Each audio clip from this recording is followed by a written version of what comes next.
All right. Good morning, and a hearty welcome to Williams. I was thinking as I woke up this morning that this is the first time since October 2019 that we've been able to warmly welcome families back to campus, and we're so glad to have you with us today.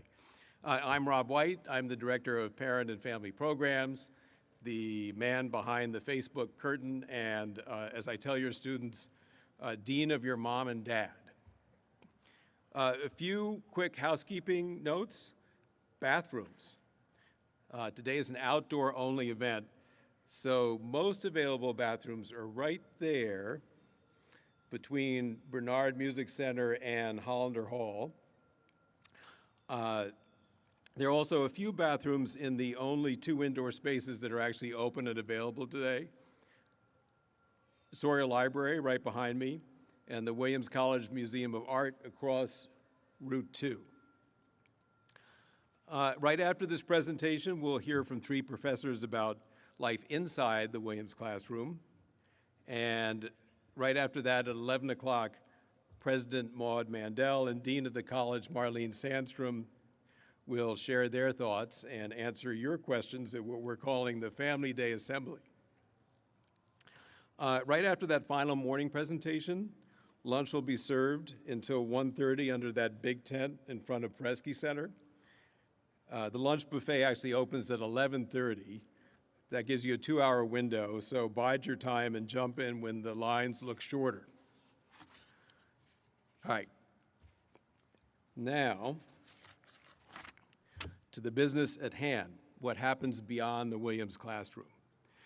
A lot, as it turns out. At least half of Williams education happens when remarkable young people actually learn from each other, which is why we're so happy to have them back here with us on campus this fall. My colleagues this morning will talk about 4 extracurricular opportunities that engage a great many Williams students, often in deeply transformative ways. To my right is Paula Consolini, Director of the Center for Learning in Action. To Paula's right is Director of Athletics Lisa Mellandy. To Allie's right is Allie Corey, Associate Director of Inclusive Learning Environments at the Davis Center. And to Allie's right is Chris Hoey, Assistant Director for Student Organizations and Club Sports. Each of them will give brief summaries of the scope of their respective programs, and then we'll leave lots of time for your questions. On the question front, if you have a question, please come up to that microphone right there to ask it, and if getting to the mic presents a challenge, I'll be wandering around with a wireless one and I can bring it to your seat. For those of you who are watching the live stream today, if you have a question to pose to the panelists, just email it to families@williams.edu. families@williams.edu. I'm going to ask Paula Consolini to begin, and please join me in a warm welcome for our panelists. Thanks. I didn't go there, right? I should stay here. Okay. Thank you so much for coming, folks, you brave souls who decided to handle the New England fall. As Rob has said, I run the Center for Learning in Action. We're the office on campus responsible for supporting experiential learning and community engagement. We support it both in curricular and extracurricular terms, but I'll share more about what's going on with the extracurricular realm with you now. What's exciting to us is that even though the pandemic raged and forced everyone to be remote, and even now we still have challenges getting back in person, the students have done amazing work, and we've all learned an amazing amount as a result of the work they've been able to do remotely. And our team has been thrilled with the results, as has the members of our community partner group. We run approximately, in good times, we run at least 30 programs. We've had a few less because of the challenges of running them remotely in this last year and a half. But we run programming in the local schools. Something like 350 students have been engaged doing work, either paid work in local schools or volunteer work, in some cases work through the curriculum when they've done some student teaching. Students tutor, they mentor, they serve as recess buddies, and they've, in just this past year, done some amazing work with curriculum development.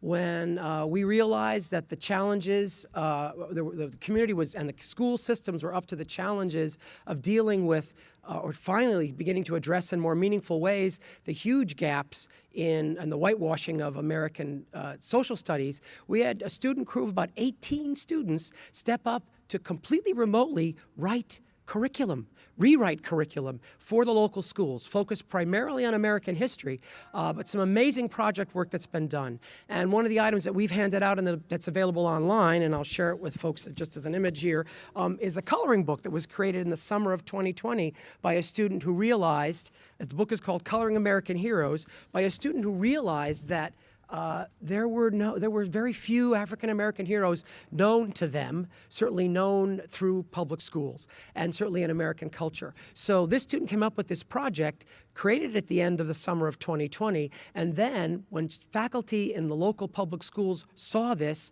and realized how valuable it could be, it became the basis for curriculum project work that's now about to be used in the local schools. So you can learn more about that online, but also I can answer questions if you like. So that's just one example of a lot of the amazing work that was done. So we still ran programming, curricular work as along the lines that I mentioned, some remote work supporting local schools. In addition, there was some work creating tutorial videos for the inmates in the local County House of Corrections to help them pass their high school equivalency test, because we were not allowed, no one was allowed to go into the local jail system over the course of this period. We're just getting back in there starting in November. So even though all this challenge occurred, the work has continued and the students have amazed us, and we've all learned to do hybrid work now, much more work online as well as work in person. So 30+ programs getting back up and underway, 50+ student organizations over the course of on an annual basis, doing work in the community, everything from cultural education through the Williams College Jewish Association running Hanukkah exercises and teaching kids about Hanukkah and teaching them how to play dreidel in the local elementary schools, to work with, as I mentioned, sort of the jail work that has gone on, and then other work, including last year, a totally remote volunteer income tax assistance program where folks train completely remotely and then work completely remotely to actually do taxes for low-income people who would otherwise have struggled significantly or paid a lot of money to get that work done. So this is the kind of programming that we run. We then partner with other offices and programs across the campus to help provide more of that kind of programming. And finally, we connect students directly to community organizations so that they can volunteer directly if that's appropriate. And last year, Lehman Community Engagement ran a completely remote volunteer program where they spread the word out there about the challenges that folks might get help with. Local businesses, local nonprofits, who then signed up for help, and Lehman Community Engagement, our key student organization that organizes folks to do community service, connected folks with those 37 organizations that needed help. And it was everything from websites for a tiny business to data analysis that might need to be done for a particular community organization, nonprofit or otherwise. So all that kind of work went on remotely, and now we're gearing up to do that both in person and remotely. And one of the items that I've shared with you, in addition to sort of the summary sheet that tells you about the different types of work available, and again, there's a wide range here, is just the list, the preliminary list we've got now of opportunities for students to work, the green one, opportunities for students to work over winter study and do engaging work with the community for course credit. There's projects we've already lined up, but students can design their own projects, and that's the last component of what I'll share. The idea that Williams students are capable of coming up with an idea, contacting our office, and getting our support to turn their idea into a reality. So they might say, I have a project that I've done back home. This seems like something that might be done around here. What do you think? And then we identify the potential community partner that might work with them, or the way in which they might fit their idea into the needs to serve the particular needs of a community organization or an institution in this region. We have a large number of nonprofits in the region that belie our beautiful bucolic setting. And students can engage pretty readily, and these organizations are small enough that they really do want the help because they don't have extensive staffs. So we're excited about the ways in which students have done work, are doing work, and are showing us the potential. And there's another example I've given you of a potential project that is, again, started by students over a summer period, the mindfulness booklet, that is also now becoming a project that is being built upon to create curriculum and other work by other students who do good in the community. So I encourage you, if you haven't already and your students haven't already contacted us, to have them contact us if we can be helpful in any way, either plugging them into a program or supporting them in their learning journey to do more good work in the community, learning by doing. Thanks. Thanks, Paula. So welcome. It's really great to see people and have people back on campus. We missed you, and we're excited to see you and be here today. I'm Lisa Mellenday, the Director of Athletics, and we are the department that oversees, or every student comes through our department at some point. We have a physical education requirement. Much like Paula, people do things both curricularly as part of their classroom experience, which are physical education classes, which are offerings from very traditional sports to outing club, dance. There are all kinds of activities that students can engage in. And our faculty, especially over the pandemic, again, came up with a lot of new creative teaching ideas and ways to deliver that program, again, remotely when students were isolating in their rooms last year when they came on campus. So again, a lot of innovation taking place to reach students where they are. And what we've really learned, we knew this before, but even more so after our experience last year, how important physical movement is to mental health and well-being and to intellectual engagement and staying connected to each other. So it really emphasized for us the joy that students found being together and practicing and in physical movement. And it was just one of the highlights, I know, for the students who were on campus last year. In the fall, we were able to practice. We weren't competing, but we were able to practice together and, again, get out of their rooms and move together. And it was really a great thing. And, again, last spring we got to some competition, and we're back to fairly normal activity now. We have 32 varsity teams at Williams College. About 750 athletes or students are athletes in the intercollegiate program. So, again, very, very active. I wanted to say, too, that what we focus on, people often sort of wonder about Williams' level of excellence. We have been fortunate to have a lot of success athletically, but really what we're focusing on, again, is the athletic teams and PE classes as an extension of the classroom, right? What are the learning lessons? We're learning to do things together. We're learning to set goals and teamwork, and really, in large part, to deal with failure, which a lot of students at Williams are not familiar with. They've been highly successful through their high school career. The athletic field always teaches you humility because you never win them all, as they say, and how to do that gracefully and how to keep moving and how to set new goals. And in particular, how to have goals that are outside of the outcomes, that are about process and having students understand to live in the moment and to enjoy that and not be focused on what the scoreboard is at the end, but rather, again, their enjoyment of the relationships they build in their time together. The other work that we're really focused on in our department, again, because we touch so many students' lives, it's really important. I would just say, too, one of the beautiful things is I work with all of these offices on campus, just as we try to have our students engaged across all of these opportunities on campus. So we have a student-athlete organization, student-athlete advisory committee that is doing volunteer work and doing community activities on campus. The Geisha C. Bolin chapter of SAC, which is a student of color athlete organization who has become more and more active, also trying to think about social justice in terms of what they can do in the community and also how they impact their teams and their team experiences. And so that we're really trying to talk about that and learn more and think more about what the experience for our students of color are on our teams. Newly formed AAA Asian American Athletes group also formed just this past year, again, understanding and affinity groups to support each other and share concerns that they might have about their experiences. And I had one last thing that we were doing. Oh, no.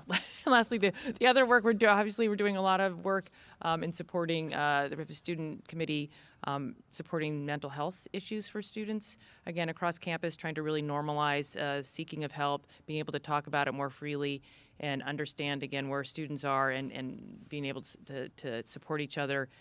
through moments of stress and anxiety and connect them to services on campus, but also just, again, remembering that being involved athletically and physically really supports their mental health. And so we try to have those, again, you were talking about your, I don't know if your mindfulness book is connected to ours, but really, again, talking about having moments of mindfulness in our physical education classes, in our athletic settings, and teaching students to sort of self-regulate and get back on track and take a deep breath when they come down to practice and transition from space to space. So a lot of work going on besides just X's and O's and training students to win games. We're really, again, focused on how does what they're doing in practice connect to what they're doing in the classroom. What are the skills that they learn in the classroom that are going to transfer to the competitive arena, and what are the skills they're learning in athletics that can transfer back to the classroom?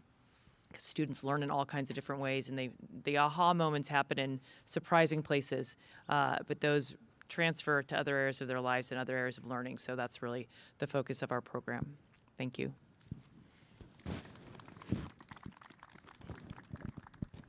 Hi, everyone. I'm Allie Corey. I'm the Associate Director at the Davis Center for Inclusive Learning Environments.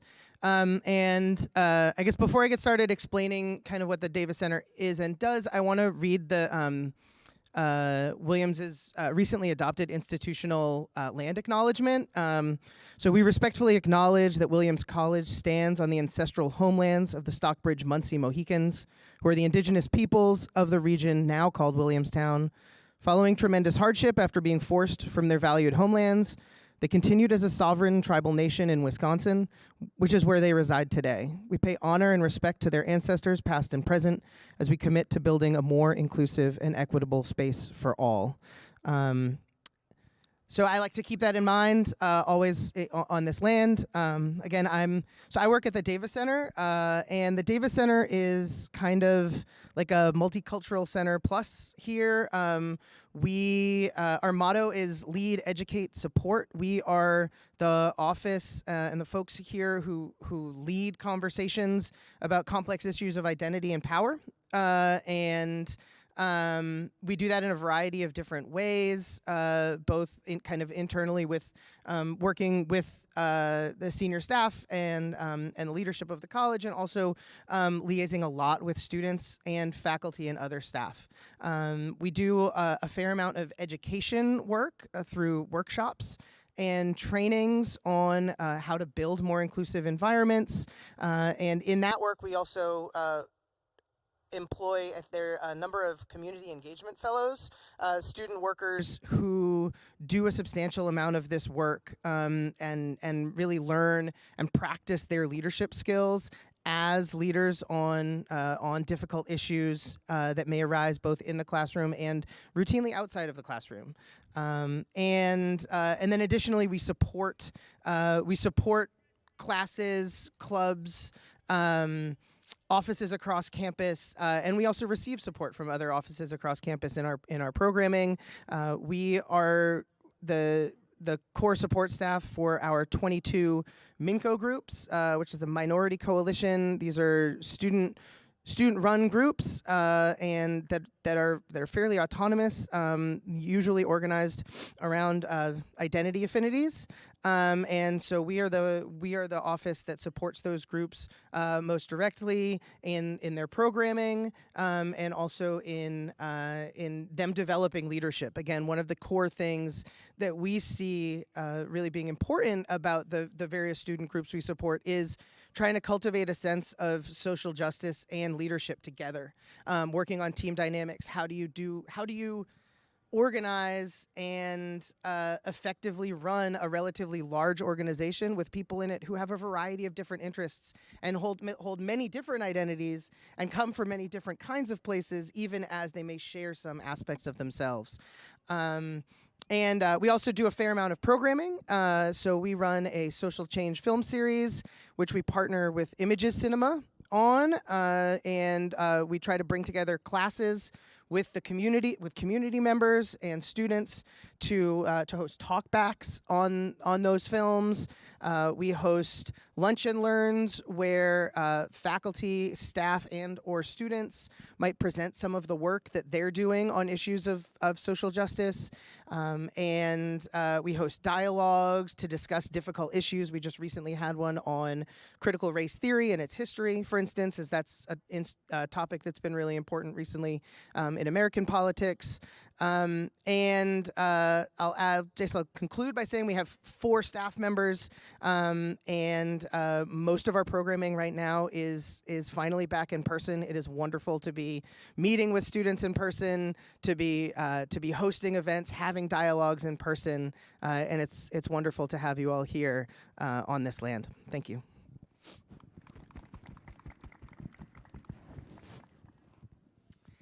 Thanks, Allie. I'd just like to echo that. It's so wonderful to have you all here and to begin meeting with students again in person. It's just really great and refreshing. Again, I'm Chris Hoey. I work in the Office of Campus Life. I'm an assistant director for student organizations and club sports. So I'll tell you a little bit about those. We have about 151 student organizations this year. Sometimes we have a few more. I think coming out of the pandemic, some of those organizations fell off a little bit, but we are seeing a few organizations form this year. We've had 15 so far new organizations form, which is exciting. Some of those 151 organizations have already been talked about here from my colleagues on the stage. But we do have 16 club sports. That also includes 8 a cappella groups. We have quite a few dance groups, many religious organizations. We have quite a few groups working in activism. And then we also have groups that are just really made for fun. Some of those include, we have a fishing club. We have a group called Get Baked. They often make nice treats for the campus. And another one of those, newly formed this year, is Williams Round Net Association. So part of my role is to approve some of these new organizations as well. Myself, someone from our legal team, and a student are on a committee, and we kind of review the materials that students submit. And our goal is to help these students form these organizations safely and effectively, checking to see, are there other organizations that are similar? Could they combine? But our goal is to really, help students form, the organizations that they're interested in making. So, we're reading through the materials for this RoundNet Association. And by the way, does anybody know what that is, RoundNet? It's spike ball. I didn't know either. So we're reading through the materials, and we see advisor Maud Mandel. So, our students very affectionately like to include Maud in a lot of things. Include her. So, I'm thinking, dear Maud, did the Spike Ball Association ask you to be their advisor? Okay. Anyway, I seem to find out that the students actually played Spike Ball with her son this summer, and so she is the advisor to the RoundNet Association, which is great. So, among some of the other organizations and some of the other things that I do on campus, in reviewing some of these organizations that are trying to form, we've definitely come across quite a few that are memorable. One that is most certainly sticking out is chess boxing. Anybody heard of chess boxing? This organization or a club that was trying to form is really what it sounds like. Chess and boxing. You play a round of chess, a 9-minute round of chess, or not a round, but a 9-minute period of chess, and then you have a round of boxing. And it goes back and forth, alternating, until there is a checkmate or a knockout. This organization was kind of on the docket late 2019, early 2020. So when we needed to leave campus, it kind of fell off. So I'm still waiting for it to come back around. We'll see.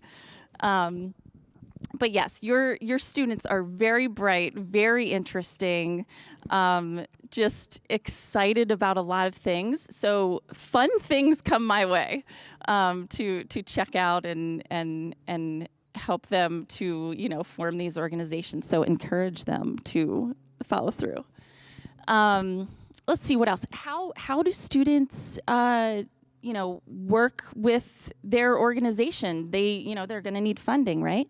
So there's a new student government on campus. It's pretty new. It's in the last 2 years, and the funding arm of that student government is called FAST.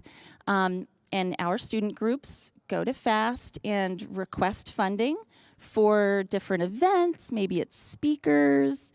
Maybe it's snacks, maybe it's just a meeting, and they're trying to get materials for their meeting.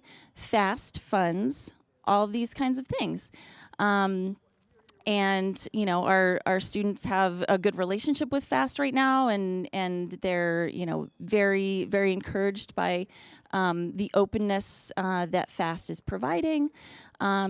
And yeah, so it's a very good thing happening on campus right now with student organizations.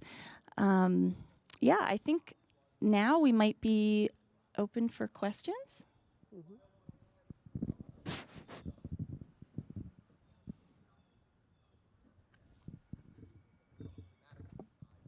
We are open for questions, and we're taking them in several different ways, or at least 2 different ways. If you have a question and you're here, either of those microphones in the center aisle are the place to go to pose them. We're also taking questions over email at families@williams.edu for folks that are watching us on the live stream. Again, that's families@williams.edu. And I have a couple of questions for the panel to start. Also, I'd like to thank Ali Corey for reading the land acknowledgement and helping us develop good community habits on that front. Let's see. Paula Consolini. How does CLIA go about training students to do the work that they do in the community? And I'm assuming that the training happens in a number of different ways, but could you talk a little bit about how you get folks geared up to do that work? Sure, happy to do so. Well, we use program-specific training by and large, so that when a student, the example I'll give you comes from our education programming. We have education programming at 2 levels, elementary outreach and high school outreach. And students who participate in that program, or those programs, whether as volunteers or paid, participate in extensive orientation. So the orientations involve meeting with the leadership of the relevant school, a presentation around some of the issues that students need to know about in that particular school. There are guidelines, there are rules of engagement that we provide them, and we also provide professional development, so that particularly in the education realm in the spring term, when there are breaks that don't coincide between Williams and the local schools, we have, during the periods when the schools are not in session, but we are in session, we run professional development. One period of that professional development is organized and run by staff and specialists that are brought in, and the other period after the first one is organized by student leaders who then help determine what questions the students have in order to do a better job in the work that they're doing. So in other areas, there's any other programmatic work they're doing, let's say volunteer income tax assistance, there's actually a winter study course where they get fully trained and certified certified as IRS preparers, and then we train them in terms of the work they will do with the community organizations. So we run training for the most part in the programs that we run, and we have partnership training and in some cases connecting students to specialty training that's relevant to the work that they would do if they're working directly with a community organization. So we're very mindful of that and the importance of making sure that students are prepared to go out in the community, because the community is not exactly Williams. They have different issues, different challenges. It's important for them to appreciate that, to listen carefully and to understand, as others have referred, the complex organization dynamics they need to be aware of in order to do an effective job. Thanks. Thanks. Lisa, I'm thinking that of all the panelists today, you're the one that has the program that was simply impossible to do remote. Can't do something that you need to be absolutely physically present for over a computer. And so I think my question is, now that we're back in the game, as it were, are there any takeaways from that period when none of this could happen that carry over into the reemergence of Williams athletics as we're used to thinking of it? Yeah, as you know, that's hard. It's hard to do that, to practice remotely. As I said, we did some other kinds of programming for students to direct programs that they could do, much as now you see, and for sale, lots of places on online programming, workout apps and programming. So we developed some of those things for our own students.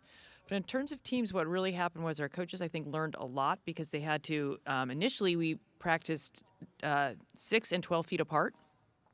We remained distanced. We had to reimagine how you would practice a sport which normally has contact and now doesn't. So our coaches learned a lot because they had to think deeply and break their sport down again and re-engage with it. So I think the lessons they really learned were about new ways to teach, new ways to coach, new ways to involve your students. And then sort of the margins are things that you might have done in-person meetings for, film review, learning how to do that remotely, for instance, rather than needing a student to come to where you are. So those create some efficiencies.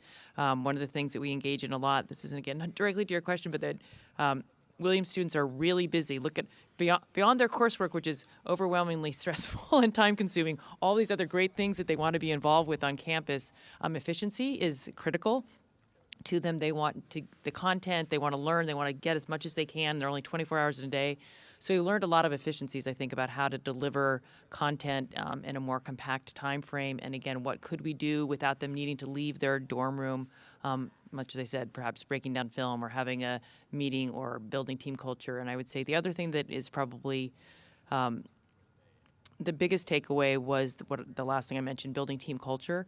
When we couldn't compete or we couldn't be together, or some students were off campus, learning how to connect with each other, strengthen our relationships, remembering that is really the things that draw people to athletics are the love of movement. It's for some people the competitive drive, but mostly it's their teammates, and building those connections when it's harder to do and when they're even more important. I really think we came back to this with a renewed sense of how important the people were, and how to build connections with them in a deeper, more meaningful way. And much of what Ali was just talking about when he talked about the student groups, trying to build team, learning about each other's identities, valuing each other's differences, and you have a common interest in sport, but you all bring a different identity and different sets of beliefs and values, and how to acknowledge those and work through those and cherish those is something we really learned. Thanks, Lisa. I'm going to dare audience members to step up and ask questions if they have them. And there's a brave soul. Good morning. I wonder if, Ali, if you could just talk a little bit about how much of the campus does the Davis Center engage, and any kind of information on some of the changes to the building and any of the resources? Sure. Thank you so much for that question.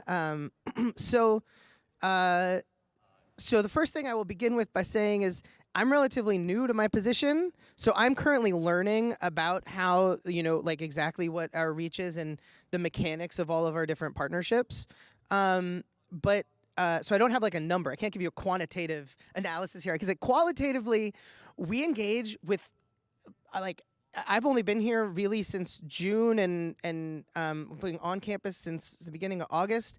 and I've interacted with and interfaced with people in athletics, the like natural and hard sciences, social sciences, and the humanities, both through in curricular stuff. So like we do some trainings of, for instance, TAs who might be teaching and supporting learning in different classes. But then also there are 22 Minco groups right now, and then there are a few more groups that are in the process of being formed, as Chris was saying. And so we interact with all sorts of folks through that, and with a lot of staff everywhere. We also host a big block party at the beginning of the fall semester, which brings people together. The Social Change film series gets people both from classes and other folks who are interested in, and then we also host the Dively Committee, which is a committee I co-chair for LGBTQ, for the LGBTQ community. And so I would say that over the course of the year, we come into contact in some way with a very large number of different people, and, you know, at all different levels and all different relationships to the college. And I'm trying to remember, was there a second part to that question? What's that? Oh, yes, the building. Okay, yeah, this is like the most exciting part. So we are in the process of we're about to get started on this massive building project for the Davis Center. The buildings that we are in are old houses and are ripe for an update. And so this project, we expect, I think, it to get started with the building actually early in 2022. Probably take about a year and a half.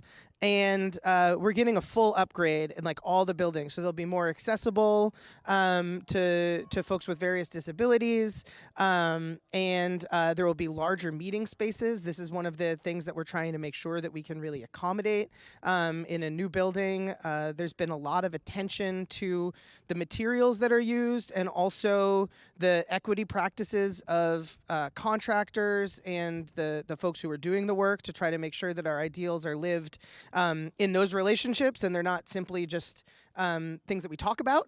And so one of the buildings, I think, is getting totally removed, and then a new building will come up there. But then a couple of the buildings which have deep significance to both to the movement that formed the Davis Center. This was a center that was formed through student activism and organizing, and in response to that. So we're making sure that we're retaining aspects of the current building setup to honor that history, while giving those buildings an upgrade to make sure, for instance, that they have elevators and a really functional kitchen, because you know, we are in the middle of the Berkshires, and this is not a place that is particularly known for its huge array of different cultural foods, but they're very food and cooking are very important to many of our students, and so we're making sure that we have a kitchen that's really up to the task. And while that building project is going on, our staff is moving to Bascom House, which is just a little bit on the other side of campus, where we will have accessible offices and also an accessible kitchen that folks can use to make their food. So I hope that gives you a relatively good sense. You can learn more about it. There's also a web page where you can see some images, which will be much better at describing exactly the kind of physical layout than what I've been able to do. Thanks, Allie. Chris, have you noticed any trends in the types of student groups that are coming forward over the last few years? I'm thinking particularly whether COVID itself may have engendered new ideas for students. Yeah, one of the things I have noticed is our club sports teams have just really attracted a lot of students, and I think that's partially due to the pandemic, because club sports was able to be outside, and it was something that was organized and, you know, happening weekly, and it was just something that, you know, let's get outside, and the mental health aspects that I think we've touched on here are so important. I think students have been just realizing it's important to be outside. It's important to get moving. It's great to have that structure of a team and that kind of network. So I've definitely noticed a lot of that. I've also noticed some different activist groups coming, thinking about some of the things that have happened over the past year, and just students really looking to make a change in what is happening in the world today. Great. Other questions? Going once. Going twice. There we go. Good morning. For those students without their own cars, how do they go about going to and from community activities? Actually, we have extensive transportation services that are provided to students, certainly through our programs. But the college overall has, the students have the right to ride the buses, the local buses, not that they're very extensive, but they ride the bus for free, just showing their college ID. There's a set of college vans at facilities. We at the Center for Learning and Action have a couple of vans ourselves that are totally dedicated to students going out into the community, doing community work. And when we have field work that students have to do out in the community, if they can't drive, we will arrange for a driver or a taxi to take them where they need to go. So the college is committed to making sure that transportation is not a barrier for students to get out in the community and do their work. Thank you. I think that's it. With that, I'd like to thank our panelists. Oh, well, we got one more question. Very quick, I hope. I just wondered what kind of affinity groups there are, how many there are, what the leadership structure is inside the affinity group, if it's led by a teacher or mostly student-led, and just a little bit more about the specifics of the affinity groups. Sure. I'll speak to that. I think you're talking about what the minority coalition groups. So there are 22 different groups, there's. I'll just speak to the ones that I'm actually the advisor for. So, like, I'm an advisor for the Chinese American Student Organization, for the South Asian Student Association, the Queer Student Union, and those are the kind of core MINCO groups. And then I'm also working with Southwest Asian North African student group that may be trying to put together an application to be an RSO, and Beyond the Binary, which is a group for trans students. Those are both not yet MINCO groups, but they wish to be. The process to become a MINCO group is you have to be a registered RSO, or registered student organization, for 2 years, and then you apply. I mentioned a little bit about how this is somewhat autonomous. There's a what's called the MINCO steering board, which each group has a representative on, and they make some major decisions. They help allocate funding, for instance, to the groups. To individual groups, and they have a constitution. Each group has to have its own constitution that explains, aspects of its structure, and how processes will work within that group. And then also, in terms of the actual, the required structure is each group has to have a faculty or staff advisor, but the groups are run entirely by the students. So as an advisor, my job is to really try to cultivate leadership among the students, make sure that they know what processes are necessary, for instance, to request money, and then help them with whatever leadership stuff comes up, because working together in a team is difficult. Especially when you're trying to put together programming that is going to, serve a wide population, not only within the group, but routinely outside of the group. And so every group has an advisor, but we do not make decisions for that group. We advise and help them strategize when they're looking for funding, suggest partners that they might want to work with. If we see a couple groups trying to do something around the same time, we might suggest, oh, hey, you might want to talk to this other group who's also trying to do something at this point. So for instance, I think next week, the South Asian Student Organization and the Muslim Student Union and the Hindu Student Association are going to work together on an event because it was of interest to all to people in those groups, because there's overlap, but there's also interest in building coalition. That aspect of coalition is really important to many of our students. So hopefully that answers it. Let's give our panelists a warm applause. Really appreciate it.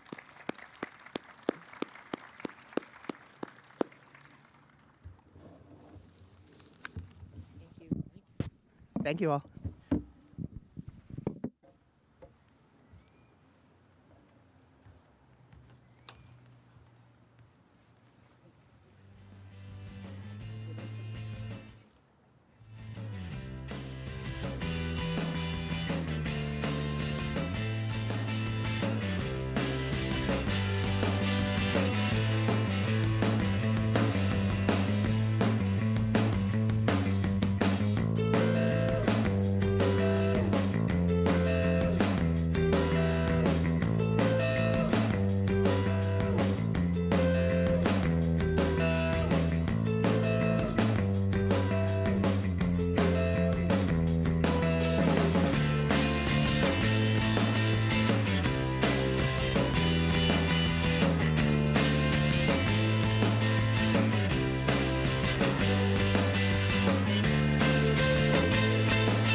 Reminder that we'll be back on again in about 10 minutes with 3 professors who are going to tell us about life inside the Williams classroom.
but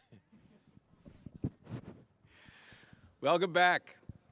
I'm still Rob White. I'm still the Director of Parent and Family Programs, and I am going to repeat our housekeeping notes, starting with bathrooms, which are the most easily available ones are porta potties between these two buildings, Bernard Music Center and Hollander Hall.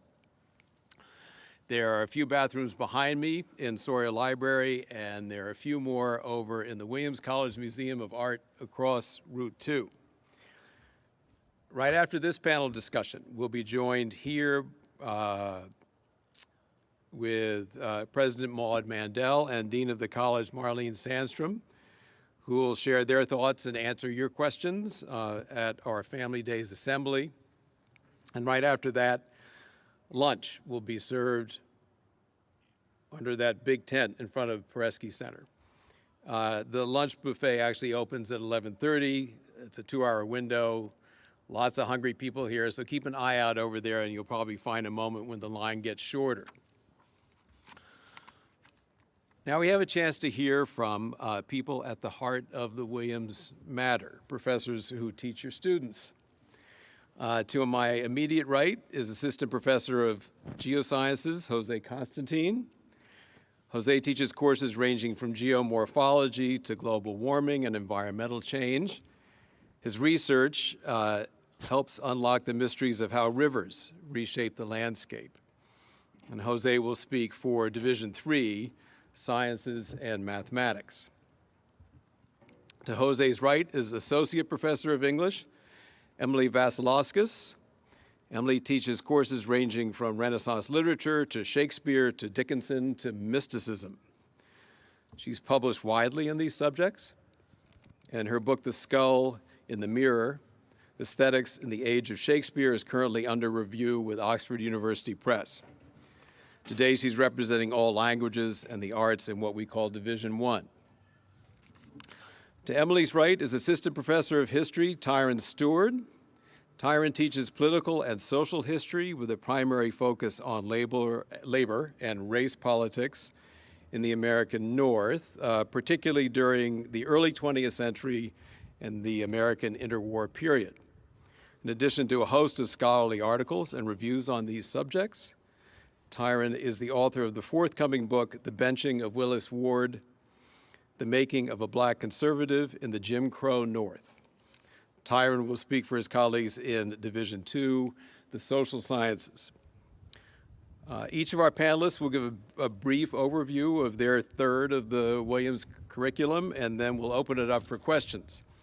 If you have a question and you are here, if you could ask it from one of those two microphones in the center aisle, that would be terrific. If you are watching us live stream and have a question, feel free to email it to families@williams.edu. That is families@williams.edu. We'll let Jose begin, and let's give them all a warm welcome on a cold day. Thank you. I think I'm on. There we go. Thank you for being here. For those of you who are at home, I'm looking at the camera here. Wherever you are, I'm sure it's much warmer than it is here this morning. It's a bit surreal to be here and see you all because your children in less than 4 years are going to be sitting where you are graduating in this very spot. So that is pretty incredible. And hopefully it'll be a little bit warmer on that morning.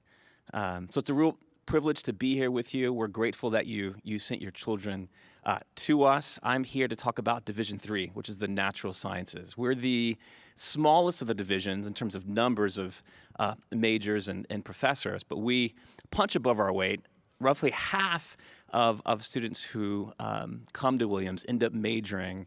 At least one of their majors is in one of the natural sciences, which includes math and statistics, computer science, biology, geosciences, chemistry, physics, astronomy, and most recently, psychology. So it's a wide range of fields that encompass disciplines that have us thinking about why the world looks the way it does and why it functions the way it does. Our students are, we're so lucky to have them. you'll find that your students are working with professors who you'll hear from Emily and Tyron. You know, we don't like to compromise. We love teaching and we love engaging with students in the classroom, but we also really love research. And what you'll see, and hopefully you've had a chance to visit at least from the outside, maybe from the inside, is the over $200 million investment that the college has made in building brand new laboratory facilities, state of the art. 2 new buildings in Hopper Hall and the Wackenheim Science Center. A real privilege to be here. Our students are encouraged, and many of them take us up on the offer to step out of the classroom and get their hands working in a laboratory or working with a professor trying to unravel some computer code, or working outside with me collecting river samples to figure out what's going on in the water that's flowing through Williamstown. Roughly 100 students who are majoring in the sciences end up doing a thesis project, which is a year-long intensive research project where they're working with a professor or a set of professors on a problem that is, you know, in many cases, truly cutting edge. Those thesis projects end up, in many cases, in publications, so it's amazing to see what our students can do.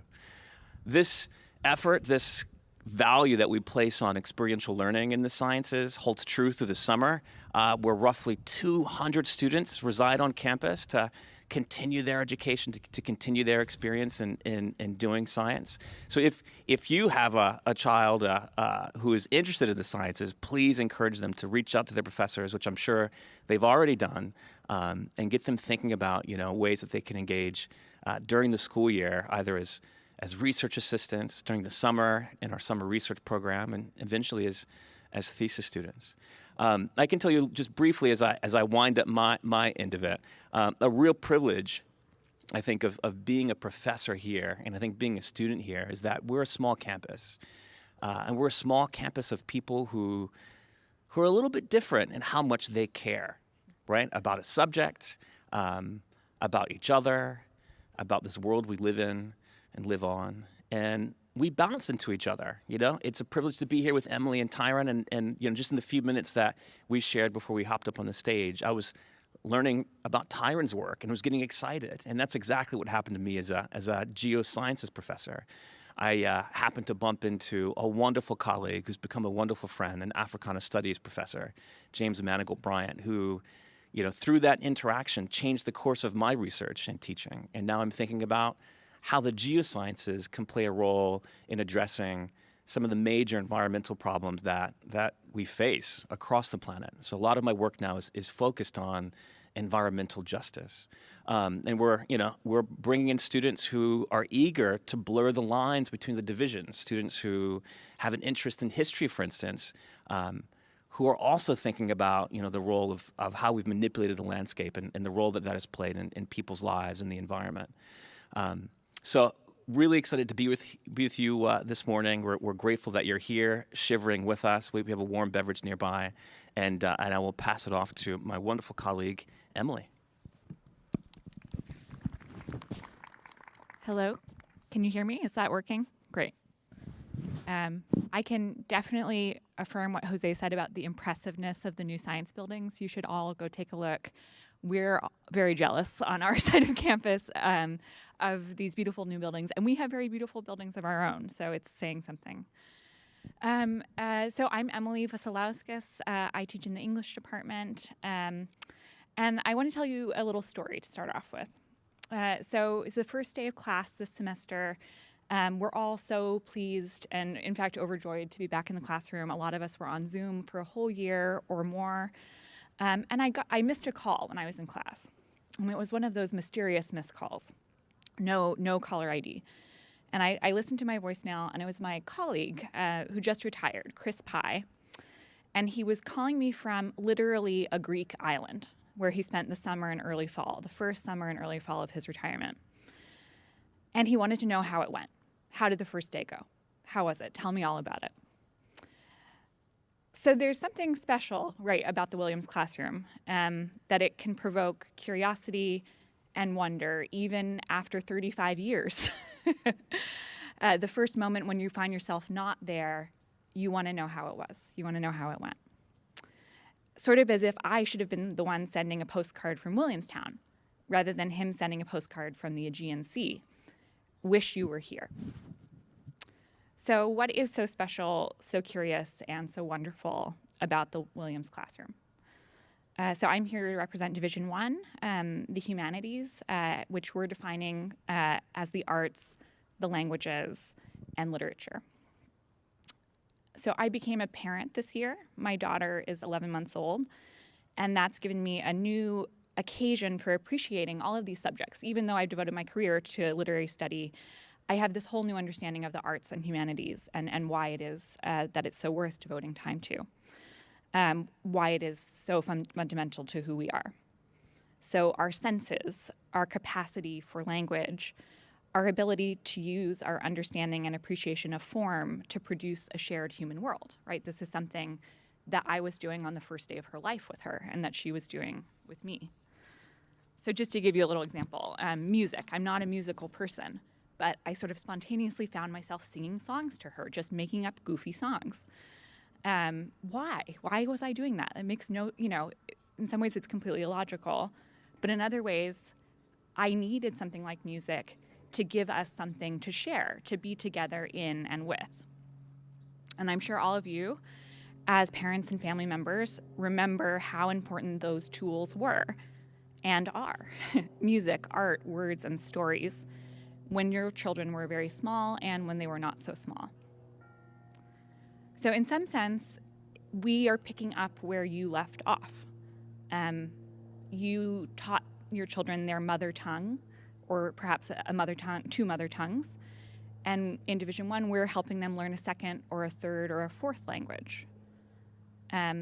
You introduce them to the experience of an appreciation of literature and the arts, and we're engaging them in a rigorous scholarly study of a variety of historical and cultural and conceptual contexts for thinking about literature and the arts, and giving them the opportunity to create original works themselves.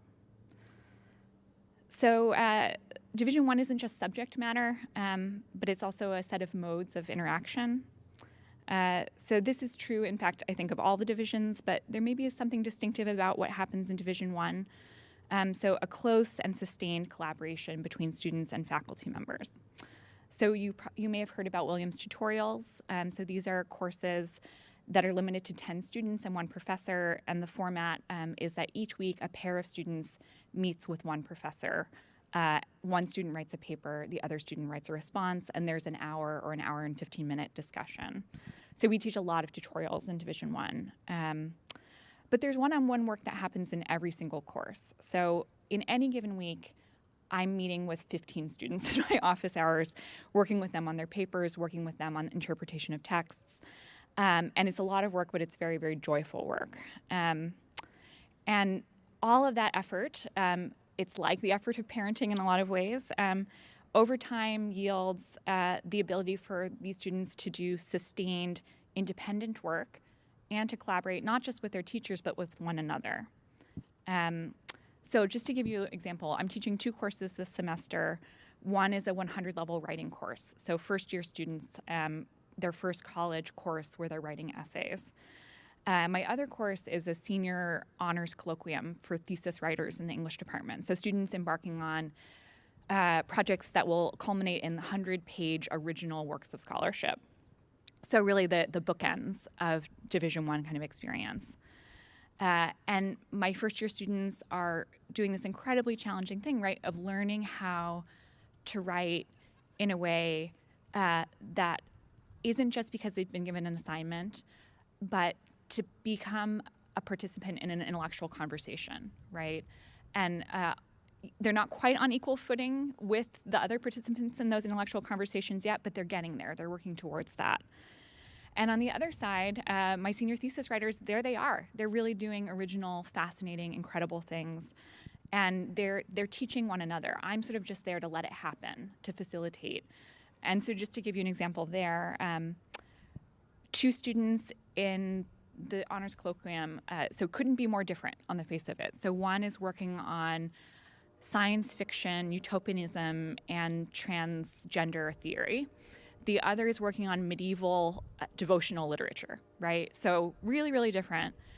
But the former student made a suggestion to the latter student about a theoretical framework that might be interesting that the latter student hadn't considered, and that's completely transformed the thesis in a really wonderful way. And so just being able to see that growth, see the development, and see these students, by the end of their time at Williams, they're really genuinely original thinkers, genuinely standing on their own 2 feet, doing wonderful, wonderful work.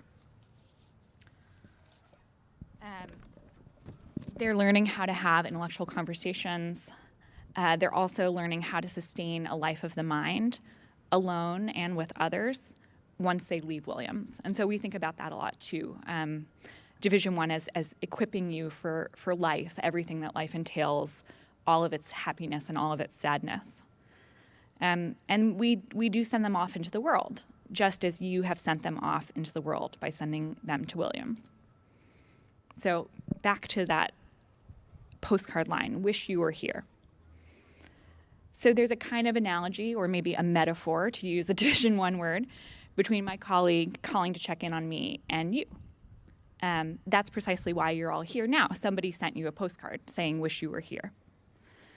And yet that structure where I wish you were here, but you're not all the way here, is preserved even in this panel, right? So this isn't a Williams classroom. We're talking about the Williams classroom. Some things can't be shared all the way, right, fully and immersively. We all eventually have to move on in ways big and small. We all have to go off to our next thing. But even though those things can't be shared all the way, even though you aren't there every day with your child in the classroom, they still can be shared at a distance, even a profound distance. And that's, I think, what we do in Division I too. We think about the way in which culture is shared across time, and in fact, that it's the distance that allows it to be shared, right? The fact that we're all different from one another is what makes us need to build these things that we can do together and that we can be in together. So I'll leave it there. I'm so glad that you're all here. I look forward to hearing your questions. Thanks.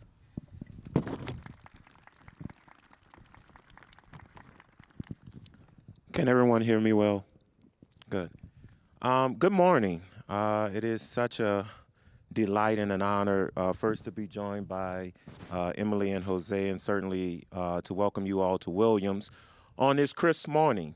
It's interesting. 2 days ago, we had temperatures over 70 degrees, and 2 days later, here we all in jackets and coats and hats and gloves, but we are all here enthusiastic, learning a little bit about the Williams classroom and what your sons and daughters have been doing over the past couple of months. Let me just begin by saying what a privilege it is for me as an instructor to interact with your students. It is truly a privilege. I always remind them of the enormous responsibility that I feel in teaching them. And I also remind them of how remarkable it is to play such a minor role in the development of what I believe will be very exemplary careers. So I thank you for entrusting us with the responsibility of instructing and interacting and learning with them, because truly that is what we do here. My charge here is to talk about Division II, which I find interesting because here I am housed in history, and yet I'm responsible for explaining what the many different programs and units within Division II do. And I also find the word division itself to be kind of interesting, because I can say that we're really division in name only. We're not really divided. And what you see in not only Division II, but across divisions, is a kind of intellectual conversation, a way in which we are able to cross-collaborate, a way in which we are able to deepen our knowledge, not separately, but in essence together. And I'll give us a greater sense of that when I discuss the classes that I teach. That said, you can think of Division II primarily as being a academic branch of the college concerned with institutions and social structures, ideas that are rather intentionally or unintentionally constructed by human beings. It is a field where, or it is a branch where students get an opportunity to really explore and to get a sense of themselves and the world around them, the social world around them. What does that all mean? It gives them an opportunity to be equipped with a language to translate the world and to have the tools to become effective citizens in confronting many of the problems that we face. So in Division II, you have programs that many of us are familiar with, anthropology, economics, history, where I'm housed. There's philosophy, there's political science, there's religion, sociology. You also have many of the college's interdepartmental or interdisciplinary programs. So African American studies, American studies, just say the studies, right? Latino studies, Jewish studies, global studies, women's gender and sexuality studies, and so on and so forth. And so it's a space for really, giving students, offering students a chance to think about their existence in this world, to think about themselves as social beings, and to imagine themselves not just on this campus or in our the society that surrounds it, but even within the context of the global imaginary. When you explore Division II, it is sort of interesting. You'll see a number of fascinating courses that your sons and daughters are taking. I got a chance to kind of peer through the catalog at some of them, and oftentimes when I peer through the catalog or when I'm walking across campus and I'm meeting new colleagues, a lot of times I hear about their courses, and the first thing I think is, gosh, I want to sign up. I want to go take those courses. So there are interesting courses like, what is archaeology? You think you know, but you have no idea, right? The politics of an algorithm. Race, land, and settler colonialism, right? And one of my favorites, taught by a dear friend of mine, pollution and labor markets. This term, I'm teaching 2 courses. Funny enough, Emily and Jose, I teach in Wackenheim. So even though history is housed in Hollander, I have had the opportunity to get to walk through the halls of the new science building, and it is absolutely beautiful. And it is just a wonderful place, and it just shows the commitment that the college makes to providing the best resources and facilities for your sons and daughters to learn. So I'm teaching 2 courses. One is a tutorial. Emily has mentioned the format of a tutorial, so I won't repeat any of it. But the tutorial is on racial passing, right? And it's primarily on race passing, but it's really a course that is about crossing different boundaries of identity, seeking invention and reinvention. And so we discuss crossing boundaries of class and of ethnicity and gender, and certainly intellectual boundaries, sexual boundaries, and so on and so forth. And what's fascinating about the course is it really kind of highlights just how undivided we are. Because despite being a history course, we're reading literary fiction. So we're reading James Weldon Johnson's The Autobiography of an Ex-Colored Man, or we're reading Nella Larsen's Passing. We're also doing work that is in many ways germane to what my colleagues in Division III do. So we're talking about phenotype, right? And genotype and the biology or the lack thereof in thinking about racial construction, right, in America. I also teach a course on race and sport. This is the course that meets in Wackenheim.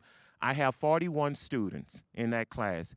And what has been amazing to me has just been their eagerness and excitement, right? They come in class, they're very willing to contribute to the existing fund of historical inquiry.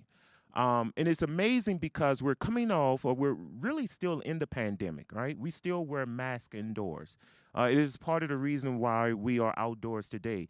And yet what I can convey to you is that your students are, they show tremendous enthusiasm each day. I have been thoroughly impressed. I was nervous, quite honestly, on the first day.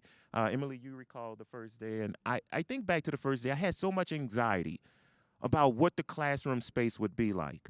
And the students came in, and that anxiety eased within the first 10, 15 minutes just because of how committed they were.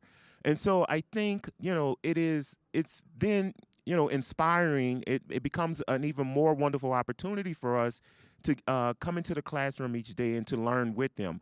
And I guess I'll end by saying the really wonderful thing about Williams College and just the small liberal arts college in general is the opportunity it gives your sons and daughters to explore. I'm happy to answer questions about, the way in which Williams College really guides them toward taking classes in different divisions, right? Division 1, Division 2, Division 3, so that they can do what I often tell my students to do, which is fall into the accidents of your passion, right? Go take a course that you may not be completely sure about. You may learn something about yourself. It may be a process of self-discovery, but you may also discover a passion along the way. Thank you.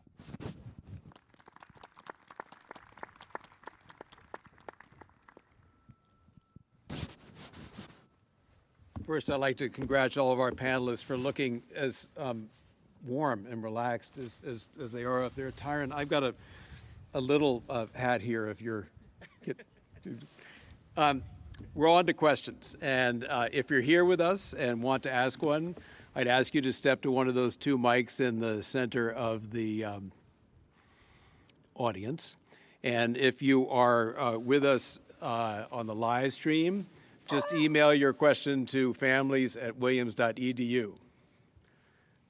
Sir. Good morning, and thanks to all three of you for your presentations. Really interesting. And as the parent of a freshman whose first observation was how difficult it was to choose the courses he was taking because there were so many potentially fascinating ones. This is a practical type of question. He is considering a double major, so cross-divisional, specifically environmental science and music. And I'm curious to know what all three of you think about the upsides, and possibly there may be downsides to a double major rather than a single major. And I'm also curious as to how many students here do go the double major route, and any advice or guidance you might offer on that topic. Thank you.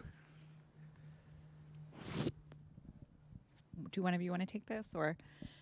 I can just speak briefly, and then it'll be very brief, because then, Emma, I'm going to pass it to you and Tyron to speak more intelligently about this. But I think the number that comes to mind, I think roughly half of our students are double majors. So I think it's really common. And I think it's common, well, the majors that we offer are truly excellent and pull students in.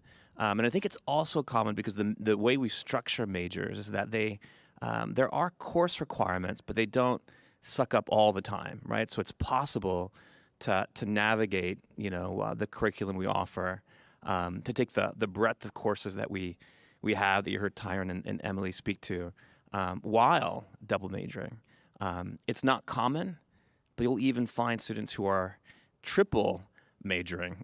That's possible. So I from where I sit, and I trust my colleagues will have my back when I say this, that I wouldn't worry much about whether double majoring will limit opportunities or overburden your child. I think it's quite typical. It's supported, and as an environmental scientist, I'm so excited to hear about environmental studies being a potential major. But what do you think? Yeah, that's great. In Division 1, double majoring pays the bills. So almost all, maybe not almost all, but certainly the majority of English majors have a second major. And I think that's quite common in the other arts and humanities subjects. So we really encourage it. We think it's wonderful. So often I'll hear students say, "Oh my gosh, I'm making all these connections that I didn't expect." Right? I didn't take my music class and my environmental science class expecting there to be connections, but there really are, and it's wonderful. So, I guess the one thing I would say as a kind of consider trade-offs, to use a Division II term, would be so sometimes we all, when we're navigating complex systems, use shortcuts and labels because it helps us, right? Like, okay, I'm going to do this and this, and it's very clear. Then I'll put it at the top of my CV that I'm a double major. But there are kinds of exploration that wouldn't yield that kind of label, but that are nonetheless really, really valuable. And so a lot of students wonder about double majoring versus studying abroad, right? So sometimes it can be challenging to do to get all requirements done for both majors and to study abroad. For some people, studying abroad is really an important part of their experience, and it's worth the trade-off. Similarly, learning a language, learning a second language, can be a really, really profound, transformative experience intellectually, culturally, and then actually a lot of people can get a job because they have not only liberal arts skills, not only their major, but they also know Arabic, right? And that's just not necessarily the most, that combination is kind of not everybody has that combination. So I guess I'd say that as the sort of other side to consider. I echo what Jose and Emily both said. The thing I'll add, just thinking practically about it, and it kind of harkens back to my earlier comments about the lack of walls or the lack of divisions between the three academic branches on campus. In many ways, the majors are oftentimes in conversation with each other. So you may have classics in Division I, or even art history in conversation with history in Division II. Or you have environmental studies that has 3 touch points in all of the divisions. I think about a lot of my courses that are cross-listed with political science, with global studies, with leadership studies. Oftentimes, I'm a labor and political historian. Students come into my course, but they may be also interested in the political economy. So I don't necessarily see it as transactional. I oftentimes see it as necessary. And it's important for students to be able to make connections across different fields and to open themselves up in very expansive ways to thinking outside of just one disciplinary focus. I also think it just enhances the depth of their knowledge to be able to approach questions in different ways. And many of the students, I mean, I have advisees who are double major, sometimes they're triple major. My concern always, and I guess aside from the, thinking about the ability to study abroad, my concern always is whether or not students feel motivated and they're capable of thriving. And as long as they're able to do those things, then I don't want to present it as the more the merrier, but certainly there's something beneficial about having the opportunity to explore different ideas, different institutions, and even individuals across various disciplines. So. I'll just follow up because Emily, listening to Emily and Tyron speak, what came to my mind? I participated as an advisor for students who. Your children challenge us. I learn tons every time I meet wonderful colleagues like Tyron and Emily, but sometimes we get students who, and it happens often, who are so thoughtful and so creative, and their perspective is so broad. They can see how the structure of our divisions and the structure of majors actually limits what they want to experience and what they want to study. And what Williams offers them is a chance to literally design their own major. And so you'll find students who create what are called contract majors. And I've advised students who have majored in Black geographies, for instance, or sexual geography, and involving advisors from Division I, Division II, and Division III. So it's impressive to see what our students can do. They certainly challenge us in big and important ways. I'm going to follow up on what you just said, Jose, and ask all three of you, because I think one of the biggest barriers to authentic exploration by Williams students is fear of failure.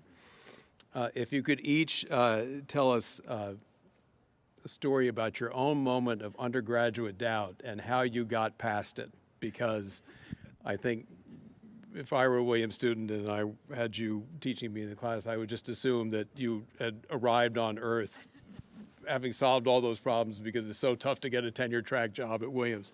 So just one moment from your undergraduate experience. Okay, so I'm really dating myself here because I graduated from Morehouse College in the year 2000. One of the things I'll say, and I've actually conveyed this to my students, and this goes back to the idea of falling into the accidents of your passion. When I went to college, I had plans to be a lawyer. And my first year, professor pulled me aside. I won't give you I'll give you the short of the long. But essentially, he said to me, I think you have a mind for history. You should be a historian. And quite honestly, I did not listen to him. Now, when I was growing up, people would tell me when you get older, you're going to be a historian. I'm like, nah, they write big books. I'm not going to do that. But I always wanted to be on book TV because I always liked Brian Lamb and the black screen and, Brian Lamb asking these very penetrating questions. And yet I did not want to write books and I did not want to be a historian. So I don't know how I was going to end up on C-SPAN. Nonetheless, I go off to law school. Now, I mention this because there's a certain fear, right, about switching, about making that transition from, all my life, I'm going to be a lawyer, I'm going to go into corporate law, right, to, becoming a historian. And yet that professor's advice stuck with me. It wasn't until I got to law school and one of my law professors pulled me aside and kind of said the same thing. He said, you love ideas. You don't want to practice law. You love ideas. And it took me back to that moment in my first year as an undergraduate where I really wanted to make that change, but I was really nervous about what it might entail. And so for me, it took a while. It was a circuitous route, but eventually I got to the place where I needed to be.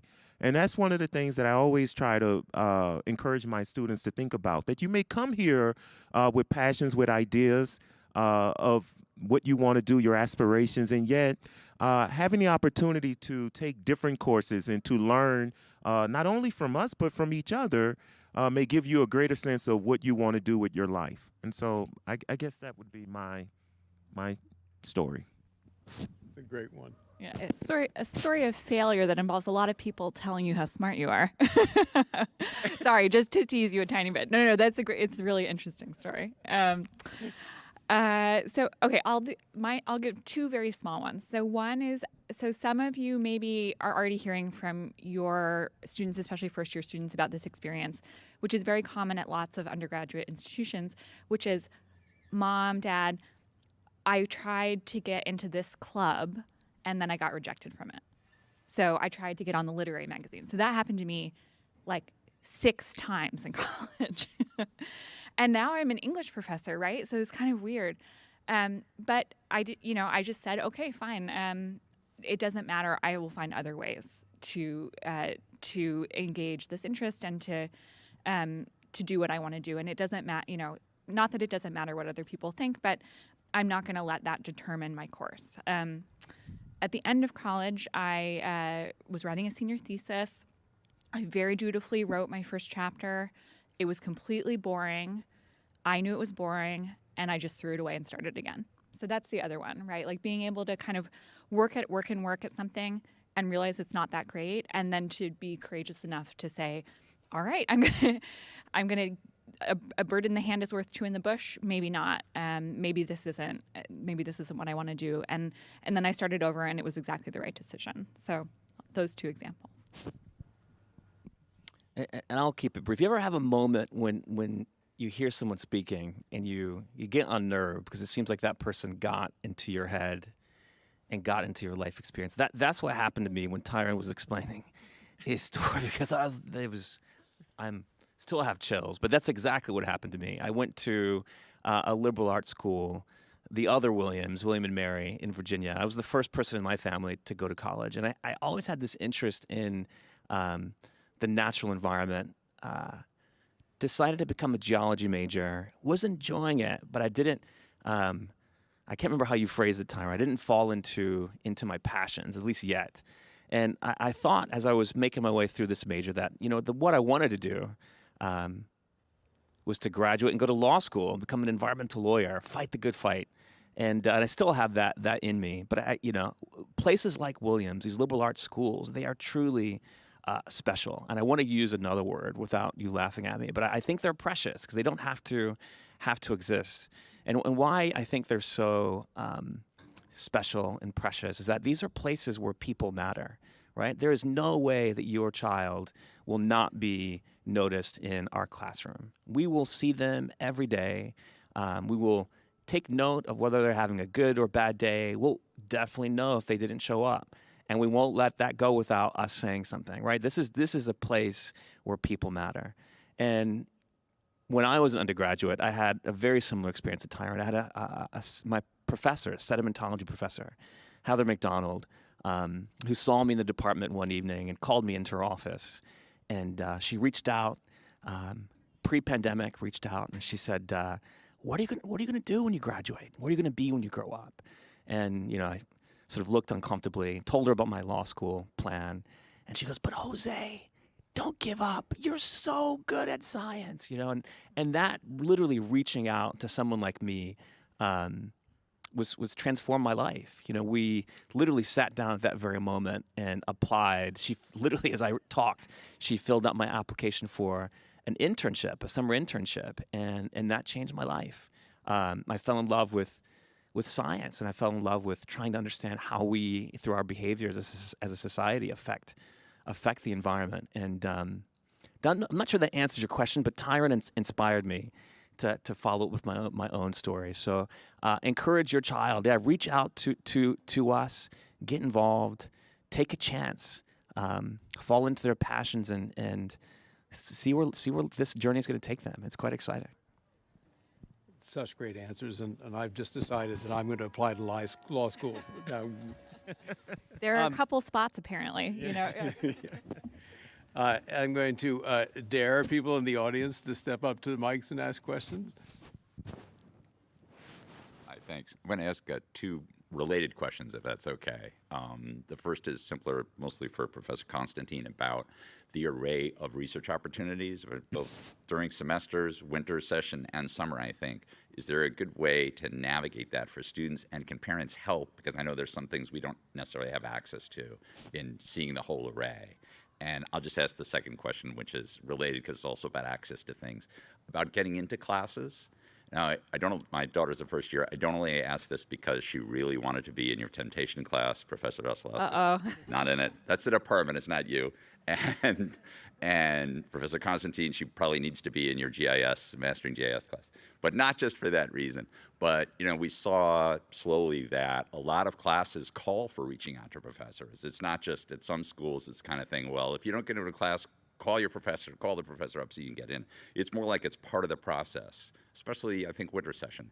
Can you just each talk a little bit about students reaching out to you and how that works and how to try to get prioritized for classes without being obnoxious, which is always a concern, right? Thank you. That is a good question. Emily or Tyron, do you want to? Okay, so I'll pick up since I'm personally implicated in the second question, and then let's just not forget the science access to summer, winter, and semester science opportunities. So yes, unfortunately, it's really the pressure point for many departments is the introductory level, and so we think about it a lot and we wrestle with it. To have people's first experience be of a closed door is really, really, really unfortunate. So the way we manage it in English is if you don't get into your first choice the first time, you're prioritized the next semester. So to know that we notice when this kind of stuff happens and we're thinking about it, and our wonderful departmental administrator keeps track of all of this, which is amazing. Year after year, semester after semester, she remembers and she knows, and she makes a lot of things happen. And I guess what I would say, to borrow some of what Tyron has said, sometimes those closed doors open other doors, right? And so you think you have your heart set on something, and you do, and that's not wrong. But one of the wonderful things about a liberal arts college is this opportunity to take a chance on something, and maybe that's the thing that needed to happen for you at that moment. So I guess I would say stick with it. Know that we're all thinking about you, and we know that this is a challenging part of navigating a curriculum that really prioritizes small classes. But also embrace those opportunities. And just on the question of reaching out to professors, it is a part of the culture here. So encourage your students to advocate for themselves. They do learn that. We teach it to them too. But yeah, advocate for yourself. If you really want something, don't be afraid to ask for it. It won't always work, but no one's going to think it's obnoxious for you to say, like, I'm super interested and here's why, and I really hope it works out this semester. I'll keep my remarks brief. I'll piggyback off what Emily said, and actually go back to something that Jose stated earlier, which is this is a very small campus. And I previously taught at the University of Michigan, which was huge, and people kind of operate in silos. So it can sometimes be difficult for students to interact with their professors. One of the things that I try to encourage students to do is to reach out to professors, right? To come and talk to us. Oftentimes when my class is over enrolled, I will send out an email to students asking, why do you want to take the course? And sometimes the reason that is incredibly helpful for me, but also for the student is there may be other courses either taught by myself, colleagues in the Department of History, colleagues in Division II, Division I and III, that might be more germane to their interests, right? And so the really wonderful thing is to show that sort of enthusiasm. Anytime, I had a student walk into my office this week. He is not my advisee, right? Came unexpectedly, sat down, we had a conversation for an hour, and by the end of the conversation, he knew what courses he wanted to take for next semester. And so there are those opportunities. Professors love it. Like I don't know, we get so excited. We feel like rock stars when students come to visit us or email us to say, "Oh, I'm interested in that that course you developed over the summer or out of your research." So encourage your sons and daughters really to take those risks and to reach out. Sometimes there will be closed doors. The tutorial courses are capped at 10. Writing courses are capped at 19. So you can't take everyone. But I think if they continue to reach out, they continue to try to build those interactions, because we are all aiming to build close-knit relationships that will last a long time, then I think they'll find more opportunities to get into those courses or others that might be of interest to them. And remembering the first part of that question, and someone walked in, and I'm going to pick on this person who's going to be my new boss, and that's Amy Gehring, who's in the back, who's going to be the next director of the Science Center. She's going to wave briefly. She's sitting beside someone who's also near and dear to my life, Chris Winters.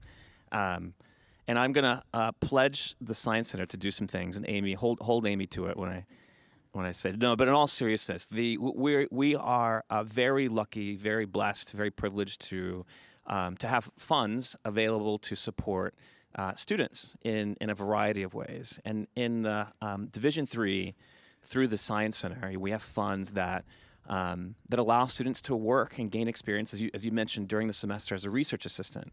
And the easiest way, and there's a theme, people matter, our interactions matter, is to have your child reach out to us.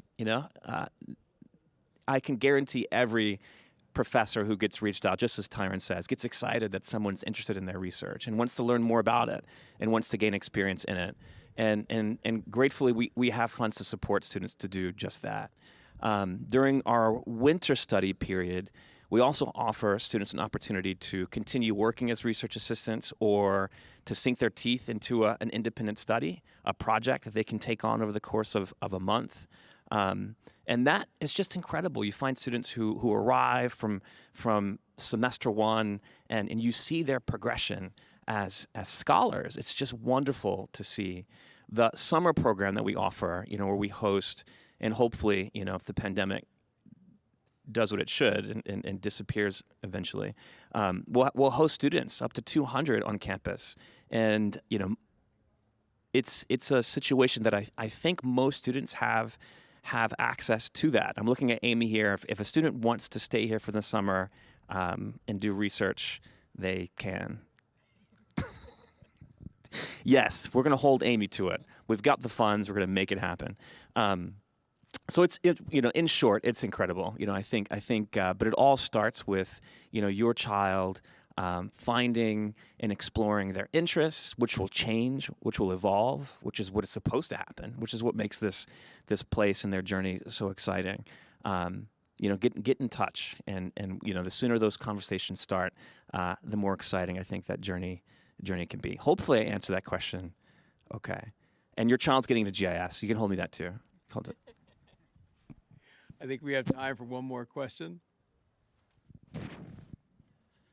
I did want to thank you for spending the time this morning. I would also echo the previous speaker that my son actually had 4 classes that he was rejected from applying, including yours, Emily. So it was a popular class. I will say, though, you probably spent 4 or 5 emails talking back and forth with him at great length, which might help you understand who he is. But, every class that he was rejected from, he got lengthy emails from all of the professors, and the passion that they showed, the interest in him, trying to help him, I think was very valuable. It doesn't take away from the fact that I think that it's a little harder to get into these classes than they should have been, but at the same time, the professors were wonderful in doing that. And as a caveat to that, the class that he had to take instead of your class has turned out to be his favorite one of this semester. So I guess thank you for that. But Jose mentioned having double majors, triple majors, and stuff like that, and sometimes it happens organically, and different professors work with students. Students come to them. With so many options and such a wide curriculum course book, as a parent, I'm trying to figure out, how does a kid figure out and how do they navigate this, and what kind of parameters are in place to help them understand and to make sure they're getting the curriculum that they need to get, and they're going to graduate in 4 years. Obviously, you guys figure it out somehow, but how does that happen? Is it organic? Is it on the student themselves to figure it out? Or are you guys, I know there's advisors, but it seems like there's got to be more than just that, because it's such a diverse curriculum. So I'll be super brief. Because you as a parent, I've seen parents play a big role in this process. For always for the better, but sometimes there's some costs. But I would say the process does happen organically. I think it does happen that students arrive to campus knowing what they want to major in, double, triple, dare I say, major in while they're here. But I think it's more common for students to, during their first year here, get lucky enough to land a spot in Emily's course or Tyron's course and just get excited about what they hear. And one thing leads to the next. Every student is paired with an academic advisor who meets with your child, as you probably know, well before they arrive to campus to help, structure that path through their first semester. Those meetings happen throughout the first 2 years that your student is here on campus as they kind of near the choice of a major or majors. And after they've declared a major, then they're paired with someone within the department that houses their major to help, guide them through to the finish line. So the process, we have, I think, a fairly structured and well-supported process to help your child as they navigate this campus, navigate everything that we have to offer. And it always turns out for the best, no matter what. That's the best part. I guess I'll just say one more thing about advising. So this is my 7th year at Williams, so I've been here for a while, but not forever. And my colleagues tell me that advising has improved enormously over the last 15, 20 years, and that there's an algorithm or something. I hear that there's an algorithm that pairs students and advisors, and it's very, very good. And so that advising relationship often is a real relationship. It's not just a bureaucratic affordance. And so these students often work with their advisors not only during the first 2 years, but sometimes maintain a relationship for a long time. And that advisor is the person who sort of helps you go from breadth and exploration to building toward that moment of decision and specialization. So we all know enough about the curriculum to be able to do that reasonably accurately, and we also know our own limits. So whenever I have a student who's a pre-med aspirant, I know I have to do a little more homework to help make sure that they know what they're doing, and I know who to reach out to help me help them do that. So I'll leave that there. Really briefly, my colleagues have covered advising. I guess the only thing I'll add is that one of the things that Williams compels students to do is for their early concentrations to take courses across the different divisions. So I believe it is, if I'm not mistaken, it's 3 courses in each division. And during their first year and also the sophomore year, there's limitations on how many courses they can take under one prefix. So that is to say that you can't load up on too many history courses, or you can't load up on too many biology courses. And one of the things that I think that allows for is a kind of expansive way of thinking about what you actually want to do. Not only here at Williams, but then beyond your matriculation, right? As you move out into the quote unquote real world. Whatever that may be, all right? But no, I think it's of value to have students within a liberal arts college setting really have an opportunity to explore and to not be so locked in. Perhaps they may explore and find something new, and that becomes a part of their intended major, and eventually they begin to develop courses in concert with their advisor that lead toward a major and then whatever career that they will pursue after. Or they may get a livelier impression of what they actually want to do based on having the opportunity to take those courses and to become really solid in their understandings of who they are and how they intend to contribute to society. Can I just ask you all to join me in thanking our panelists?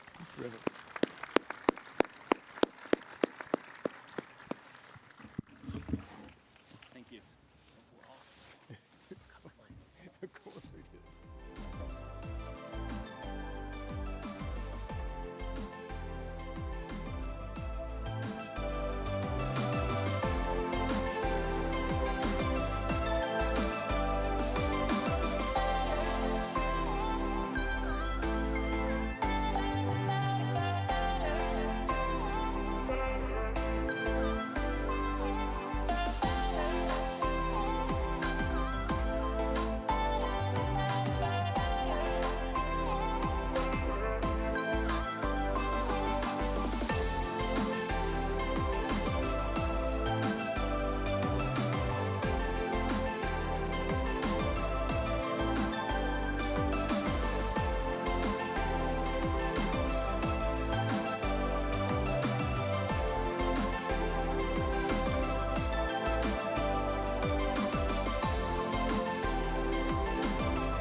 Just looking for my glasses and then I'll start.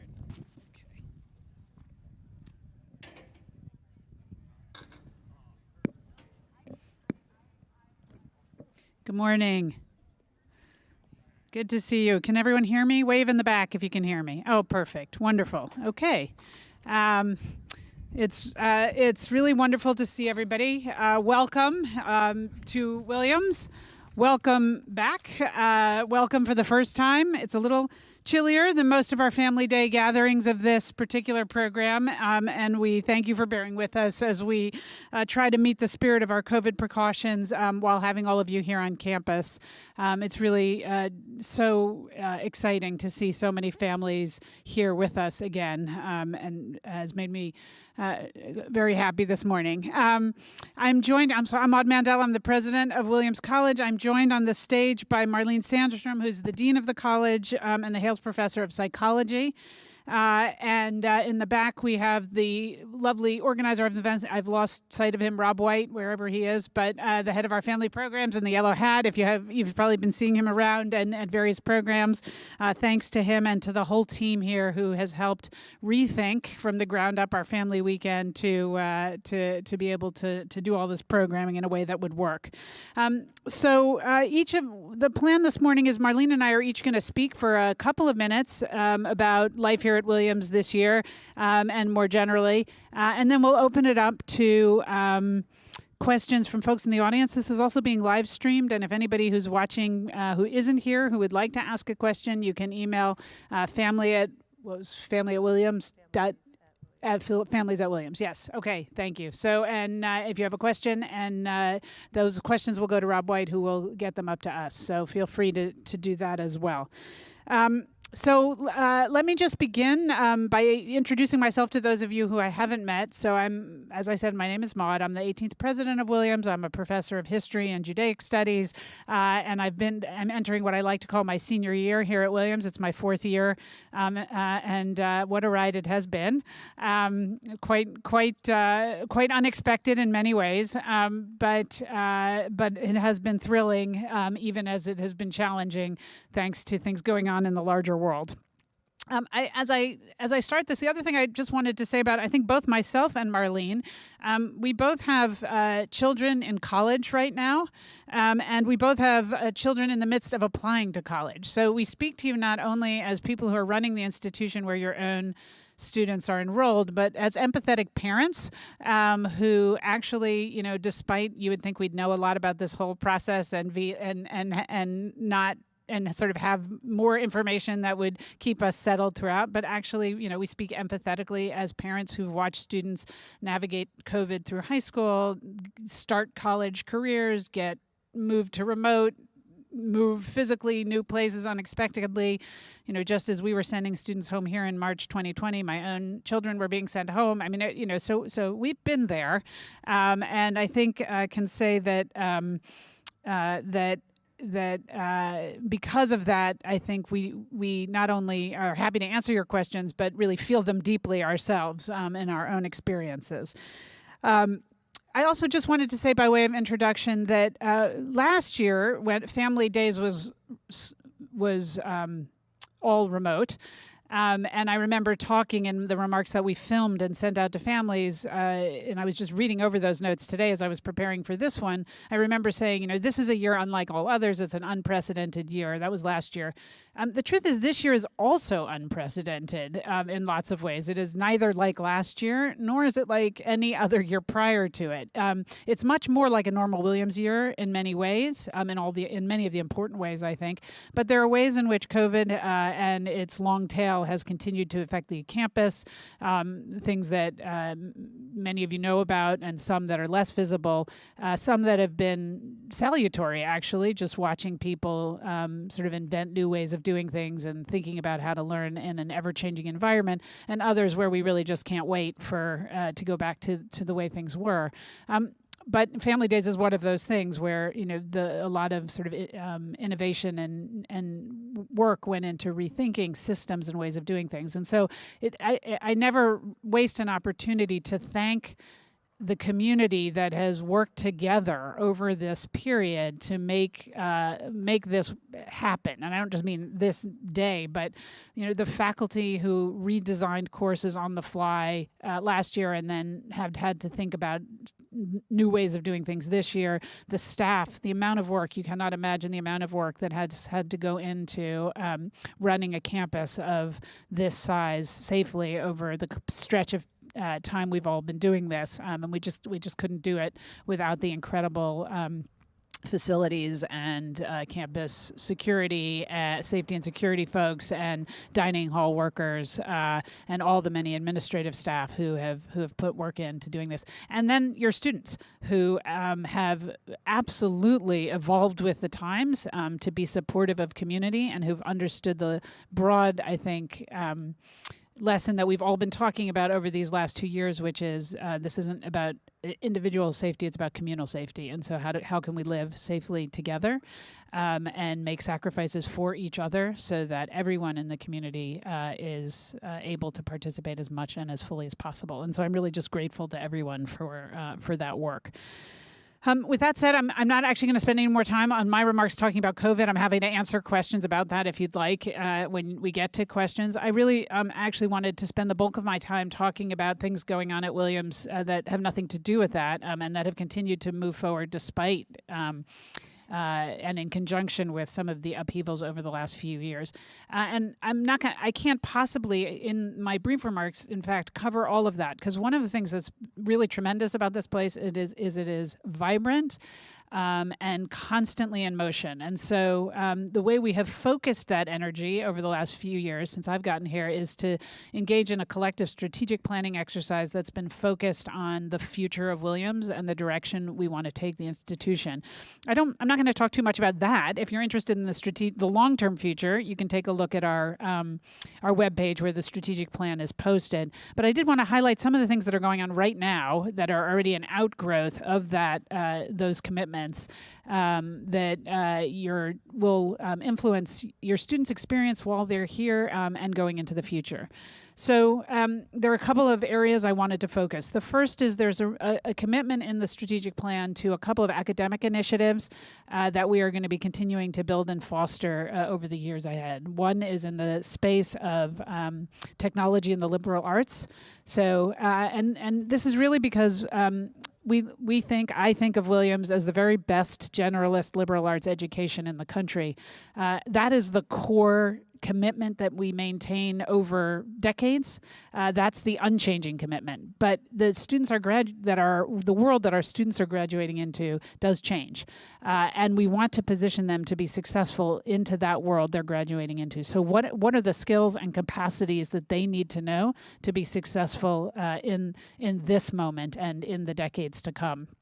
So one is in the area of data science and technology. And we think a lot about how does a liberal arts college address the questions that are related to big data that so many of our students are going to have to engage with as they go out in the world. And there we focus not just on obviously really strong departments here at Williams, computer science. Sorry, hold on.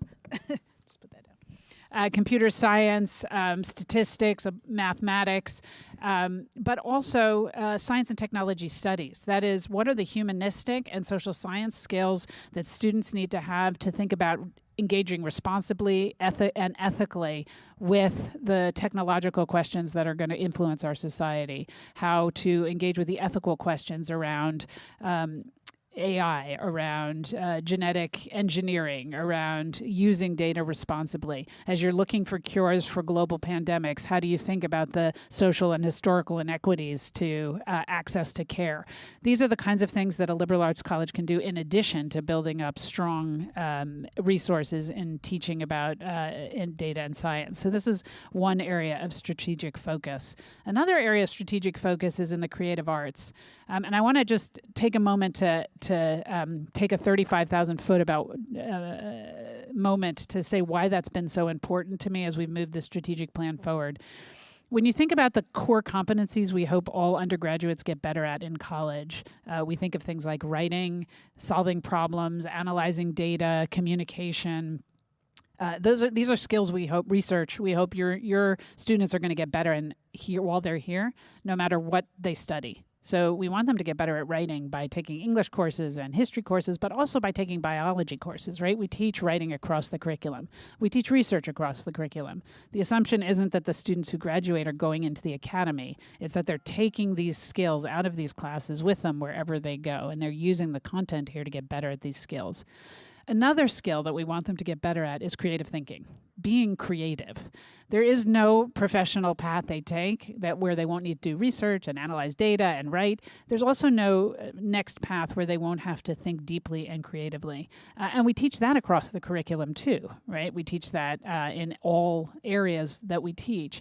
But like writing is grounded in English and problem solving is grounded in our STEM fields, creativity is really grounded in our creative arts programs. And so there's a real strategic emphasis on thinking about building and strengthening up those programs, which actually have a very long legacy at Williams of being a core part of the cross-disciplinary education that we offer in the liberal arts. So I mentioned this to parents because I hope you're encouraging your students to do that too, not just to get better at the economics program they're in or the history program, but also to take ceramics.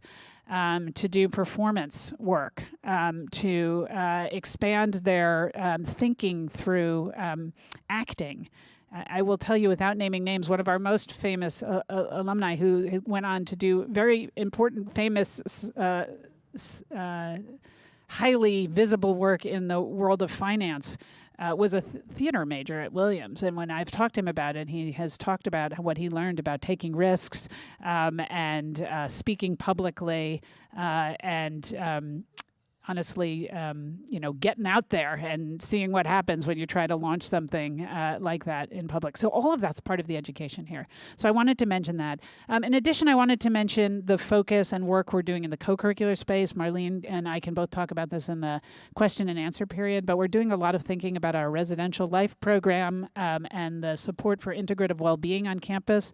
How can students thrive in their whole being, not just in their curricular work, but also the co-curricular lessons they're going to take away in terms of talking across difference, taking care of themselves in all ways, leadership skills.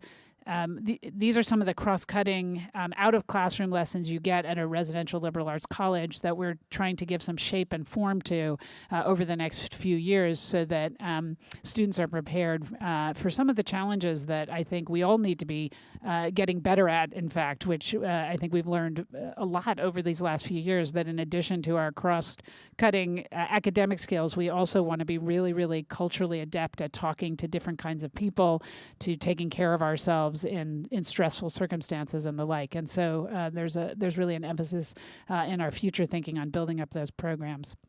I also want to just lastly mention some deep value-centered cross-cutting commitments in our thinking, both in the diversity, equity, and inclusion space and in sustainability. That if you ever do have time to peruse our long-term plan, you'll see we're really trying to wind through everything that we're doing here. The most physical manifestation of the work in the Diversity, Equity, and Inclusion Center work is that over the next couple of years, we're going to be doing some significant renovation and support of our Davis Center, which is our multicultural center here on campus. This is a part of the college that supports many subset communities in the campus, but that also does a tremendous amount of work helping the whole campus thinking about cross-group dialogue, restorative practices when challenges have come up, inclusive teaching, creating classrooms where everybody is approaching the learning in the most fully inclusive way. And so the work supporting the Davis Center is really geared to that center specifically, but also to the outward programming that they do to support the campus more generally. And in addition, we have very significant work going on across the campus on sustainability that is first and foremost focused heavily on curriculum. What do we teach students in our students are graduating into a world where the climate is going to be front and center for decades. So we want to prepare them no matter what work they're going into to think about how to be making a difference in this space. And so you can take robust course curricular offerings in environmental science here, but we're also doing a lot of thinking about how to, again, cross the curriculum. So programs, for example, in art history and the environment, or history or literature, as ways to continue to empower students to be thinking about this part of the world they're inheriting from us. I might say, unfortunately, in this regard. So I'm going to end there. That's just really the lightest touch of some of the big programs that are going on here. I suspect in the question and answer period we'll go much more to the granular, which is how can we support your students while they're here to thrive in our academic program, and we're really happy to take questions on that. And I think to transition to that, Marlene will focus her comments on some of those issues. Hi, everyone. Can you hear me okay? Great. Thank you so much for being here. It's really great to see so many family members on campus. I'm Marlene Sandstrom. I'm the Dean of the College and a professor in the psychology department. And what I'd like to do is talk a little bit about some of the big issues facing students at this point in the semester as a way to help frame some conversations that you might have with your students over the next few weeks. And I'll start with where we are in the semester right now, which, if you haven't heard yet from your students, is right in the thick of it. So there's a sort of pattern to the way that semesters start, and they tend to start with this really high-level sort of exchange and exploration of ideas. And then as you get further into the semester, there's a transition from those exploration of ideas to the production of work. So you may be hearing about papers and exams and deadlines and problem sets and lab reports. There's a lot of that going on. And it is an exciting point in the semester because students begin to be able to see how the things they're reading and the discussions in class and their own assignments that they're working on fit together in a meaningful way. That's exciting. It's also really busy, and it can feel chaotic. So if your students are talking to you about feeling overwhelmed or uncertain or worried about how they're performing in class, this is just to say that they are not alone, that this is what many, many, many students are thinking at this point in their very first semester at Williams. And this is true not just at Williams, but on campuses all across the country. And it's a really, really good time to remember that there are a lot of folks on campus who are eager to speak with your students when they're feeling overwhelmed. First, just to normalize the experience, to remind them that actually this is how college works. It feels a little intense at times, and that what you're experiencing is normal, but also to help hook them up with resources that might be helpful to them so they can feel like they're on strong footing. And primary among the folks that would really like to be able to talk with your students when they're feeling overwhelmed are our faculty. I'm biased because I am a faculty member myself, but the faculty members who come to Williams choose Williams because it's a place where undergraduates are right at the center of everything. There's other kinds of institutions that are wonderful in all kinds of ways that have graduate students and all kinds of other responsibilities. Williams is a place where undergraduates are the backbone of what makes this institution work. So the faculty members who are here because that's what they love. And so if you have the opportunity to recommend to, or to ask, I guess I'd say, to ask your students, have you had a chance to sit down and talk to a faculty member yet?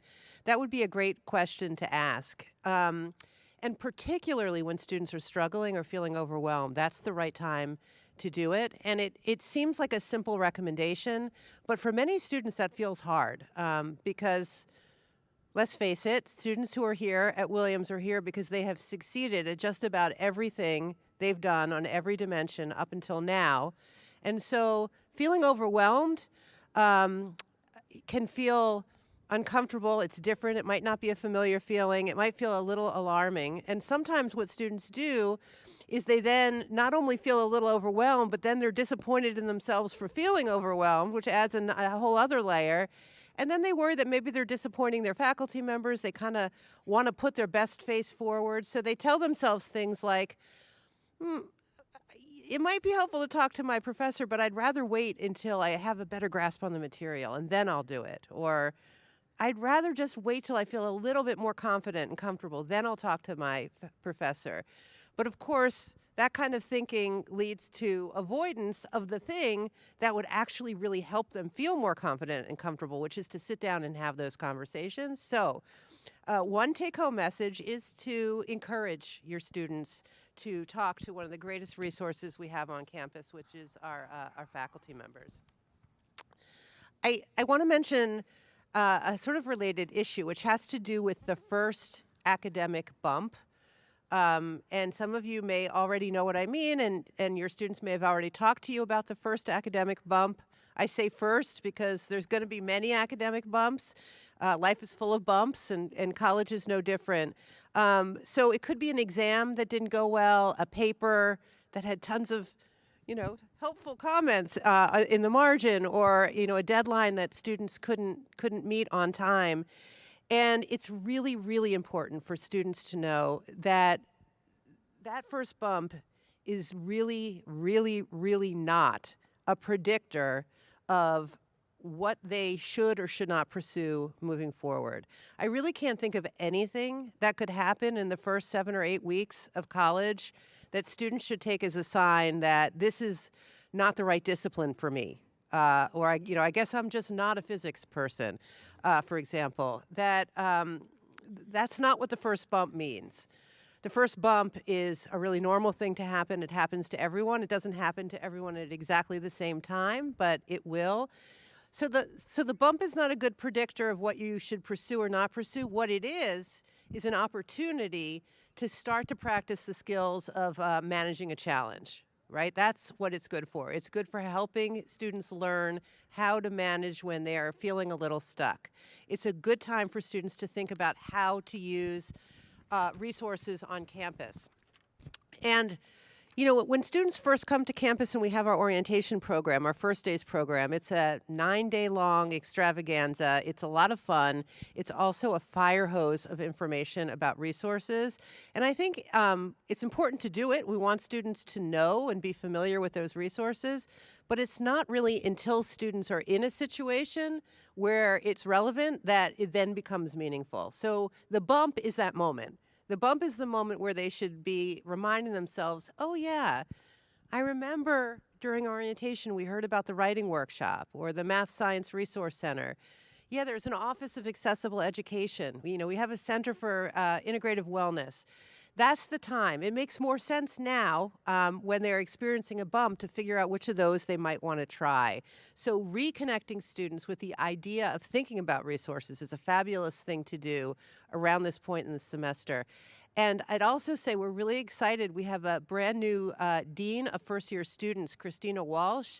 So she's a resource for all first-year students and is a great conduit to resources of all kinds. So if students can't remember the fire hose of information from first days, which would be completely normal, they could visit their dean, and she'd be really happy to talk them through resources. It's a strange thing to say because students are just now, many of them, beginning to sort of settle into life at Williams, and already it's time to think about next semester's courses. So next week, all of your students are going to be sitting down with their faculty advisors to think about what courses they want to select for the spring. So I wanted to talk briefly about that and say that often students worry about not knowing what their big plan is or what they want to do at Williams, and then it becomes hard. They get a little stuck thinking about classes because they feel like the courses they select should be slotting into some bigger kind of picture or sense they have of what the next 4 years are going to be like. The truth is that a first-year student does not have to have a plan. They do not need to have the big plan. They do not need to have their major picked out. In fact, this year and next year are really the best time for them to be exploring the curriculum. So if they're feeling stuck because they don't yet know what the thing is that's going to be their passion or their major at Williams, that's okay. If you want to have a conversation with your students about how to think about course selection, there's a few ways to go about that. One is just to ask them what they've been enjoying so far It's really early days. They've only had a very small subset of jewels of classes that they'll have over the 4 years, but already they're probably getting a sense of what feels really engaging to them. You know, is it the hands-on classes where they can roll up their sleeves and really do something like a bio lab or an environmental science course that actually gets you out into the field, or a theater class? Is it a language that's opening up all kinds of new ways of thinking? Whatever it is, if they found something that's really enjoyable to them, whether it's a topic or a mode of engaging, take more. Try more of the thing they already know that they like. The second thing for them to think about is, you know, what are the things that they might be curious about? When they look through the course catalog, they're going to find disciplines that were not available in high school. Most high schools just don't have, you know, a deep bench in philosophy or in anthropology or sociology, or I could go on and on. Have them take a look and see, is there something I'm curious about? It won't play to strengths they already know they have because it's new, and that's okay. It's okay to try something brand new. And one of the things that happens here that's magical is once students do that, they realize that there are strengths they didn't even know they had until they had the chance to exercise the muscle. So thinking about what's something that you see that you've never heard of, thought much about, but you might be curious about. And then finally, what are the skills they want to build? Are they interested in focusing on writing or quantitative skills? Would they like to take a course that focuses on issues of difference and power and equity in society? We have courses in the catalog that are designated as courses that help build those skills for students. There's another skill, and Maud alluded to this just a few minutes ago, one that I'm particularly passionate about, which is finding your voice. How do you figure out how to express yourself in ways that connect to other people? That is not a skill that has a designation in our course catalog. Like if you look, you'll see we have courses with W's for writing and Q for quantitative. We don't have courses with a little V for voice, and that's because they're woven throughout the entire curriculum. And of course, a place like Williams, with the faculty-student ratio that we have, gives students the opportunity to take small courses, and that is often where the magic of finding your voice happens, because those courses are structured so that you can't be a spectator. There is no back row. There's no back, right? It's a professor and a small group of students, and that structure is a way to support students finding their voice. So another question to ask your students is, have you taken any small classes yet? And if you haven't, maybe it's worth taking a look to see if there's anything out there that fits your interest. So, and the very last thing I want to talk about that may be on students' mind right now is the relationships that they're forming and the friendships that they're making inside and outside the classroom. I know through years of being at Williams, and also for my own son, who's now a junior in college, that one of the things that was hard at first was feeling like he was making friends, but he didn't have anyone that felt like a best friend or felt like the kinds of friendships he had from home. And that feels hard. That feels really hard. And it is incredibly common because, of course, the friends that our kids have from home are usually friends they've had years and years and years of experience with. And one of the things that students discover when they get here is that the way that friendships build changes across development. So children tend to build friendships based on shared background and shared experience. They live in the same neighborhood. They go to the same school or after-school program. They're around each other. It's proximity, and that's sort of what is, it's just easy to click into a friendship in childhood that way. At Williams, it's such an incredibly, beautifully diverse community, which means that students are going to be interacting with others who have very, very different backgrounds from theirs, different sets of experiences. And so what they're doing is they're building these new friendships, not based on common background, but based on the common experiences and new things that they're trying out here together.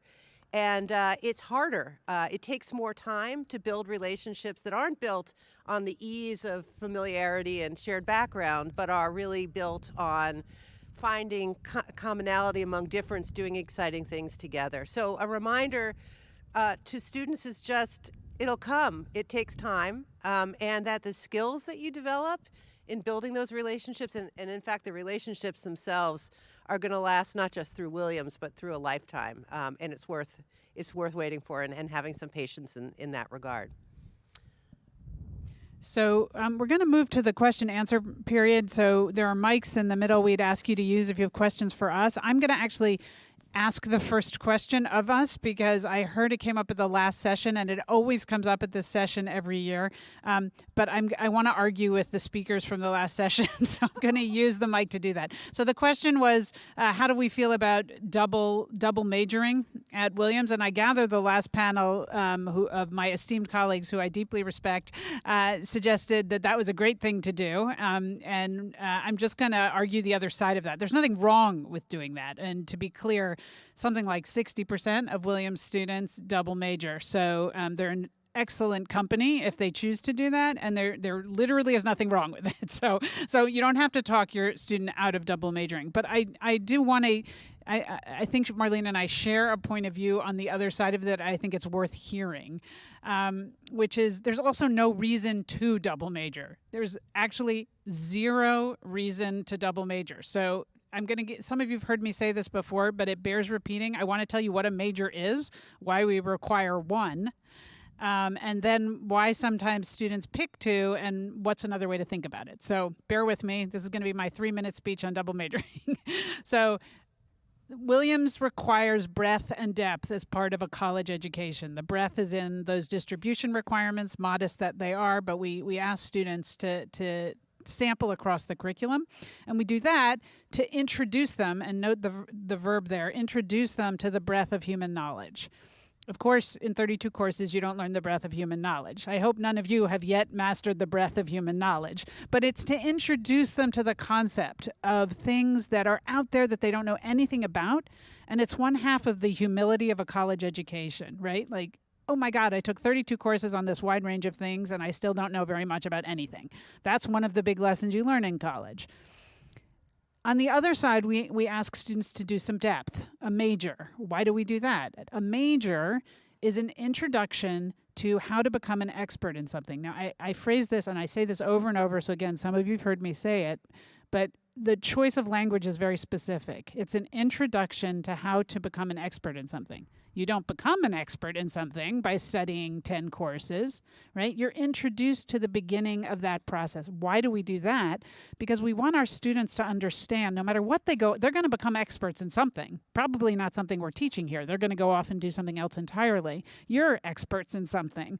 Whatever you're an expert in, I'm not an expert in. I'm an expert in a couple of things that you're not an expert in, right? Took me a lot of time to learn how to do the study of history, how to become a college president. These are things that some might argue still learning. But in any event, the work of becoming an expert is a lifetime journey.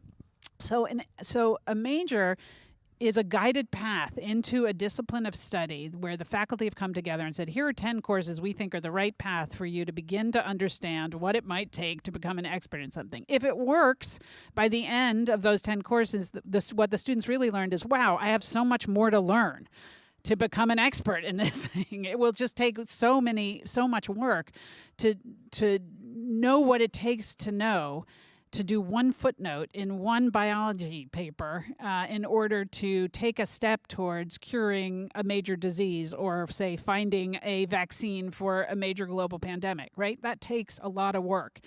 So the whole endeavor, the breadth and the depth, is geared to teaching everyone how much to really have awe in the face of knowledge. And to understand that whatever you think about anything is mostly an opinion, not actually the deep knowledge that is required to really know something.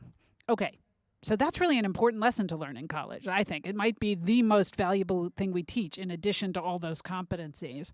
And I hope every student learns that humility in the face of human knowledge. You don't really need to do it twice. Once you've learned that lesson, taking 10 courses in a second one is great. Again, there's nothing wrong with it. There's no downside. But it's not really going to add that much. And what it cuts into is the breadth. So you could do that once. You could be a biology major or an art history major or a physics major or a you name it, psychology major or history major to represent the two here. And then use all the rest of those courses to sample what humanity has created as knowledge. And so personally, I think that's a better use of a student's time than going semi-deep in two areas. I think, and now to get to the question of why they do it, I think they think that it matters, that after they graduate, sort of having, I majored in these 3 subjects, somebody's gonna care. Some employer somewhere someday is gonna care. I don't know how many of you employ people. And when you employ them, how many of you ask the question, what did you major in college? But I suspect not very many of you. It doesn't typically come up. Maybe first job interviews, it's sort of an interesting way in to a student's profile, but it's not going to be the long-term interesting question about that person as they go forward. So it's really just it's a map, a shape to the experience, but it's really not, it in and of itself. Frankly, you could take 10 courses in a discipline that interests you and not major in it. And you might take 10 classes you prefer over the ones that are sort of sketched out in the requirements for the major. So that's what a requirement is. It's a list of, a major is, it's a list of requirements. And so it gives a little bit of shape in the face of the many, many choices in the curriculum. So I'll pause there. Do you want to add anything to that?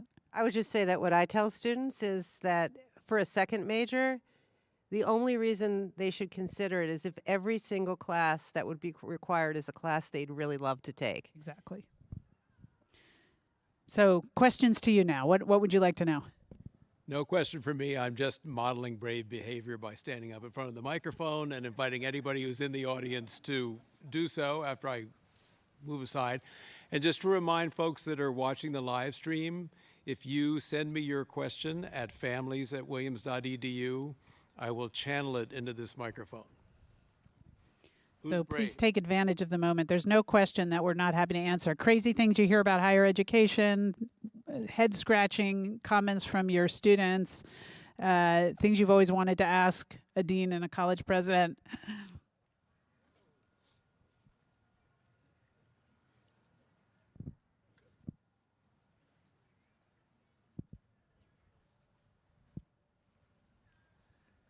Well, I'll ask a question you might not be so eager to hear, but I think that you've addressed elsewhere, and it's partly because it's in the news currently. As you know, Amherst College has changed its policy on legacy admissions, I believe eliminating them.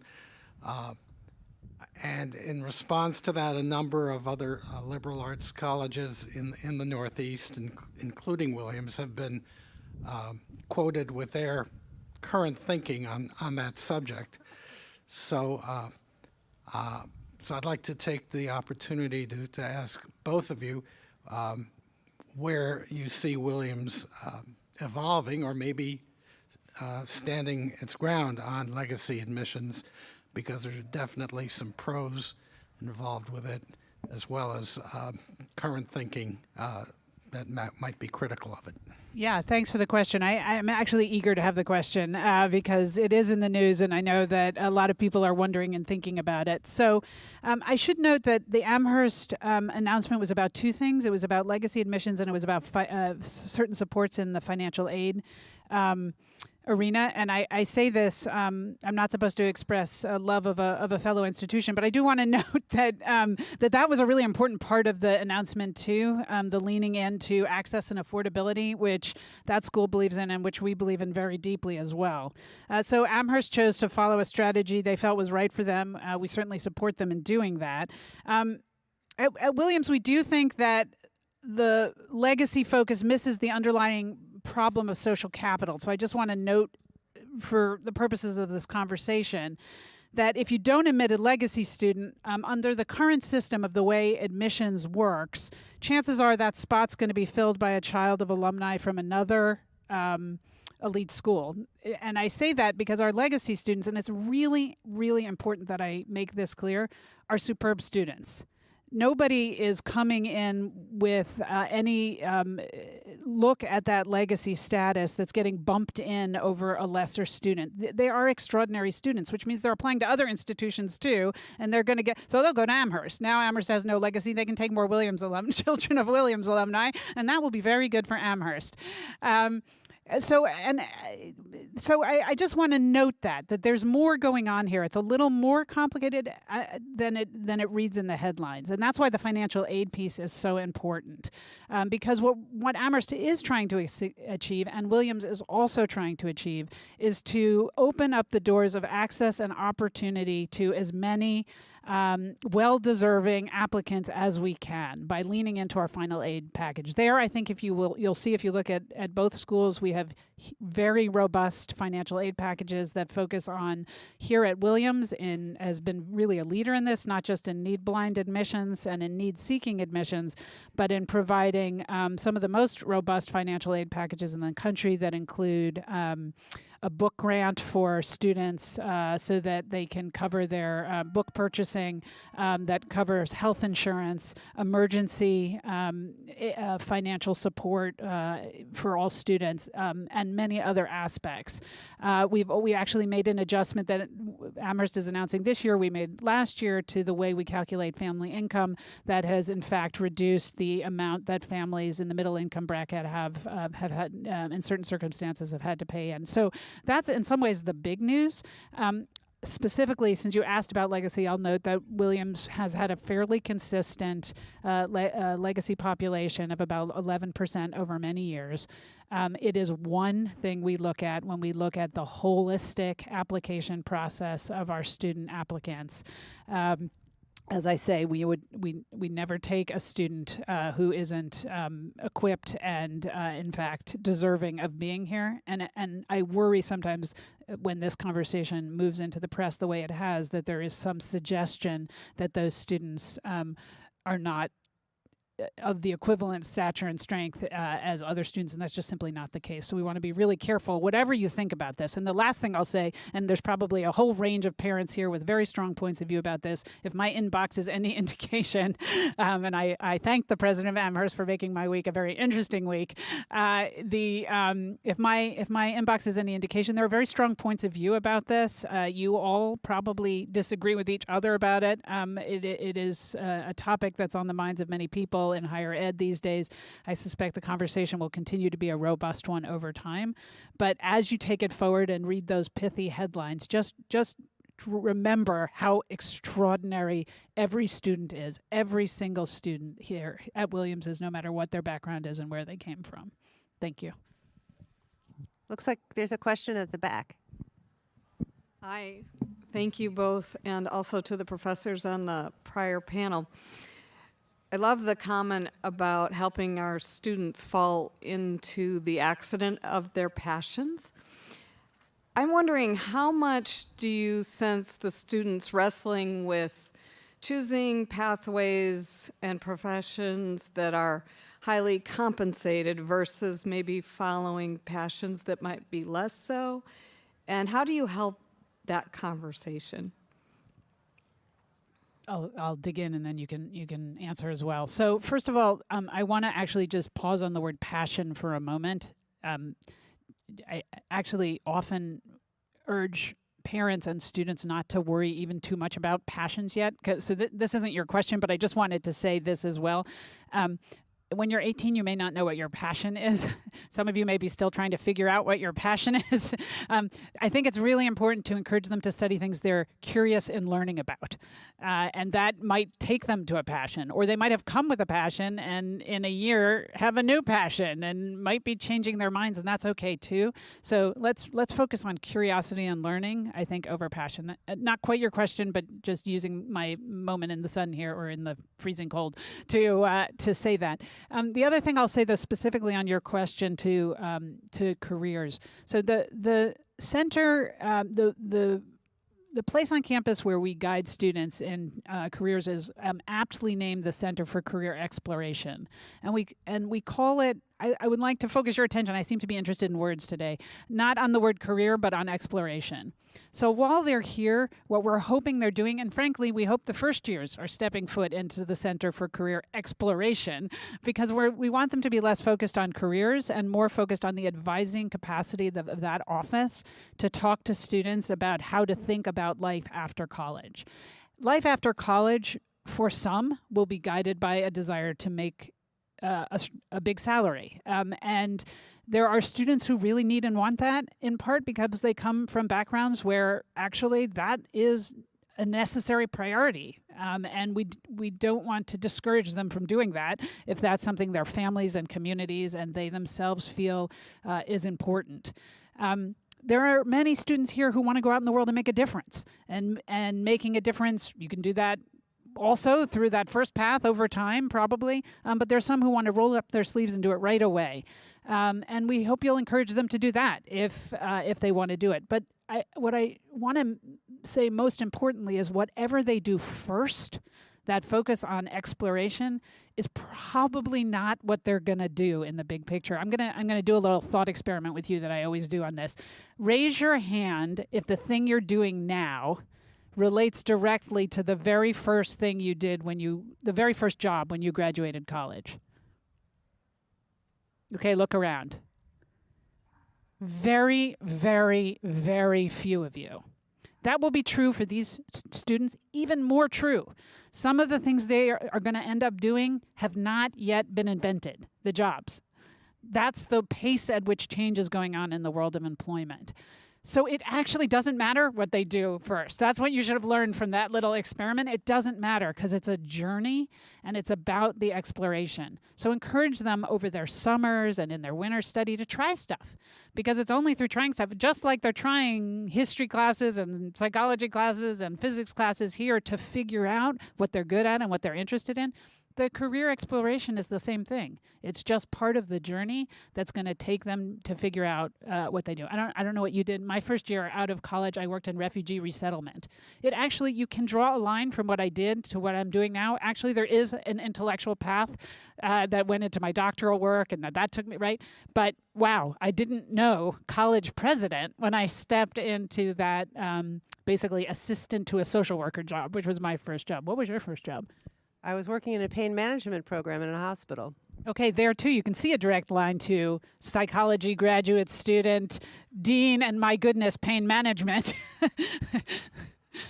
Starting with our own, maybe, but it's not a direct line, right? So, do you want to add anything? Yeah, I just would say something briefly about the Career Center, which is really exciting, which is that for two things. One is that they are working really hard to be in touch with students as soon as they arrive on campus. About 10 years ago, maybe even less than that, the Career Center was called the Career Center, not the Center for Career Exploration, and it was a place that seniors went to get information about jobs. And it has totally reorganized itself. It has programming and support for students at every stage of development across their time at Williams. And they also think in terms of verticals. So they think about health professions, and they'll think about education and finance and, nonprofit work. And in those verticals, there's lucrative ways of, niches within each of these verticals that could be very lucrative, and others that are more focused, on things other than high salaries. And so students get a chance, I think, within the Center for Career Exploration to really kind of see the variety there. And the other thing I'd mention is that in addition to the staff at the Center for Career Exploration, faculty are an incredible resource. All of us have chosen academics, right? So we're similar in that way. But we all have peers that we went to graduate school with that we know through our networks who have taken other paths within our disciplines. And so when students are interested in particular fields and wondering what are the breadth of things you could do with a psychology degree or a math degree, faculty are another really incredible resource for students. Thank you. I think there's a question at the second mic. Yeah, that's you. It's my daughter calling.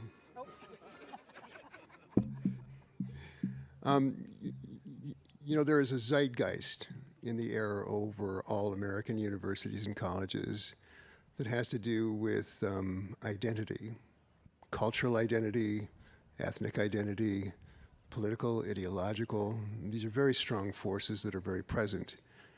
How do you accommodate that, or what principles do you use to accommodate that in maintaining also she's back, the principles of teaching the classical disciplines as you set out to do when you became college faculty members? How do you accommodate that, and how do you ingest it into your processes? Thank you.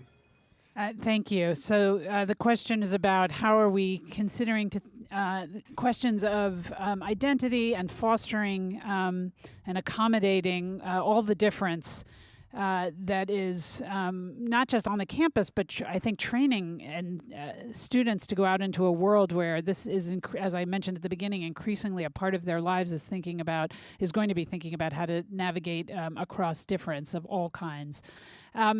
So this is, I think, actually for a long time has been a core value of this institution.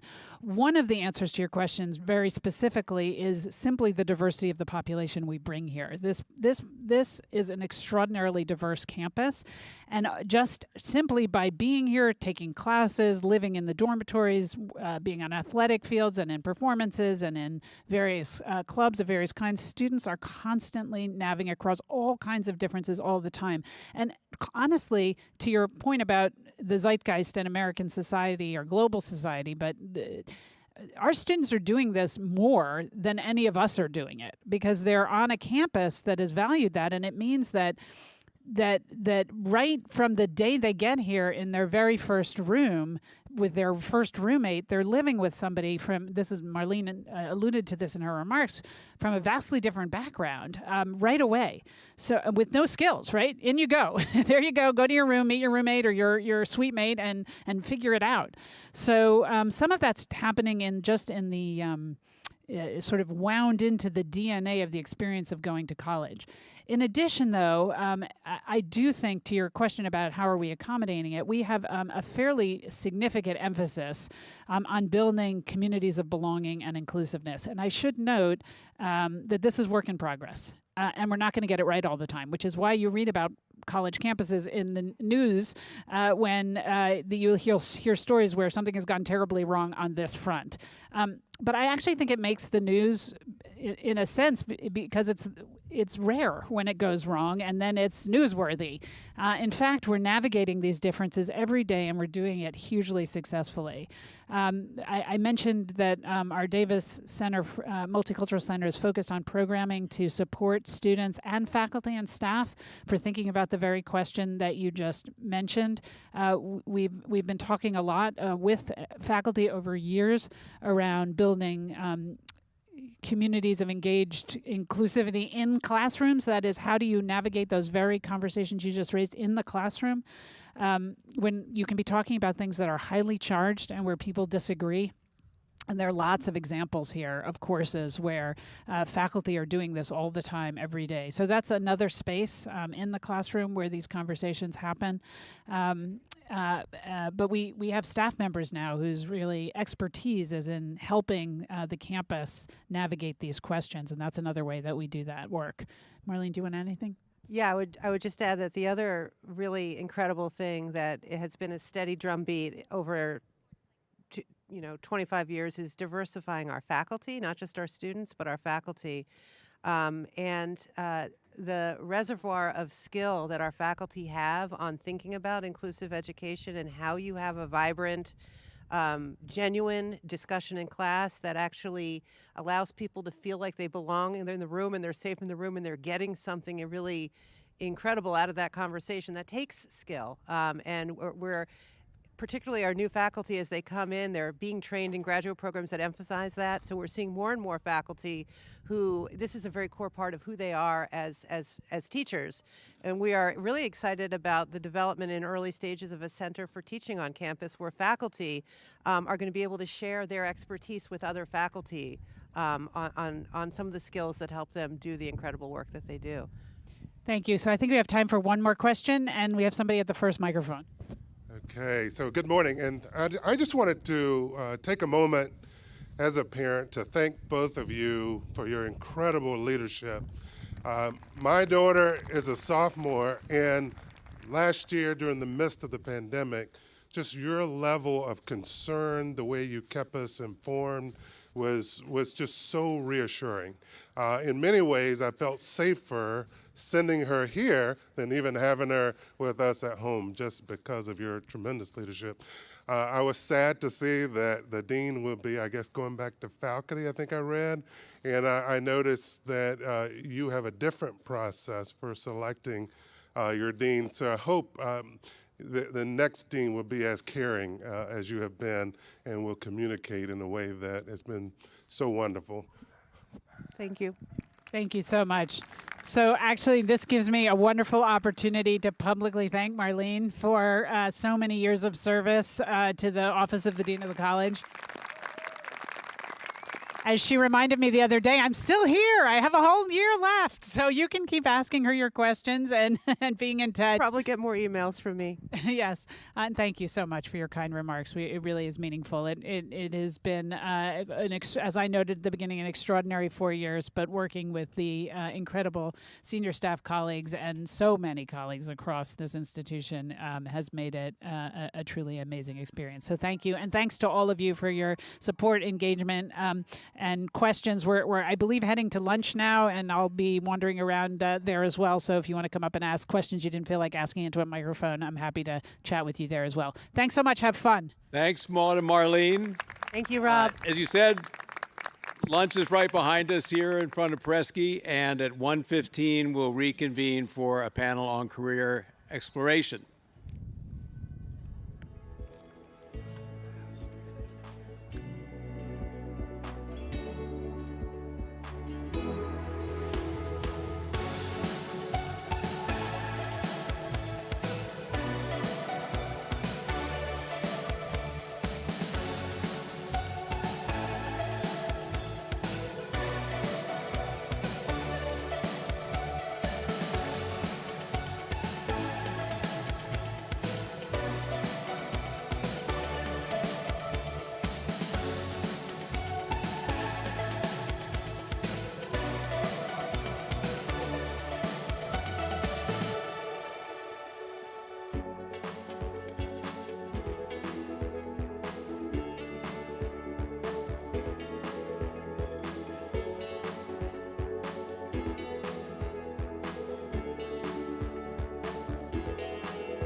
Everybody's here. Let's get it started. There's nothing to fear. When I'm broken hearted, breathe in and let your body go. Breathe out and let the future know. You're facing the crowd and ripping off labels, turning the plow, dancing the table.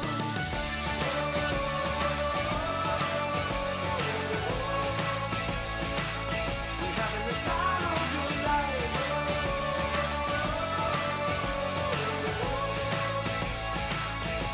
And if only tonight.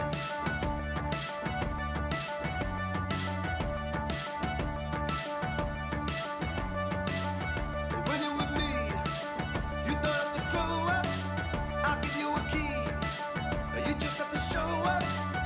Breathe in and let your body go. Breathe out and let the future know. Dance like a fool and I'll take a picture.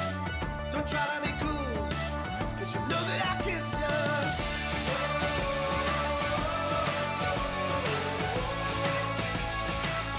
And having the time of your life.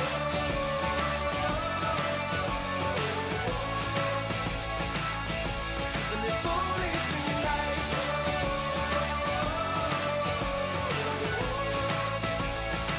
And having the time of your life.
It's only forever, forever again. Out of line, I know I've been. It's only forever, forever again. Let's go to my house. Let's go and get out. We could take it all too far. Just start the car.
Welcome, Williams families. It's great to see you. Thanks for joining us for the career talk on the career panel. Louder. There we go. Thank you. Again, it's great to have you all back on campus. It truly is. You don't know how much it means to see all of you. We are as happy to have you on campus as you are to be here on campus. So again, my name is Sean McGrath. I'm the director of the Parents Fund and Athletics Giving at Williams. If you're not sure what that means, I have the pleasure of working with all of you who make these amazing students that make Williams so special. So you'll hear from the Parents Fund and myself throughout the course of the year. It supports many of the great programs that make Williams so special, including the Career Center, which we're going to hear about today. So I hope you'll consider participating throughout the course of the year. And without further ado, I'd like to introduce our co-chair of the Parents Fund Committee, Charlotte Kingham.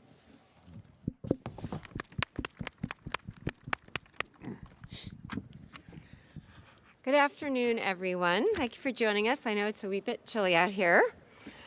So on behalf of my co-chair, Samantha Cohen, who is sitting in the audience right there, and our entire Parents Fund team, it's my pleasure to welcome everyone to today's career panel discussion. We're so glad you have joined us. Before we begin today's presentation, just a brief word about the Parents Fund. As Sean noted, you will be hearing from us throughout the year about the important and varied ways in which the Parents Fund supports the college and our students. And it's because of this culture of generosity, a tradition that dates back to 1821, that Williams is able to offer a world-class faculty in both teaching and research, a low student-faculty ratio, myriad academic, athletic, and social opportunities, top-notch health and wellness programs, and, as you will hear today, the great resources of the 68 Center for Career Exploration. Each year, parents are invited to honor this philanthropic tradition by making their own gifts to the Parents Fund.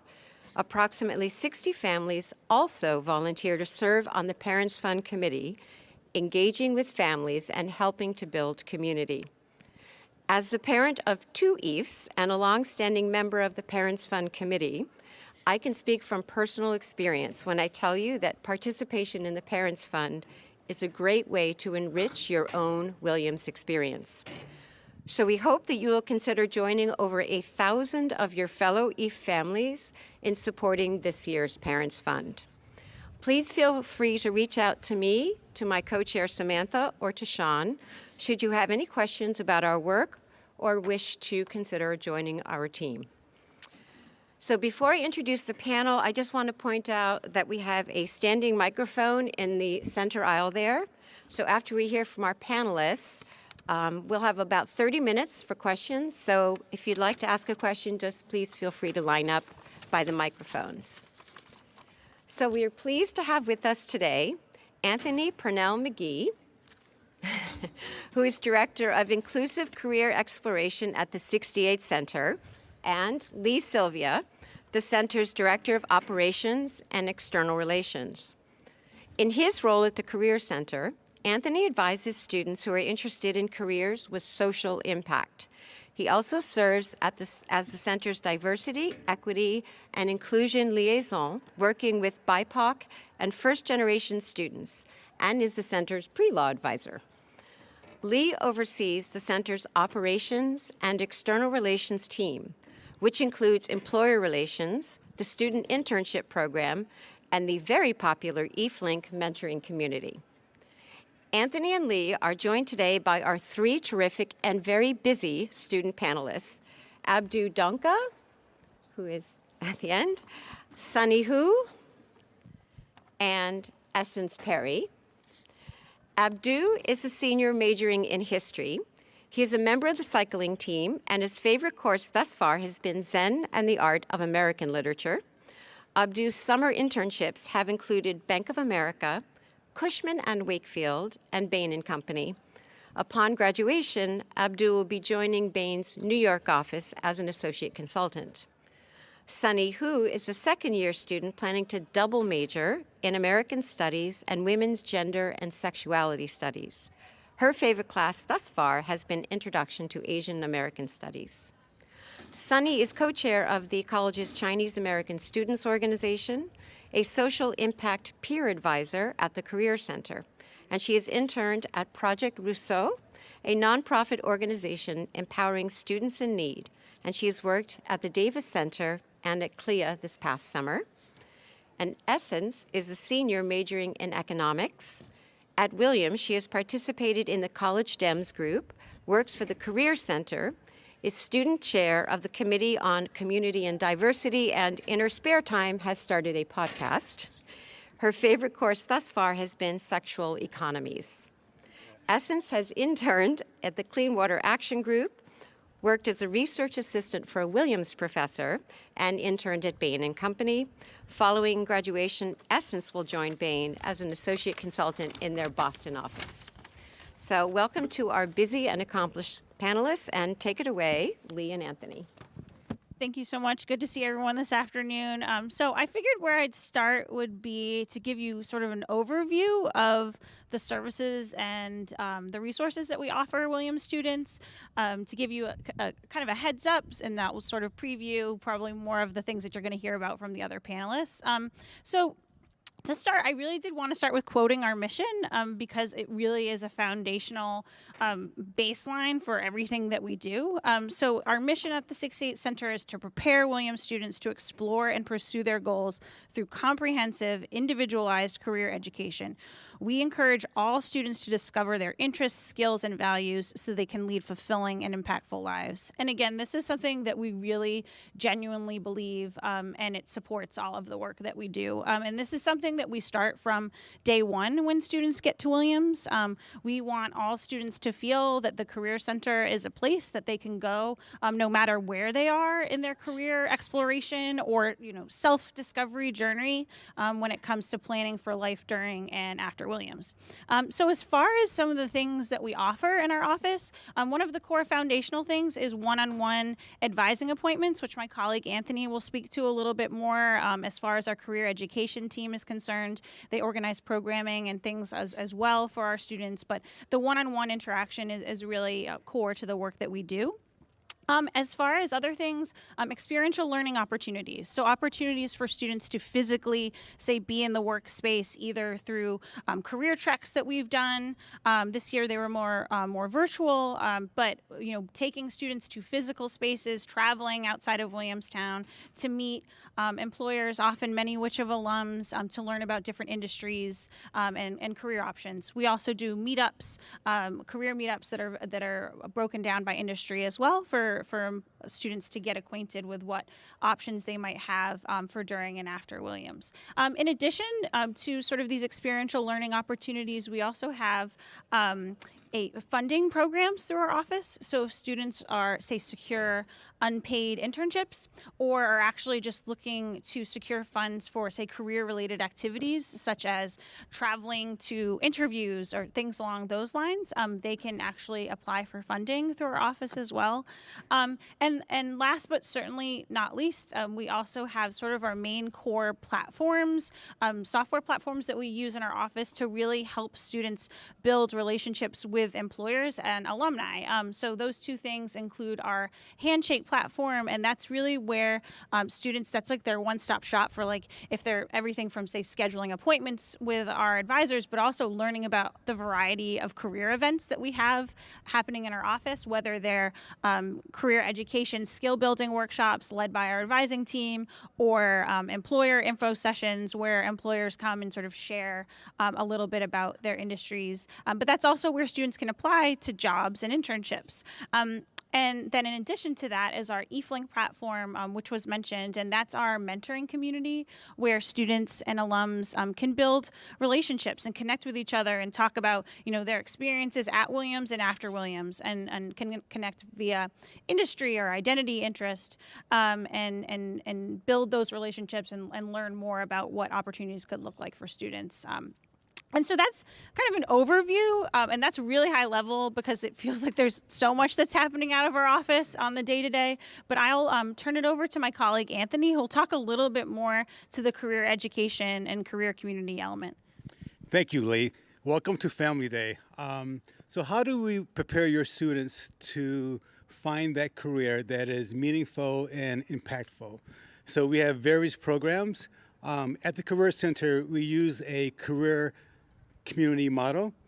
So each advisor has their own career community model.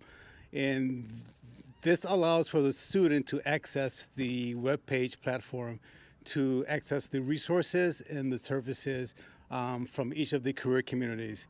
Our philosophy is that the students should explore, explore, explore. And by the time that they become a senior, they should have a good understanding where they're going to begin their career. So how does a student explore at Williams? We have internships where the students can obtain an internship during the summer under the ASIP program, or they can obtain a winter study internship under Spec 21. In addition to the internships, we also have a job shadow program, which is on eFlink. This allows students to contact an alum and to shadow that alum at his or her employment for 1 day. In addition to the job shadow and the internship, we also have career tracks.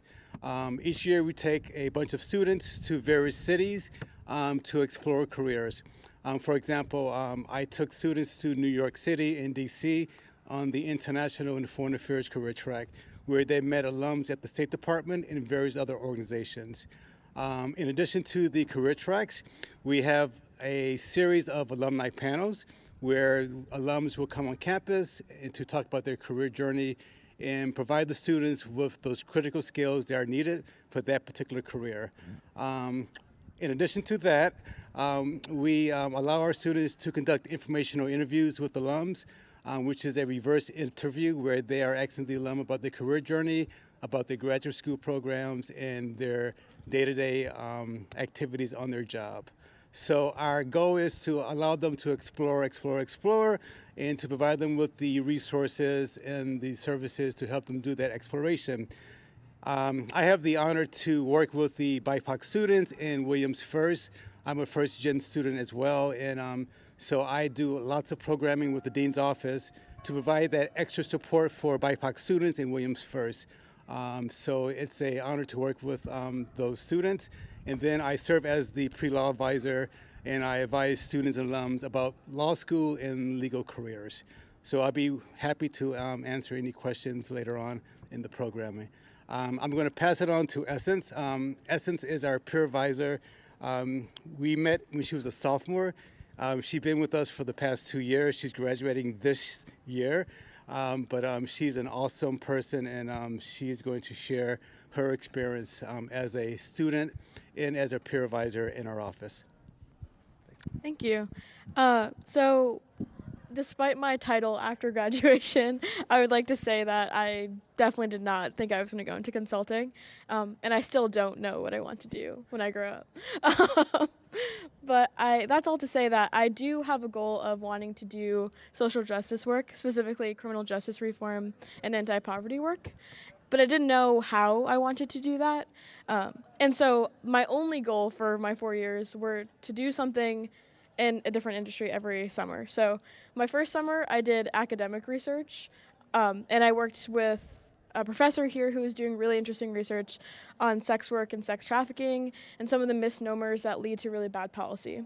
And I took a class in my freshman year, and I thought, wow, this is a population of people that I didn't even consider who would benefit the most from criminal justice reform. And it was a really awesome experience, but also extremely frustrating experience because him, along with so many other professors, had amazing policy solutions for how to reform criminal justice, but no one listened. And that was really frustrating for me. So I said, okay, I'll do policy work the next summer. I'll do a nonprofit. And I worked with Clean Water Action, which is kind of an intersectional environmental justice nonprofit all around the country, but I worked in the Boston branch. And that was super rewarding. It was amazing people. They did a lot of grassroots advocacy, which is something I had never experienced before, but also extremely frustrating because they spent so much time trying to convince people about solutions that made sense. And I thought, okay, that's not maximizing my impact. Time to go to business. Which I'm not to say that that's the solution to everything, but this summer I worked at Bain, and I realized that being in the private sector allows you to be a lot more streamlined in your thinking, and people like suddenly believe you because you have the title consultant over something else. And and I realized it was a good stepping stone to the next whatever thing that I do. And that's all to say, like, you don't need to know what you want to do. And like the goal of Williams is not to find the thing that you're going to do for the rest of your life. In fact, I argue that you probably never will find out what you want to do for the rest of your life. But you get enough skills here to figure out, like, to keep fine-tuning what you're good at and what you're not good at in a way that allows you to maximize your impact in whatever that is. And so I felt like throughout my time here, I got to work with really amazing people. I'm a low-income student, so like Williams funded all of these explorations, which was so much thank yous to whoever is doing that. And I think even more importantly, it's kind of empowering to know that if you'd like, I became an econ major last year. I was like a random philosophy, poli-sci, whiz, whatever major. And I felt like no matter what the major that I was doing, I had enough skills to be extremely useful. And I think that's true for most Williams students. They think like nothing that they're doing will be helpful in the real world, but in reality, you're always an asset in the room. And I felt like no matter what internship I was doing, I was extremely useful in that room. And I think that's empowering. So I encourage you to like try something, even if you don't know what it is. And if you don't know, it's the final thing you'll be doing. Pass it on to Sunny. Hi everyone, my name is Sunny, and very similar to Essence, I would describe like my personal career exploration in 2 words. One, it's definitely a learning curve, and the second is that it's definitely a work in progress. And basically coming into freshman year, I was pretty certain that I wanted to go to law school. But then throughout the year, after taking 2 extremely inspirational courses, which is Introduction to Asian American Studies with Professor Jan Patios and Introduction to Women's Studies with Professor Kelly Chung, I realized that I wanted to do a lot of work with these communities, such as the Asian American Pacific Islander community, and a lot of issues related to women. And so with that, I wanted to really work more hands-on with communities. And that's why when it was in the winter time, I was really perusing through Handshake and eFlink and trying to find any opportunities I could to work with a nonprofit organization. And in the end, I became an intern at Project Rousseau, which was a really helpful nonprofit organization where I got to work with a lot of low-income students in New York City and also a lot of indigenous students on different reservations across America. And it was really cool because like my supervisor, she was very like flexible and was like, you can do whatever you want. And I was told her like, I'm really passionate about women's rights and like definitely something I need to learn more about. And then she told me the idea of like, maybe you should lead a student consultancy group. And so basically for a really good portion of my internship, I worked with a group of around like 6 students and was able to teach them about the missing and murdered Indigenous women's movement, which is really powerful. And even some of these students were Indigenous themselves, so it was very helpful to hear their own personal experiences. And since like I'm coming from someone who is not Indigenous and not particularly related to the issue, so it was just really eye-opening. And like even now, like to like that experience, I'm trying to like have experience with Indigenous women's movement in classes. Like right now I'm taking an American Studies course about Indigenous feminism. So it's just really cool how like when you're like off campus and your internships, it can really inspire you of what you want to do in classes. And so basically with that, like after my internship experience, I was like, like what am I going to do for the summer? And I did take a really long time to see what I really wanted to do. And then I saw that like there was like on our daily messages that the Davis Center and CLEA, which stands for Center for Learning and Action, they were having their summer fellow program. So in the end, I applied for that. And this summer, I was really able to work something more personal. I created a podcast episode about an Asian American actress who has basically been invisible and has not been recognized for her work in the 1920s. So it was really powerful to kind of develop my own research progress and to really just spend the summer doing my own work, and that was really rewarding. And basically the question is, how was I able to get to this point? I would really like to thank the Career Center because first off, if I did not know about Handshake or eFlink, I never would have found any of these internship experiences, so very thankful to that. And also like on eFlink that I've learned as a peer career advisor is that we are always constantly posting so many opportunities in the eFlink groups. There are a lot of different groups for like students of color, for women, for LGBTQ And I would just really say to look forward to that. Like we always are always posting about jobs and about like any like law school information sessions. So I would say that's a really good resource for students to always just keep an eye out for. And I think that the most important thing that I've gotten from last year was definitely being able to make appointments with the career advisors. Like there's so many for all the different treks that you are curious about or you want to pursue. Like last year, like starting out as a freshman, I had no clue how to have a college resume or even how to start on writing a cover letter. And so I was able to really create an appointment with one of the advisors and really be able to refine my resume and basically learn how to write a cover letter. And there's also really helpful like guides on our Career Center website with like templates and like anything you need, super helpful. And I really would like to thank Anthony because like last year I was able to set an appointment with him and did a mock interview before the internship that I actually was able to intern at. And it was super helpful because he comes from a position where he knows what the nonprofit organization is looking for in an intern. So I think that definitely without that appointment experience, I would not have been able to get an internship experience. So definitely, as I said in the beginning, my career exploration progress is definitely something I need to work on. Definitely, I have no clue what I want to do, but I know that in the next 2 years, like there's definitely going to be so much room where I can always just explore and always rely on the Career Center. Thank you. Hey everyone, I'm Abdu. I'm a senior at Williams, majoring in history. And so reflecting upon my couple of years at Williams, the Career Center has been instrumental in my career journey. And similar to the other panelists, it's kind of been long and winding. Like coming into college, I did not know what I wanted to do. I just had an idea that I wanted to do something related to business. And I also came from like a first generation background, so I wasn't familiar with consulting or any of other finance industries. And so starting off freshman year and sophomore year, I would always go to the Career Center, get their help with like editing my resume or editing my cover letter. And Robin, who's a business career advisor, is someone who I'd meet with often. And so from there, I was able to apply to a lot of career exploratory programs and kind of learn more about different fields, whether in different fields of business. And so she was extremely helpful throughout the entire process, letting me know about like what are some different programs that I could apply to, and also making sure that my applications were ready for those programs.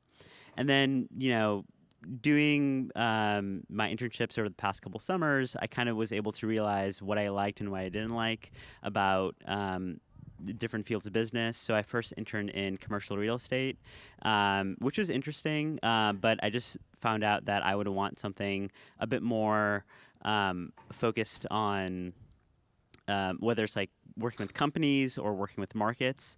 And so I tried to shift to investment banking, but I realized I didn't really like the kind of motto of investment banking of kind of working by yourself. I really like kind of team focused engagement and getting to know others on like a deeper level. So that's why I kind of switched to consulting in terms of it's an environment where I'd be able to work with a team of 5 to 7 people over a course of a project and really delve deep into business problems that are complex and engaging, while also developing close relationships with them and mentorships. And so thinking about kind of my overall kind of trajectory at Williams, I think it couldn't have been possible at a different school, primarily because of the small supportive network that's available here, and particularly the alumni network. I've talked with a lot of alums over the past couple of years about everything, like learning about different career paths, talking about and getting their advice about majors. And, you know, one of the biggest gems of advice I got from alums was just to study what you love in college and then gain skills and experiences from your internships or experiences on campus. And so those alumni relationships were instrumental in providing me some sort of guidance on my career journey. And so personally, I think also like the student culture at Williams is also geared towards mentorship and towards like helping each other out. So when it came to recruiting for whether it was investment banking or consulting or even commercial real estate, a lot of people were always available and helpful, especially older students, to help me with interview prep, to give me mock interviews, and particularly the Career Center also has this built in with peer advisors. So this year I'm a peer advisor for consulting recruiting, and so I help people run cases and kind of get polished up with behavioral stuff as well. So I think Williams and the Career Center position liberal arts students in a great way to succeed in this like new work environment, and I don't think it's like I haven't seen it as replicated in other schools. I haven't seen an environment where students are able to help each other out, kind of geared towards mentorship, and also an alumni network that's so tight knit, where a freshman who has no idea what he wants to do is able to talk with them for 30 minutes and just pick their brain about anything. So, thank you.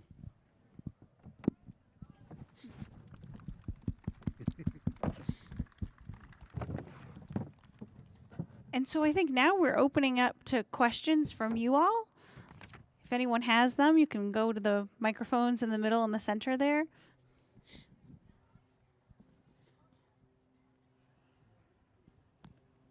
This is also when we can do our choreographed dance that we planned beforehand. Anthony, did you bring the ribbons? I did not.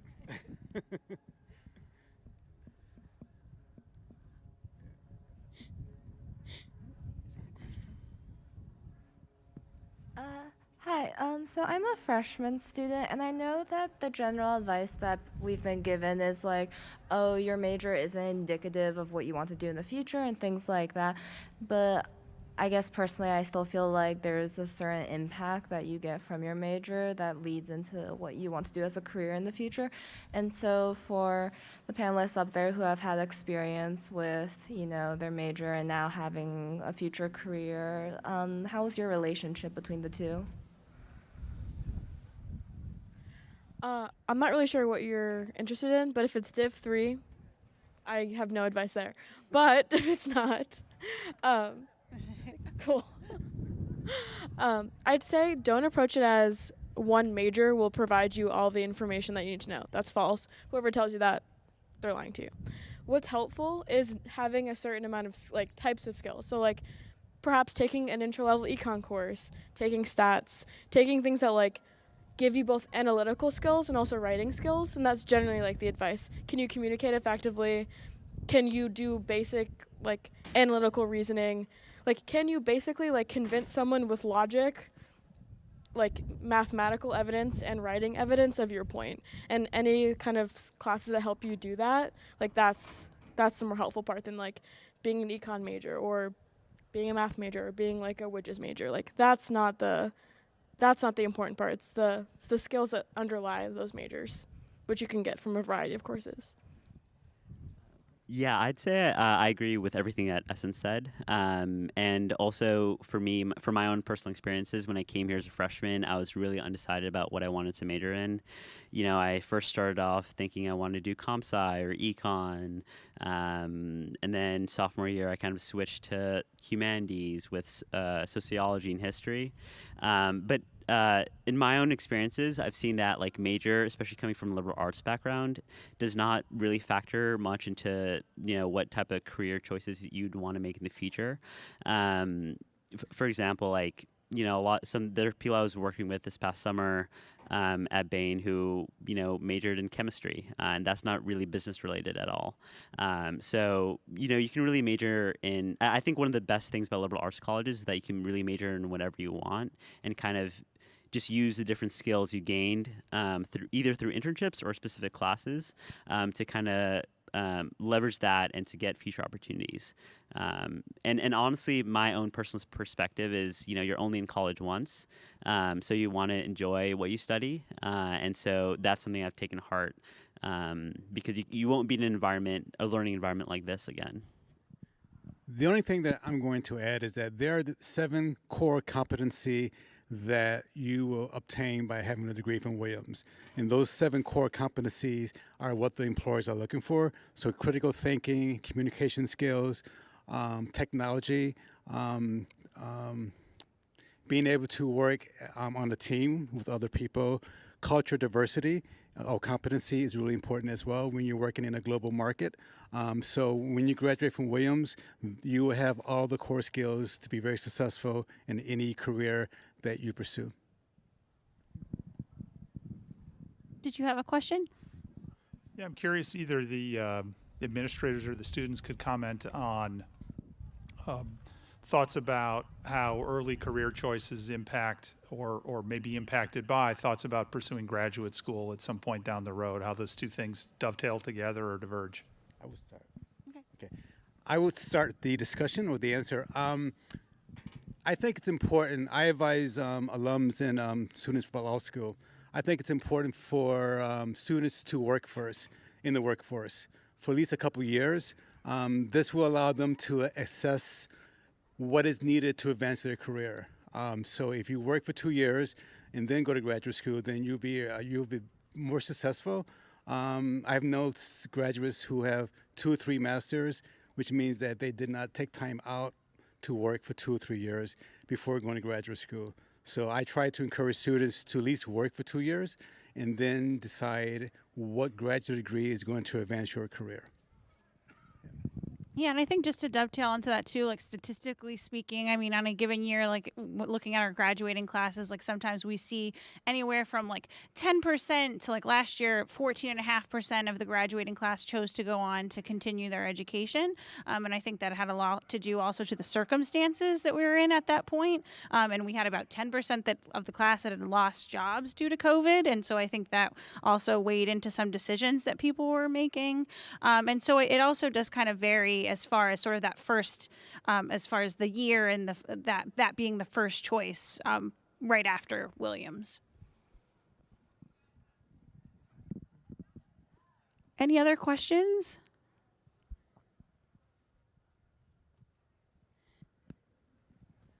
Hi.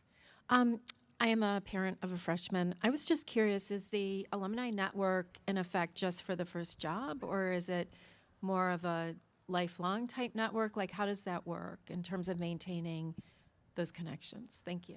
Yeah, so are you asking specifically to, let's say, like EFLink, we were talking about the alumni community? Yeah, I think so. And then maybe just culturally, like, is there, sort of a lasting, cultural assumption that will be the case, or not so much? Does it start to die out? Oh, I would say yes. So I am not an alum of Williams, and I will say that when I was just amazed when starting working here at just the dedication of Williams more than any other institution I've worked at. And I've worked at small, large, variety of types of colleges. And I will say that the lifelong connection to Williams is very well present. And I think the students, panelists could even speak to just with the alumni conversations that they've had, just really how much Essence and I were just talking about, her job after Williams, and the fact that there are a number of alums that work there and immediately were commenting on posts that she had made on campus and just acknowledging memories that they had here. So I think the dedication to this institution is so impressive, and it goes a really long way. So as far as the physical space of like the EFLink community, so yes, that was really created with the intention to have a space for, if so, every single student, which we have about 90% of the current population is already actively enrolled on there, every single student and every single alum, if they chose to have a space to find each other and connect with each other. And I will say, sort of continuing to add to the question, to answer the question, is that, so it is a student and alumni connection space, but also an alumni to alumni connection space. So for students can continue to utilize that long after Williams. We have a number of alums that are on there say that if they've considered career changes and are looking to, connect with people in new fields to learn more about opportunities. So the intention is that it is a lifelong experience and community. Perfect. Thank you so much. I'd also kind of like to add on, given earlier I had talked about my own experiences with the Alumni Network, and there are people who I talked with like freshman year who I still keep in touch with, letting them know about like stuff going on in my life, whether professionally or academically or even personally. So I think the Alumni Network at Williams is exceptionally strong, and they're honestly people who you can consider mentors for a very, very long time. And also, like I think there's something to say about like the power of a .edu email address, that Williams alums and even just people in general are extremely responsive to college students, especially freshmen and underclassmen. So, and you could pick alumni's brains about anything. It doesn't have to be about a necessary job or like you're applying for a role at their company. It could be about just like a field that you're interested in learning more about, and you'd like to hear about their experiences in it as well. Just to add on to Abdu, I think it's extremely incredible that like when my work as a peer career advisor, which contains a lot of like reaching out to alums, searching alums for a lot of like the different career tracks or the different panels that are happening, I think it's just so amazing that all the alums are super willing to come back and basically to share their experiences with the students. Like last year as a first year, I was just so surprised that like even during like the winter break, it was like 2 months we were away from school. There were so many different opportunities that you could have had to like connect with alums. And I personally have a friend, like I remember last year he was telling me about like eFlink and how like he's a pre-med student and was like super anxious about like what classes he needs to take and just being really overwhelmed. But he was able to reach out to a lot of alums who have like his similar interests, and they were really able to give him the advice. And like I think like now he feels a little bit better. So it's just like I think it's just like hearing from students and just looking about the events that Williams has is really incredible.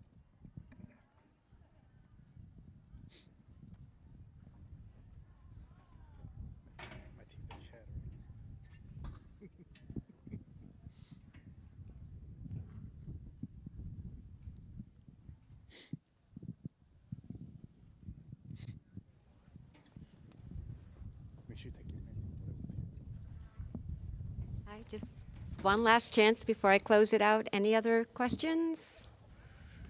And before I close it out, I do want to say one of our EIFs is a 2018 graduate, and I just want to respond to that question and just say the power of the Williams Network is amazing as they graduate, and she is now in graduate school, and she did the requisite 2 years work, and it's just been amazing how that community is just always there, and she's so happy to be part of it, and it's had wonderful conversations. So, well, thank you. Thank you for joining us, and I particularly want to thank our wonderful panel for coming out today, to have Lee and Anthony and Essence and Sunny and Abdu.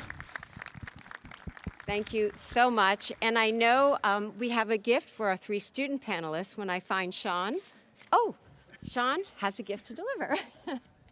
Thank you so much for sharing all of your insights and experiences with us. And for those of you here, at 2:30, I believe, there will be student performances starting. I think 14 different kinds of student groups will be performing, so you may want to stick around. So thank you for joining us. Thank you so much. Okay.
tell you then it's only forever, forever again.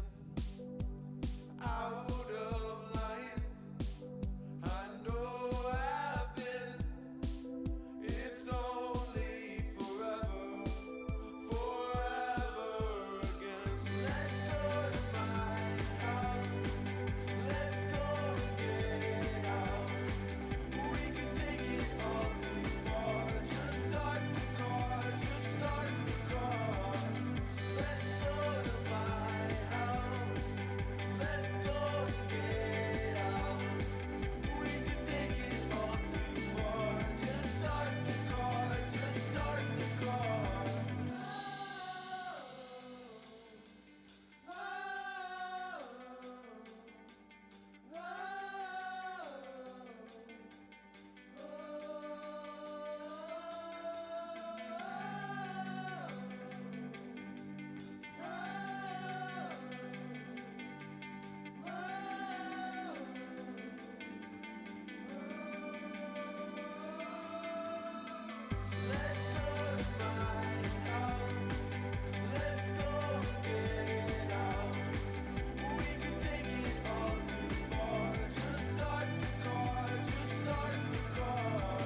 Good afternoon, Williams College Family Day. How is it going? My name is Sam. I'm going to be your MC. We have such a wonderful afternoon for you. We have 14 acts over the next hour and a half. We have got song. We have got dance. We have got theater. We have got step. And cellos. So, everything you could possibly imagine on this wonderful fall day. Again, I just want to thank you all so much for coming. Also, folks on the virtual stream. From what I understand, we have quite the global audience watching us right now. So thank you for joining us. Thank you guys for joining us here in person, because that is the most important.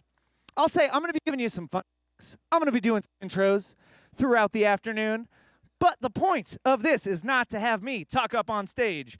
It is to have our wonderful student groups show you what they do best. So with that said, we're going to start off with a little bit of theater, some song and dance. Cap and Bells, are you ready to rock? Bring on up these 25 students. Let's get a big round of applause for Cap and Bells, everybody.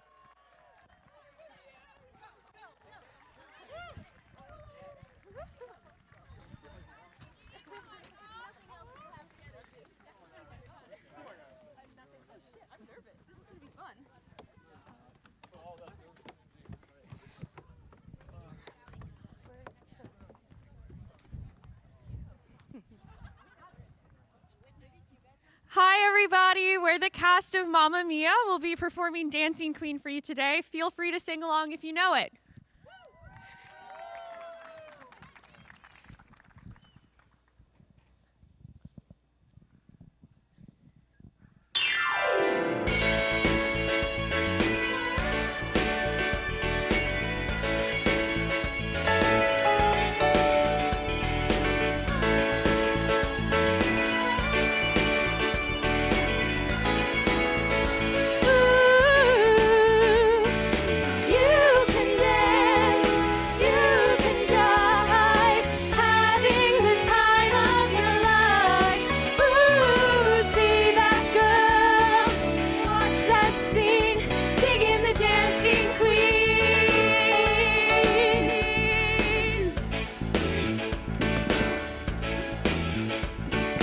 Friday night and the lights are low, looking out for a place to go. When they play the right music, getting in the swing, you come to look for a king. Anybody could be that guy, not as young and the music's high. With the bit of rock music, everything is fine. You're in the mood for a dance. And when you get the chance, you are the dancing queen, young and sweet, only 17. Dancing queen, feel the beat from the tambourine. Oh yeah. You can dance, you can jive, having the time of your life. Ooh, see that girl, watch that scene, singing the dancing queen.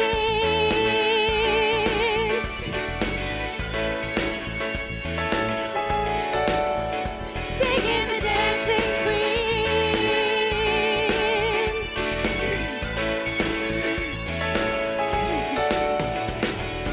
See that girl, watch that scene, singing the dancing queen. Thank you. Yeah.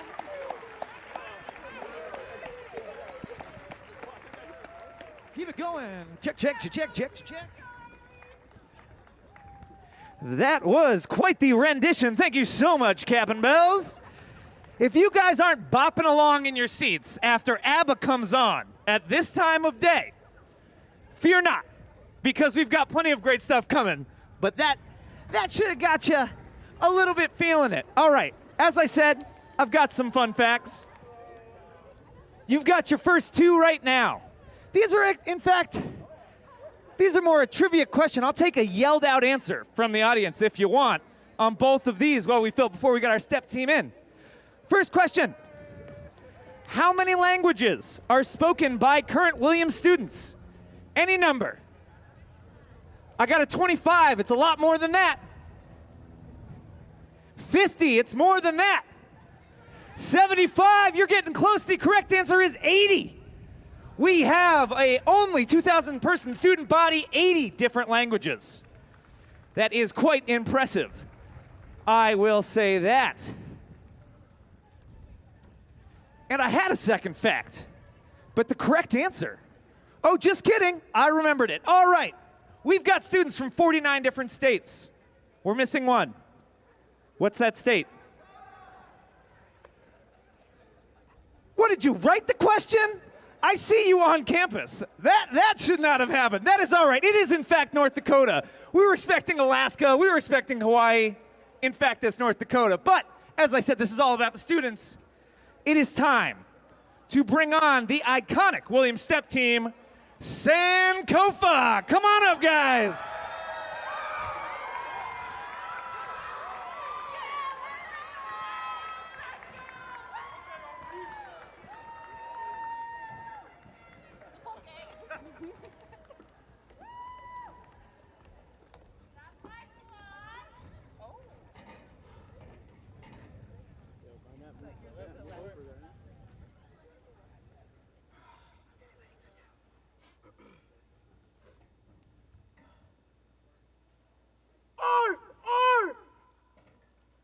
Sankofa is coming through, so you better get out the way before we step on you. So get back.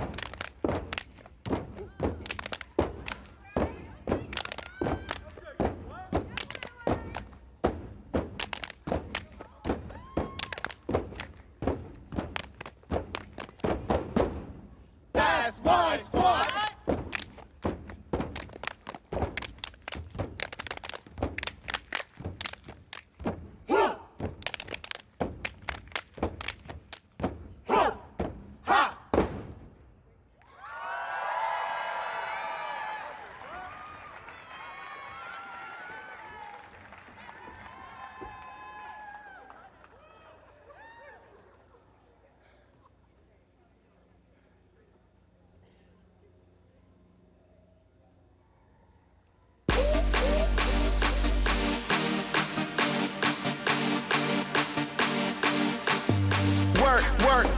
Work, yeah, you know I got that work. I'm why baby mamas leave. I'm why baby fathers curtain. Maybach music.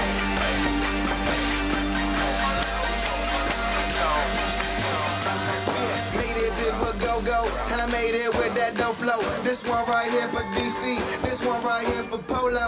See my PA Palace flow, Hugo Boss New Balance flow. Here they keep a ratchet close, intensive, thinking rational. Wait, that I get like 8 of them. They clapping and we ballin', oh how fitting we at stadium.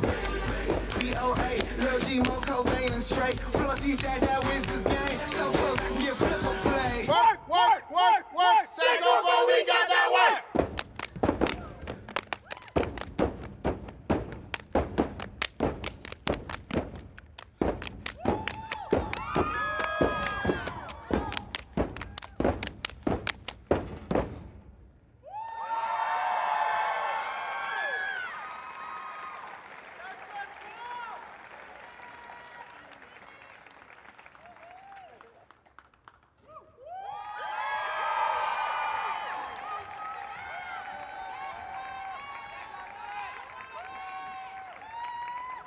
That was Sankofa, everybody. Give it up one more time for the wonderful step team.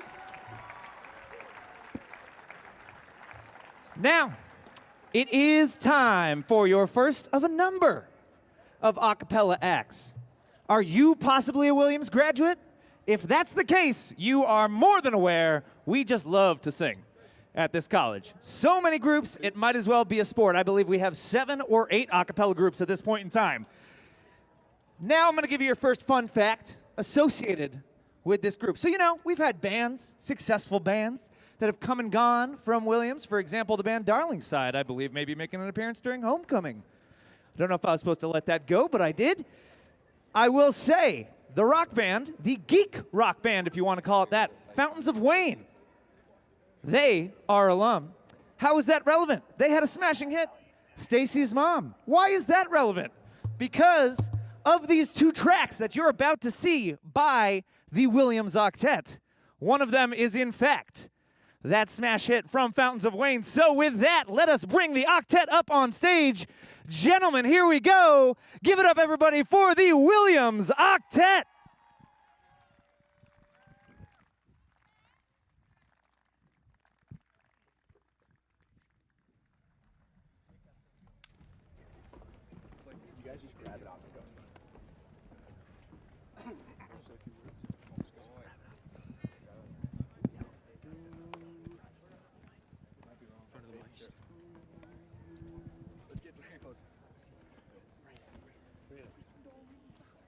Tighten it up, tighten it up. One, two, three, four. We can boogie down, down, up on down, the boogie down, down, up on down, the boogie down, down, up on down. Let's groove tonight. We'll share the spice of life. Baby, slice it right. We're gonna groove tonight. Let this groove get you to move. It's alright. Alright. Let this groove set in your shoes and stand up. Alright. Alright. Let me tell ya what you can do with my love. Alright, let you know, girl, you looking good, you're out of sight. Alright, just move yourself and glide like a 747, then you lose yourself in the sky, among the clouds in the heavens, 'cause let this groove light up your fuse, it's alright. Alright. Let this groove get in your shoes and stand up. Alright. Alright. I'm gonna tell ya what you can do with my love. Alright. Let you know, girl, you looking good, you're out of sight. Alright, just tell the DJ to play a favorite tune, then you know it's okay. What you found is happening now. Let this groove get you to move, it's alright. Alright. Alright. Let this groove light up your fuse and stand up. Alright. Alright. Let this groove get you to move, it's alright. Alright. Alright. Let this groove sit in your shoes and stand up. Alright. Alright. You will find peace of mind on the floor. Take a little time. Come and see you with me. Make a little sign. I'll be there after a while if you want my love. Da da da da da boogie on down. Down. Boogie on down. Down. Boogie on down. Down. Boogie on down. Let's groove tonight. Share the spice of life. Baby, slice it right. We're gonna groove tonight.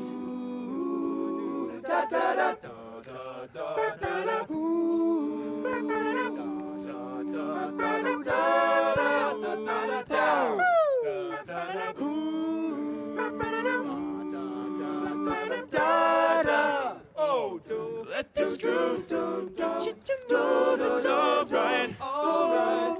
Alright. Let this groove in your shoes and stand up. Alright. Alright. Let the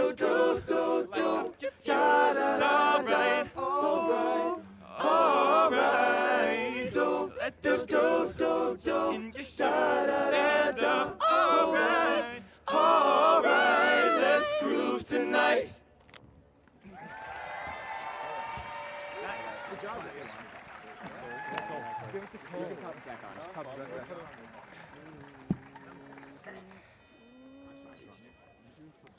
We just want to take a second to thank everyone for coming out here. It's wonderful to see parents back on the Williams campus. As Sam said, we got one more song for you. It was thought that this song might become one of the college's official songs, but unfortunately, I think the Mountains eventually won out. Hold on. Fix the chip. All right. Hold on. Fix the chip.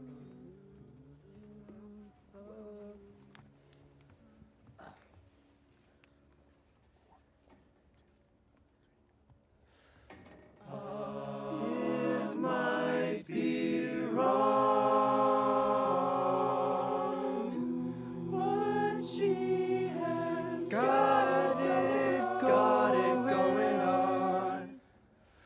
I'm in love with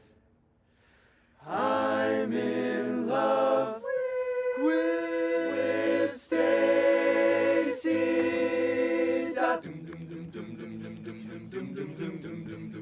Stacy's mom has got it going on.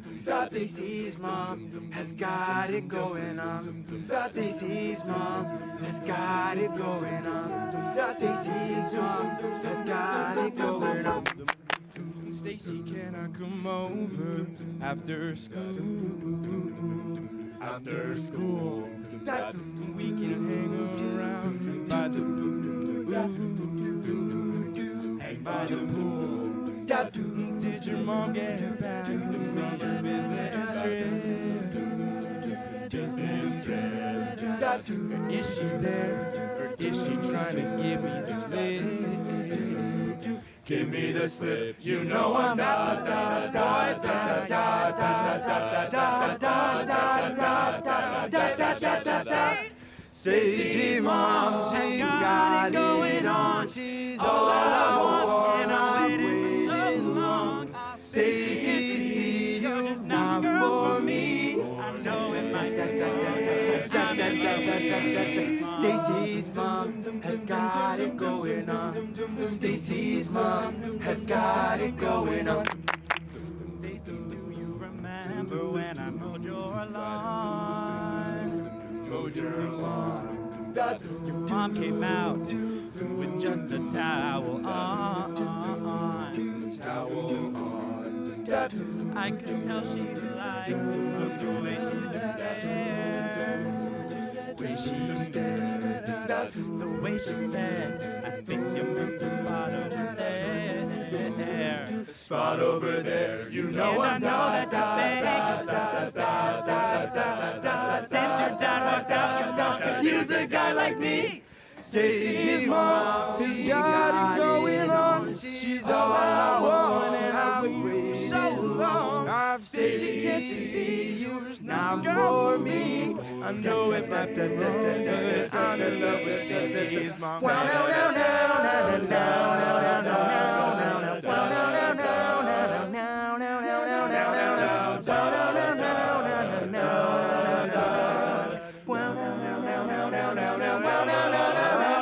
Stacy's mom has got it going on. She's all I want, and I've waited long. Stacy, you're just not the girl for me. I know it might be wrong, but I'm in love with Stacy's mom. Stacy's mom. Stacy's mom. Stacy, can't you see? You're just not the girl for me.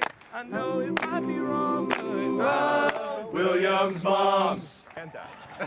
Hey, we all did it. We all did it. We totally all read the crowd together. All right. Exit stage right. Exit stage right. I know we exit. Thank you. Thank you. Have a good one. Gentlemen, I have never heard such a smooth rendition of Williams Moms in my life. That is incredibly good. Nice little slip in there.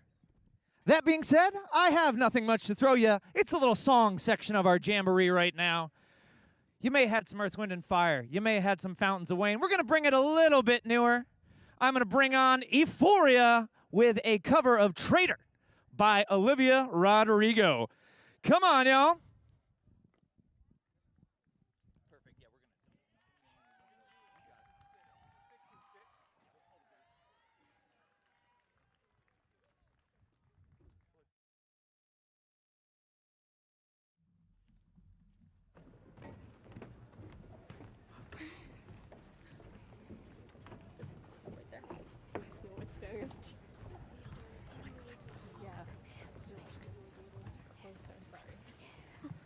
Hi, everybody. Thank you so much for coming out here today. We are Euphoria, and today we're going to be singing Traitor by Olivia Rodrigo. We hope you enjoy.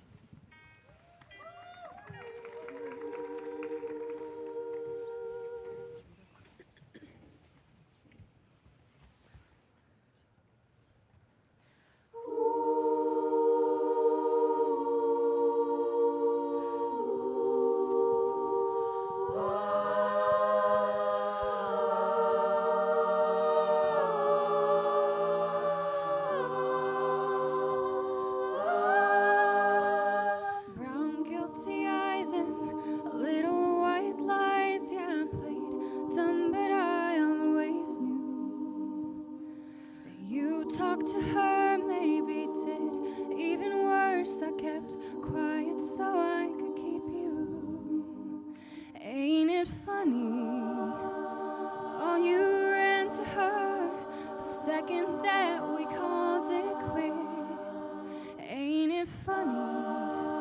How you said you were friends, now it sure as hell don't look like it. You betrayed me, and I know that you'll never feel sorry for the way I heard. Yeah, you talked to her when we were together, loved you at your worst, but that didn't matter. It took you 2 weeks to go off and date her. Guess you didn't cheat, but you're still a traitor. Now you bring her around just to shut me down, show her off like she's a new trophy. And I know if you were true, there's no damn way that you could fall in love with somebody that quickly. Ain't it funny? All the twisted games, all the questions you used to avoid. Ain't it funny? Remember I brought it up and you told me I was paranoid. You betrayed me, and I know that you'll never feel sorry for the way I heard. Yeah, you talked to her when we were together, loved you at your worst, but that didn't matter. It took you 2 weeks to go off and date her. Guess you didn't cheat, but you're still a traitor. God, I wish that you had thought this through before I went and fell in love with you. Now she's sleeping in the bed we made. Don't you dare forget about the way you betrayed me. And I know that you'll never feel sorry for the way I hurt. Yeah, you talked to her when we were together. You gave me your word, but that didn't matter. It took you 2 weeks to go off and date her. Guess you didn't cheat, but you're still a traitor.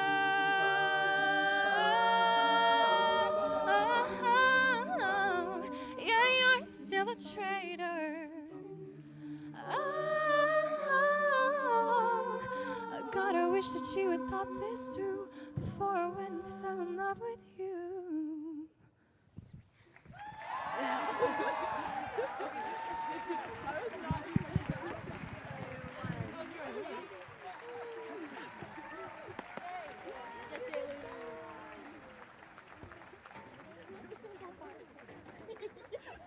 That was a touching rendition right there by Euphoria. Wonderful, wonderful time there, ladies. I will say we're about to pick it up a little bit in pace, in feeling, in groove and move. But first, while I move these mics out of the way, I got a couple of fun facts for you, because why not throw those in? Again, give me the answer if you think you know. How many different majors are at Williams College? 164. You're wrong. We're great, but we're not that great. 95. Again, little bold for a school of our size. 10, we are better than that. Come on now. Come on. 42, you're my closest so far. I'm going to give it there. It is 36 different majors, 36 different fields of study. This one's a lot easier. Most of you probably know it. How many presidents have we graduated here from Williams College? It is definitely not 18. We got a lot of people in politics. 18's a bit high. It is one. It is, of course, President Garfield. But y'all knew that. What you may not know is how great Ritmo is, because they're about to come up, give you some absolutely wonderful Latin dancing. So let's give it up for Williams College-owned Latin dance group, Ritmo.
All right, if that did not get you tapping your foot, moving along in these brisk Berkshire days that we've been enjoying, it was going to rain. We were going to have you all watch this on your phones under a tent. That would not have gone well. We are so glad that, one, you all could make it. Two, everybody could join us here on the virtual stream. Thank you. And also that the skies have kind of gone along with us today. Just got a quick update to throw in. If you are a fan of Williams sports, we have got 3 sports teams away today. They're up at Bates, our field hockey, our women's soccer, and our football team. Happy to report, field hockey and women's soccer, they already chalked off some wins today. And football is ahead in the 4th quarter by about 25 points. So, things are looking strong for Eve Sports today. Other fun fact I've got for you. Relevant, maybe you didn't know. Back in the day, back in Williams' earlier years, they had a humor magazine. What was its name? Its name was the Purple Cow. And that, in fact, is how the mascot became the Purple Cow. Ophelia, of course. It all was based off a humor magazine long, long ago. Now, we had some dance. We had some song. We're going back to a little bit of song here. Now, if you're a parent, possibly of a young child, maybe just a fan of Disney, you've probably seen Tangled a time or two. Well, Disney's very own a cappella Disney cover group, the Aristocows, are bringing you a track right out of Tangled. So get ready for that, Aristocows. Here we go. Give them a warm welcome, everybody.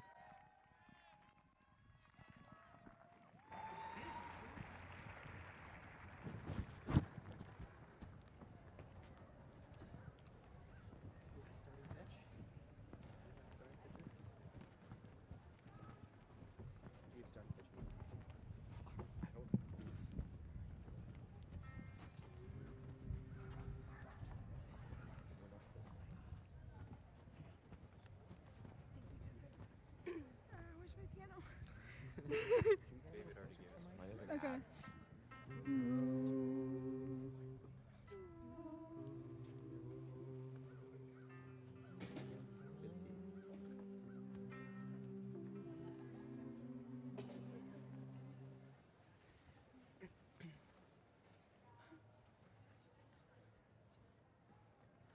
Ba-da-da-da-dum, ba-da-da-da-dum, ba-da-da-da-dum, ba-da-da-da-dum, ba-da-da-da-dum, ba-da-da-da-dum. 7 a.m. the usual morning lineup.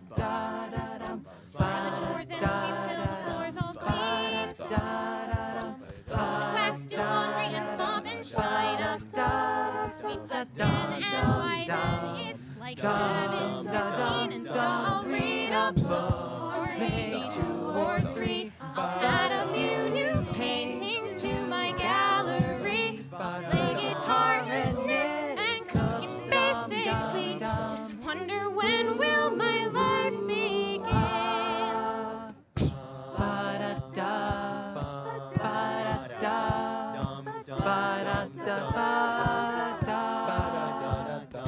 Then after lunch it's puzzles and darts and baking. Mache, a bit of ballet and chess. Pottery and ventriloquy, candle making. I'll stretch, maybe sketch, take a climb, sew a dress, and I'll reread the books if I have time to spare. I'll paint the walls some more, I'm sure there's room somewhere. And then I'll brush and brush and brush and brush my hair, stuck in the same place I've always been. And I'll keep wondering and wondering and wondering and wondering, when will my life begin? Tomorrow night.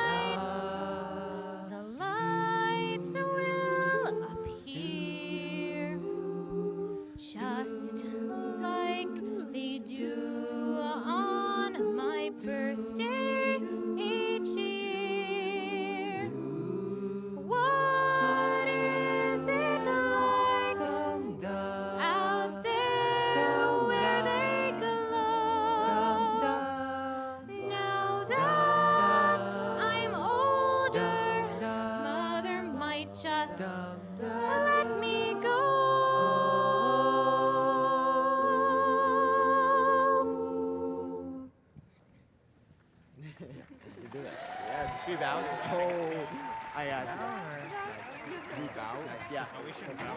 I don't think we bow.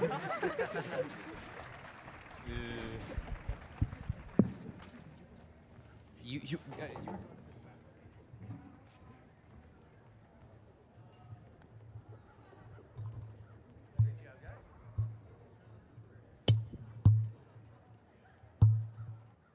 That was a nice little rendition of song there from the Aristocows. We are gonna head back into the world of dance after this. And with that said, dance is art, right? WICMA, our art museum, as you may know, soon to be located in the next couple of years off the roundabout at the top of the hill, but currently, right over there to my left, do you know how many pieces of art are in that collection? I can tell you, it's a lot more than they can fit in that small building they have. It would be more than you could fit in a building of this size. In fact, they have 15,000 pieces of art within the Williams Art Collection. That is not a small amount. That is, in fact, a highly impressive one right there. But again, it's a highly impressive school. That's why you're all here. That's why your students are here. So, with that, they seem ready. They seem like they're ready to dance. They've been waiting for this. It is time for the Williams Contemporary Dance Ensemble. 2 tracks for us. Give it up for Coda, everybody.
Thank you, Coda. All right, we're going to keep it moving on with our performance groups. I suppose they're all performance groups, but you know, we have a decent amount of dance. We have a decent amount of song. Many of them are RSOs. That's a registered student organization. These, Coda, for example, Kusika coming on stage right now. These are department overseeing groups. So, if they are ready to go, I will let you know. Oh, I've got one weird fun fact that honestly I didn't even know. Right? Everybody knows Ophelia, of course, the Williams mascot. It's a purple cow. We have a Williams Mystic program, right? What is the mascot of the Williams Mystic program? Silence in the audience. That's okay. It is a whale, and its name is Spouter. Oddly enough, Spouter the Williams whale. I don't think I've ever seen that on a t-shirt or a hat. Possibly admissions. Maybe you should take note. I'd love to get a Spouter hat. All right, with enough of that, it is time for Williams' own African dancing, drumming, and storytelling group, Kusika.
Kusika. Wow. All right, we are moving right along. I do want to say we are halfway through this jamboree. How did that happen? How have we already moved through 7 of our 14X? I don't know, but we did. The next group, we're going back into the world of song. I believe we have a keen hit. Not the place, the band. And it is by the E-flats. We're going to have a cover of Somewhere Only We Know. Y'all, come on up. Give them a big round of applause, everybody. Let's go.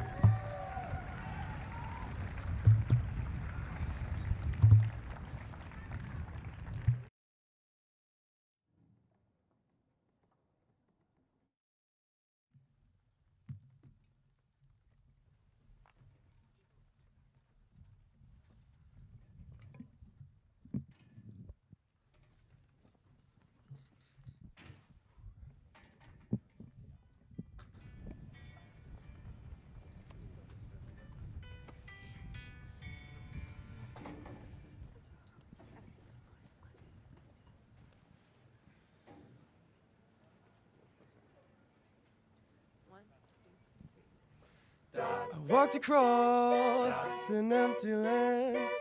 I knew the pathway like the back of my hand. I felt the earth beneath my feet.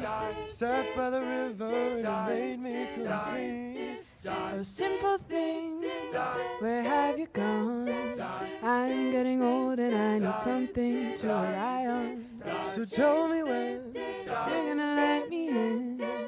I'm getting tired, I need somewhere to begin.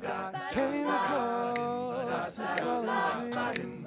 I felt the branches of it looking at me. Is this the place we used to love? Is this the place that I've been dreaming of? Simple thing, where have you gone? I'm getting old and I need something to rely on. So tell me when you're gonna let me in. I'm getting tired, I need somewhere to begin. If you have a minute, why don't we go? Talk about it somewhere only we know. This could be the end of everything. So why don't we go somewhere only we know?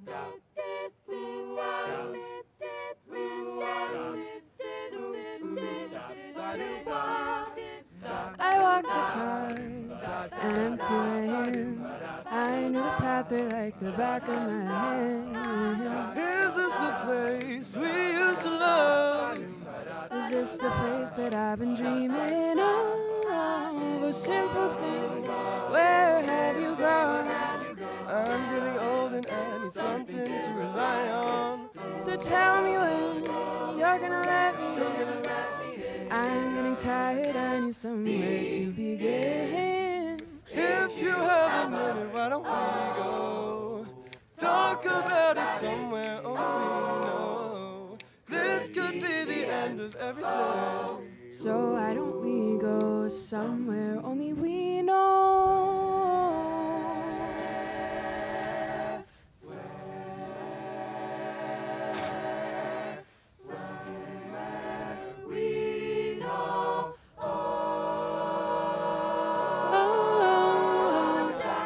If you have a minute, why don't we go? Talk about it somewhere only we know. This could be the end of everything. So why don't we go? So why don't we go?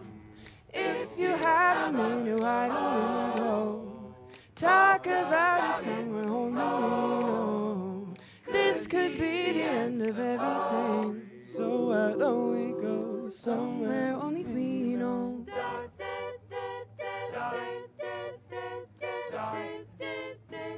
Somewhere only we know.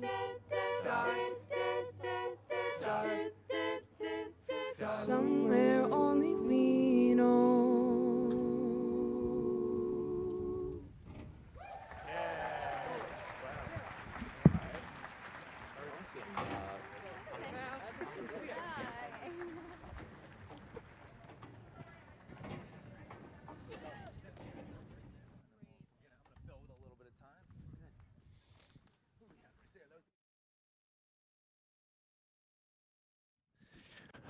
Great job, E-flats. All right, we are going to mix it up a little bit here.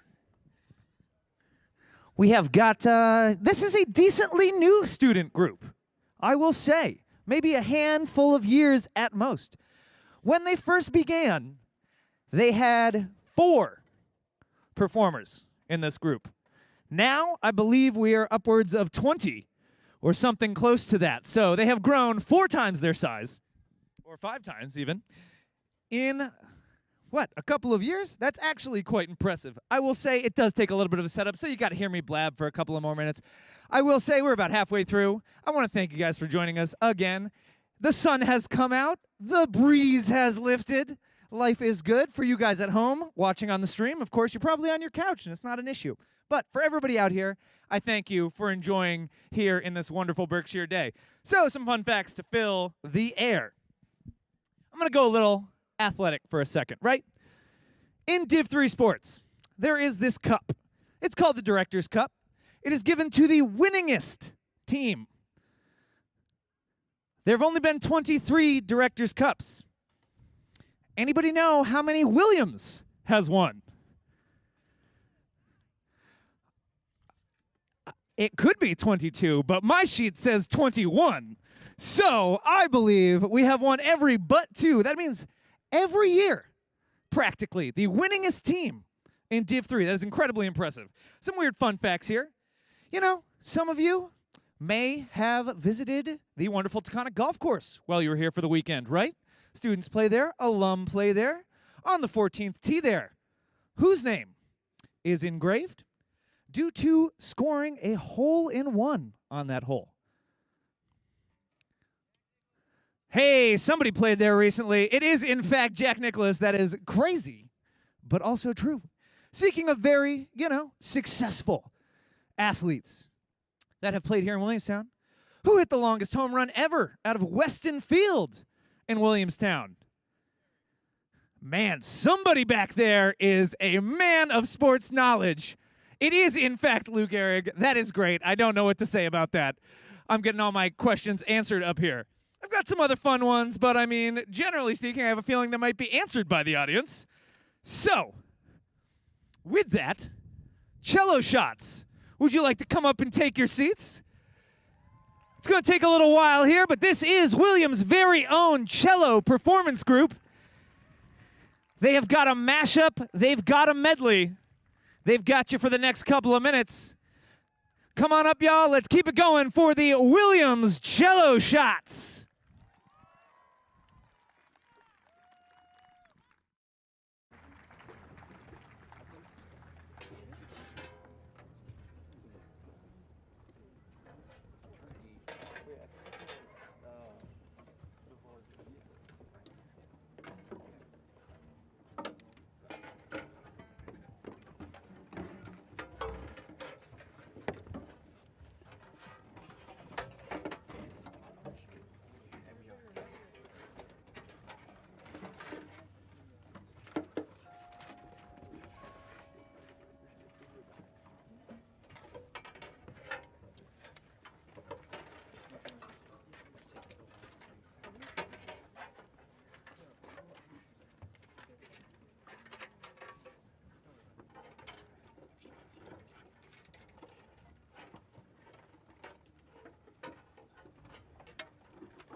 A big thank you to the cello shots there. I will say, for the rest of this jamboree, we have got 3 acts.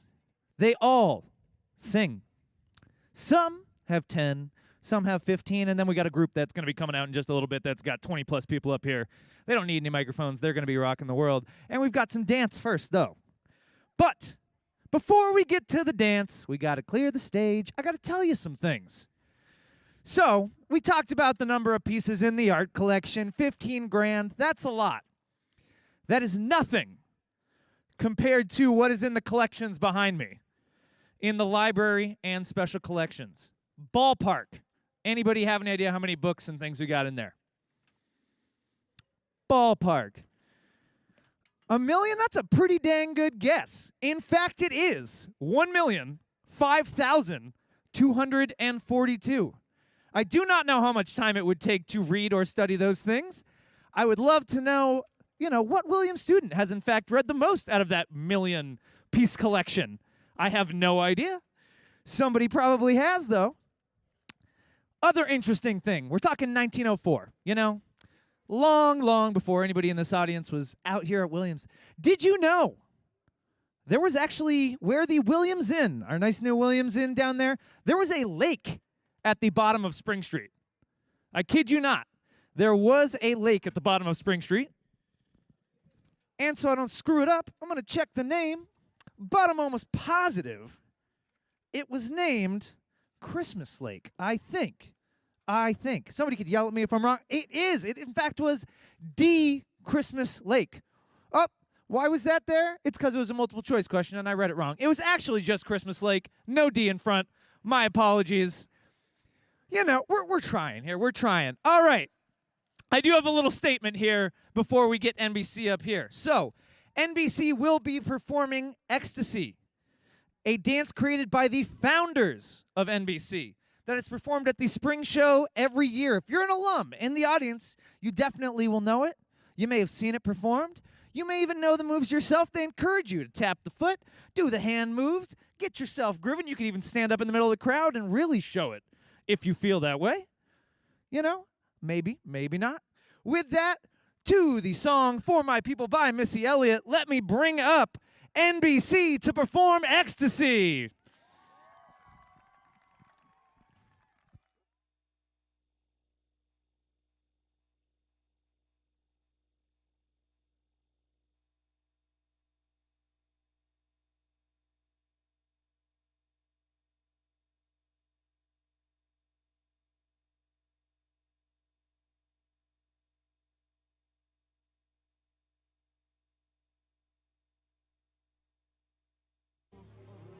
Yeah, this is for my mother club heads, you feel me?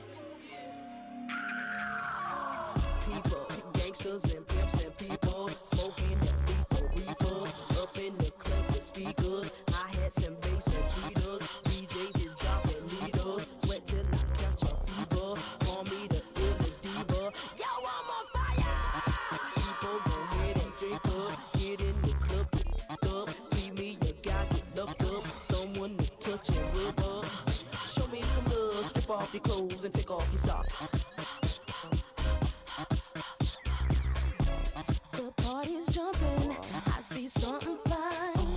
Boy, I wanna kiss you, but I'm just too shy.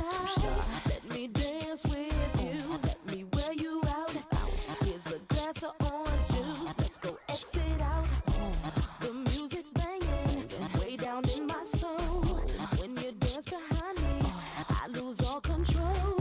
Make me grind my hips, make me move my waist. So when the music come on, you take my breath away. This is for my people, my party people.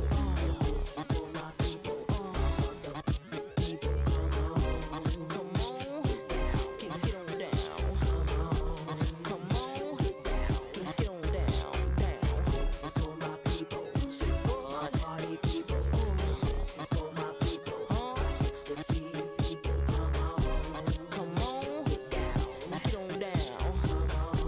Come on, get on down.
under my plans. All night, look at him while I'm tryna dance. Drunk in his breath, stink freaky with his hands. Cocky with his mouth, he's like he got a fan. Can't stand when it's all on my side. I don't even know, and she all up in my life. Giving me the side eye like she wanna fight. Feeling over box, better get it right. Can't stand when the DJ up the song. Know I'm tryna shake my all night long. Cutting up the same all night long. High before I got there, now my is blown. Can't stand when it ain't jumping like I want. Bounce to try to stop my fun, take away my blunt. I don't give a he ain't gon' take away my fun. Seeing when it is over, make it run. This is for my people, my hearty people.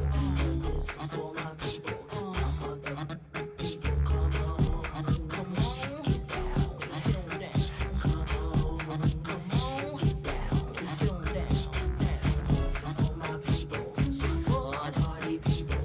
This is for my people, ecstasy people. Come on, come on, get down, get on down. Come on, get down, get on down.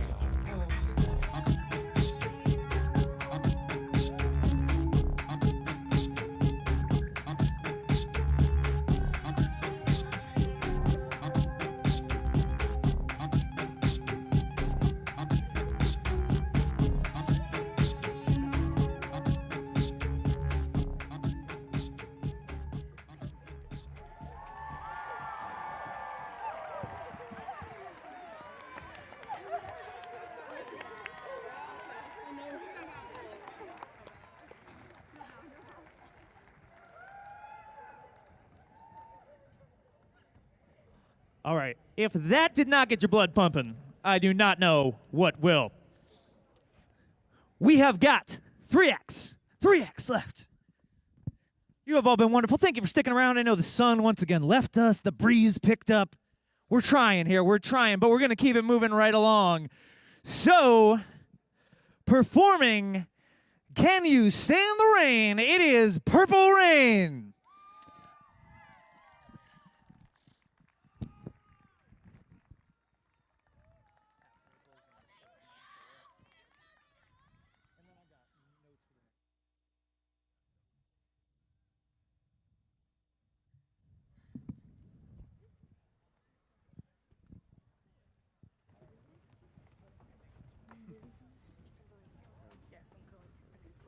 We gotta get in 2 groups of Is this like even closer?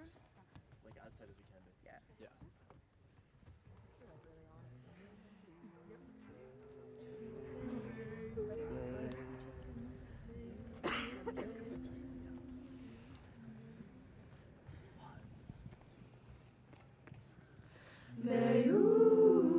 Perfect day, I know that I can count on you.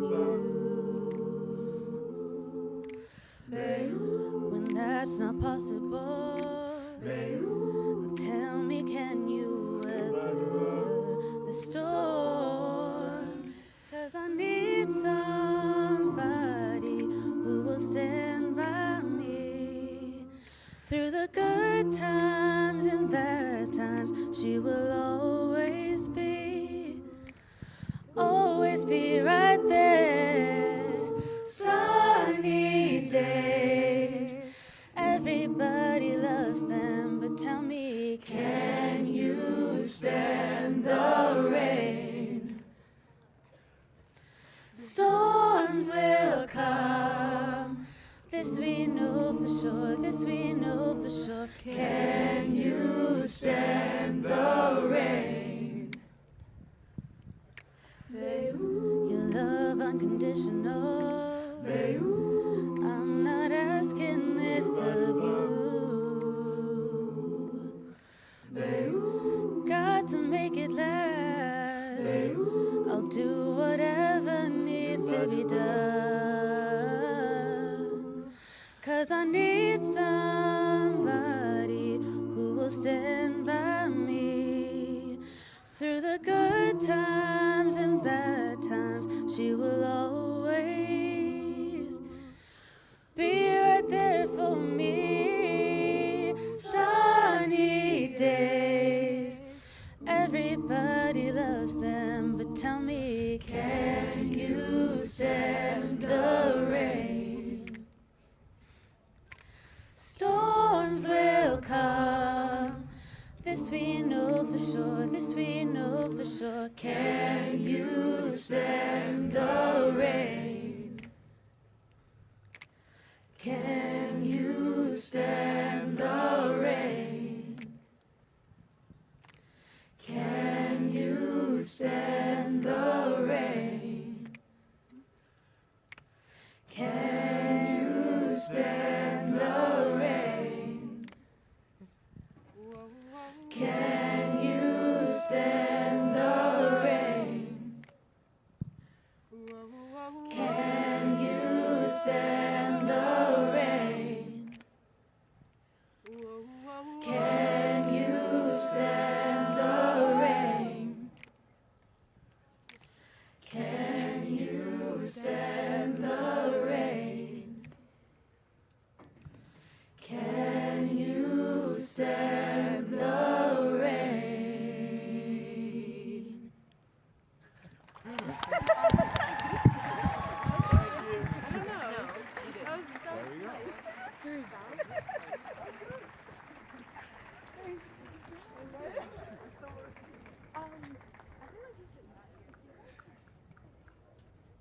Great job, Purple Rain, right there. We're going to keep it right moving along with our a cappella groups. Next up, we have performing some Billie Eilish. It is the just added today, not even on the official Family Day schedule, the Williams College Accidentals. Come on up, y'all.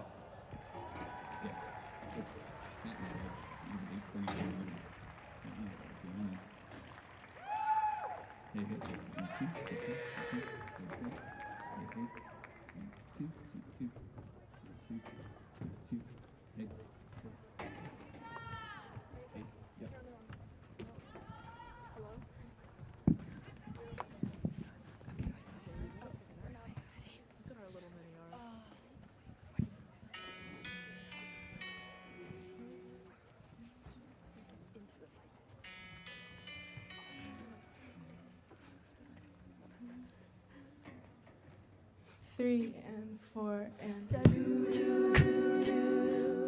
ba-ba-da, ba-ba-da-da-da. Oh, my boy's being sus. He was shady enough, but now he's just a shot.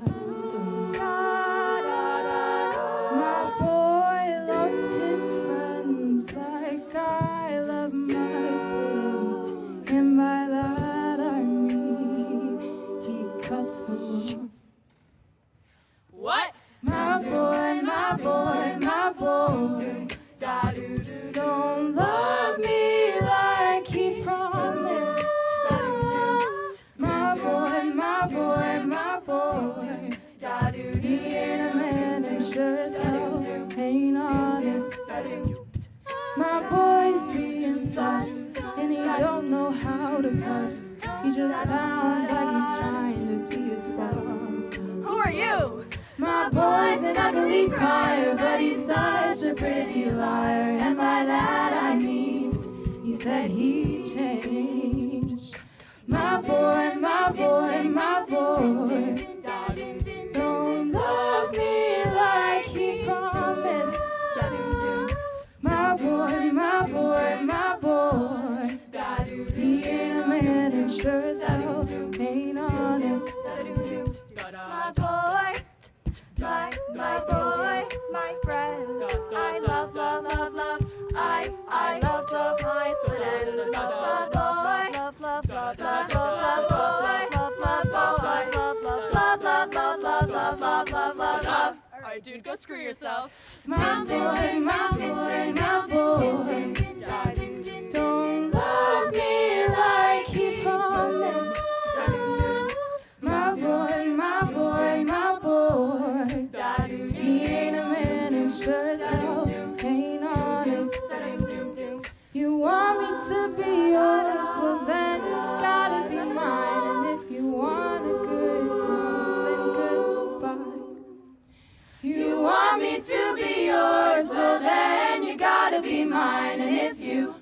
a good girl, then goodbye.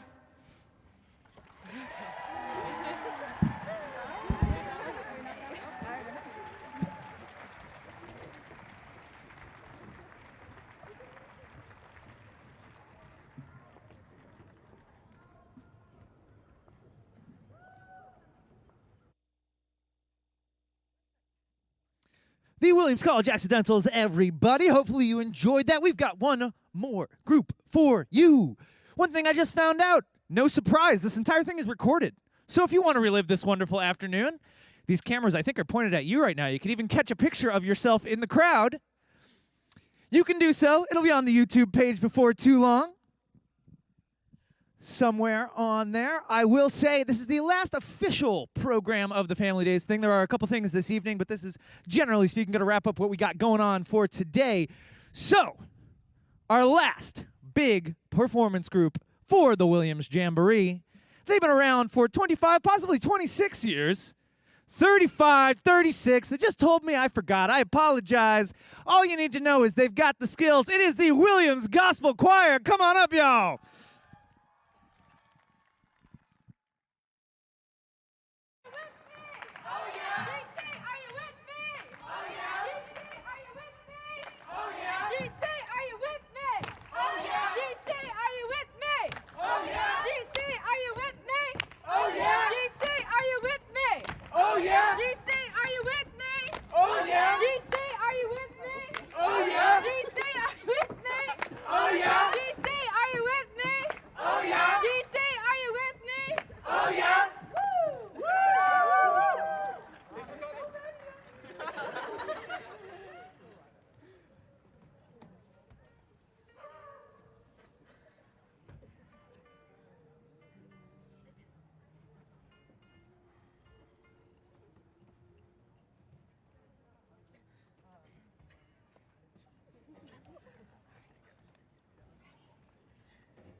yes.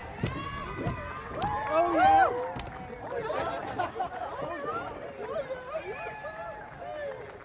All right, everybody, check. Perfect. All right, everybody, that is what we've got for our Williams Family Days Jamboree. Thank you so much for joining us.